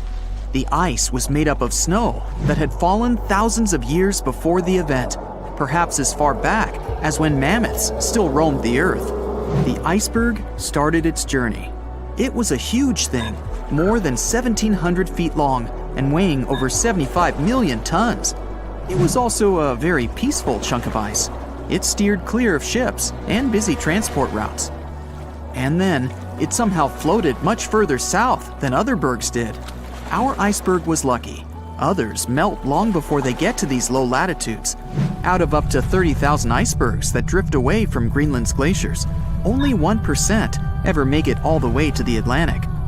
Even after melting into the water for months, this massive block of ice was still almost twice as heavy as the Golden Gate Bridge. The iceberg's top part was towering 10 stories over the ocean surface. Several days before our iceberg made it to the Atlantic Ocean, a magnificent ship left port. It was a luxury liner carrying more than 3,000 passengers and crew members. At that time, it was the largest ship ever built. It was the Titanic. The collisions happened on April 14th, when the ship was in the North Atlantic, 370 miles away from Newfoundland. Unable to divert its course, the ship ruptured at least 5 of its hull compartments. They started to fill with water at an alarming speed. The Titanic's compartments weren't capped at the top. That's why the water spilled over and started to flood each succeeding one. The front of the ship began to sink, causing the back part to lift vertically into the air. And then, with a deafening roar, the liner broke in half. The rest is history. But what happened to the iceberg after that? On April 15th, the German ocean liner SS Prinz Albert was sailing through the North Atlantic. It was traveling a few miles away from the place where the Titanic had sunk several hours prior. The German ship's chief steward, who hadn't learned about the disaster yet, saw an iceberg. What drew his attention was a large streak of red paint going along the iceberg's base. Surprised, the man took a photo of his discovery. He thought the paint meant a ship had hit the iceberg within the past 12 hours. The next person who saw the iceberg and took another photo of it was the captain of a vessel laying deep-sea telecommunication cables. The ship was sent to help in the area where the Titanic had sunk. The captain later claimed the iceberg he'd seen had been the only one in that area, plus the red paint. It wasn't difficult to connect the dots. In 2015, one of these photos sold at auction for over $32,000. And still, experts are unsure whether the image really shows the infamous block of ice. It might be a simple iceberg that had been floating nearby at that time. The great unsinkable ship was gone, sunken to the bottom of the North Atlantic, where it remains to this day. But the iceberg continued on its way, perplexing a few witnesses and slowly melting into the surrounding water. It would vanish completely before the end of the year. Titanic sank on April 14, 1912, and all of the passengers' belongings and ship's paraphernalia went down into the deep, dark waters with it. These objects patiently waited to be discovered until 1985. Titanic sank fast, and there seemed to be almost nothing left from the ship. Yet divers in small submarines managed to retrieve plenty of artifacts from the wreckage. If you wonder what those surprising items look like, hey, join me. A number of museums have collections of Titanic items rescued by divers or donated by survivors and their relatives. And some of those items are even sold at auction. So if you're ready to spend a pretty penny on an exclusive artifact, hey, why not? The first artifact on my list is a pocket watch belonging to a Titanic passenger, John Chapman. John and his wife Elizabeth were on their honeymoon. When the ship hit the iceberg, Elizabeth was offered a seat on a lifeboat next to her friend Emily Richards. There was a problem, though. Mr. Chapman couldn't enter the lifeboat. Elizabeth turned to her friend Emily and said, "Farewell. If John can't go, I won't go either." Now, that's what I call true love. After a short time, the ship went under. If we step back and return to Chapman's pocket watch, we'll notice one more heartbreaking detail. Experts believe the watch stopped around the time the ship finally submerged.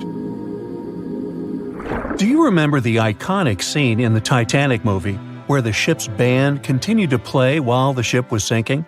The violin, played by the real musician, was sold in an auction for $1.7 million in 2013. They say the band played "Nearer My God to Thee" as the ocean liner sank. Since we started talking about the band, we might as well shed light on a piece of music found on the ship. It was the song "Put Your Arms Around Me, Honey." Considering the fact that paper gets ruined almost instantly when it meets with water, it's a miracle to see those documents. Another saved paper document is the lunch menu. The first-class passengers wore their beautiful dresses and enjoyed their meals without knowing that it was their last lunch. This unique item was auctioned for $122,000. Meals were offered based on class. For instance, a first-class passenger would eat roasted turkey with cranberry sauce, spring lamb, or baked haddock. In comparison, a third-class lunch consists of stuff like rice soup, fresh bread, roast beef, and brown gravy. There were also cabin biscuits, which the passengers would eat to diminish seasickness. It wasn't just the menu. A VIP ticket was also retrieved. The ticket number is still readable, 1342. Number 5 is Edwardian perfume samples. A chemist named Adolf Saalfeld stepped onto the Titanic with various perfume bottle samples. Why did he bring these samples with him? Well, Saalfeld planned to open a fragrance store in America. 61 vials of perfume sank with the ship. Luckily, their owner managed to survive and get there safely, but his samples sank and were only rediscovered some time ago by the divers. When we accidentally drop a plate, it usually shatters into pieces. Now, there's a question. Do you think an unbroken plate can be recovered from Titanic? The answer is yes. Original White Star tableware is proof. Apparently, each class of passengers didn't just get different meals, but was also served with different types of plates. The retrieved plates have a green and brown floral motif. The edges have a gold rim, and there's a logo in the center. By the way, they're sold at auction, and you can find them online. Let's carry on with touching personal stories. The love story of Rose and Jack that we see in the movie is fictional, but the ship surely witnessed many romantic tales. Here's a love letter to prove this. The messages tell us a story about how life was on the ship during the last few days. It was written by Kate Buss on April 10th. She mentioned how seasick she felt and other things, such as she was supposed to go to dinner in a half an hour. This letter wasn't the only letter divers took to the surface. For example, there's the letter Esther Hart wrote to her little daughter, Ava. It was sold at auction for £119,000. This letter is probably the last letter written on board, since it was completed only 8 hours before the tragedy. The letter is not that damaged because it was in the pocket of Esther's husband's coat. Another letter we can mention is Dr. John Simpson's letter. Those words were the last words that he wrote to his mother. Let me introduce you to Edith Rosenbaum. She was on the ship with her lucky toy pig. Edith had been severely injured in an accident before she sailed on the big ship. The toy was a present from her mother as moral support for her recuperation process. It was actually a music box in the shape of a pig. Edith used it to calm frightened young people in the same lifeboat. The next item on the list is the scout whistle of Lillian Winifred Bentham. She was a second-class passenger. On that terrible night, Lillian was in her stateroom. She didn't believe that the Titanic could sink. After all, it was the unsinkable ship. Her friend came to her and convinced her to hop into a lifeboat. Only then did she realize how serious the situation was. Moments later, she saw the ship break into two parts. As the lifeboat floated into the night, Lillian saw a crewman who was also rescued. Without a second thought, she wrapped the man with her fur coat. It was freezing, so she probably saved the man's life by doing that. The young man wanted to thank her for her kindness, so he gave Lillian a scout whistle. It was the whistle he used throughout the night to call for help. This pair of white gloves is one of the rarest artifacts recovered from Titanic. These cotton gloves belong to a gentleman. The owner's identity is unknown. Fabric can't last underwater for decades, but these gloves look fine, and you can still see the fine detailing and elegance. An alarm bell has also been found. Yes, that's the famous bell, the one that rang to warn people about the iceberg. Frederick Fleet and Reginald Lee were on lookout duty the night of the accident. Both of them survived. Fleet was the one who saw the iceberg before the ship struck it. What's ironic is that Fleet and Lee didn't have access to binoculars. They were stored in a locker in the crow's nest, but the key to the locker was in the pocket of a crew member who was reassigned to another ship at the last minute and didn't leave the key. They could have seen the iceberg sooner if they had had pairs of binoculars. If they had had it, the Titanic could have gotten out of the way. Divers discovered not just belongings of passengers or the crew, but also pieces belonging to the ship itself. Our next artifact is the Grand Staircase. Some parts of this iconic structure are recovered from the wreck. Turns out that this staircase became a meeting spot among first-class passengers. If they wanted to visit the Turkish baths for a spa day or eat dinner, they met at the staircase and went together. This staircase was a sign of how luxurious some parts of Titanic were. Another miraculously saved object that belongs to the ship is its plan. It was one of the most expensive artifacts sold at auction. The plan is around 30 feet wide. What else? The logometer was also discovered. It's a device used to check the sailing speed of the ship and the distance it covers. The experts say that from the start at noon on April 14th, the device logged 268 nautical miles. And there's more. A giant chunk of hull, known as the Big Piece, was also found. This fellow weighs 15 tons. The larger portholes were for the cabins, and the smaller ones were for the restrooms. This piece was found in 1994, but it was in 1998 when it was successfully taken out. After all these years spent underwater, it was swarming with sea life. Still surprisingly, the portholes still had glass. Now, let's assume you were a diver and you could only take out one of these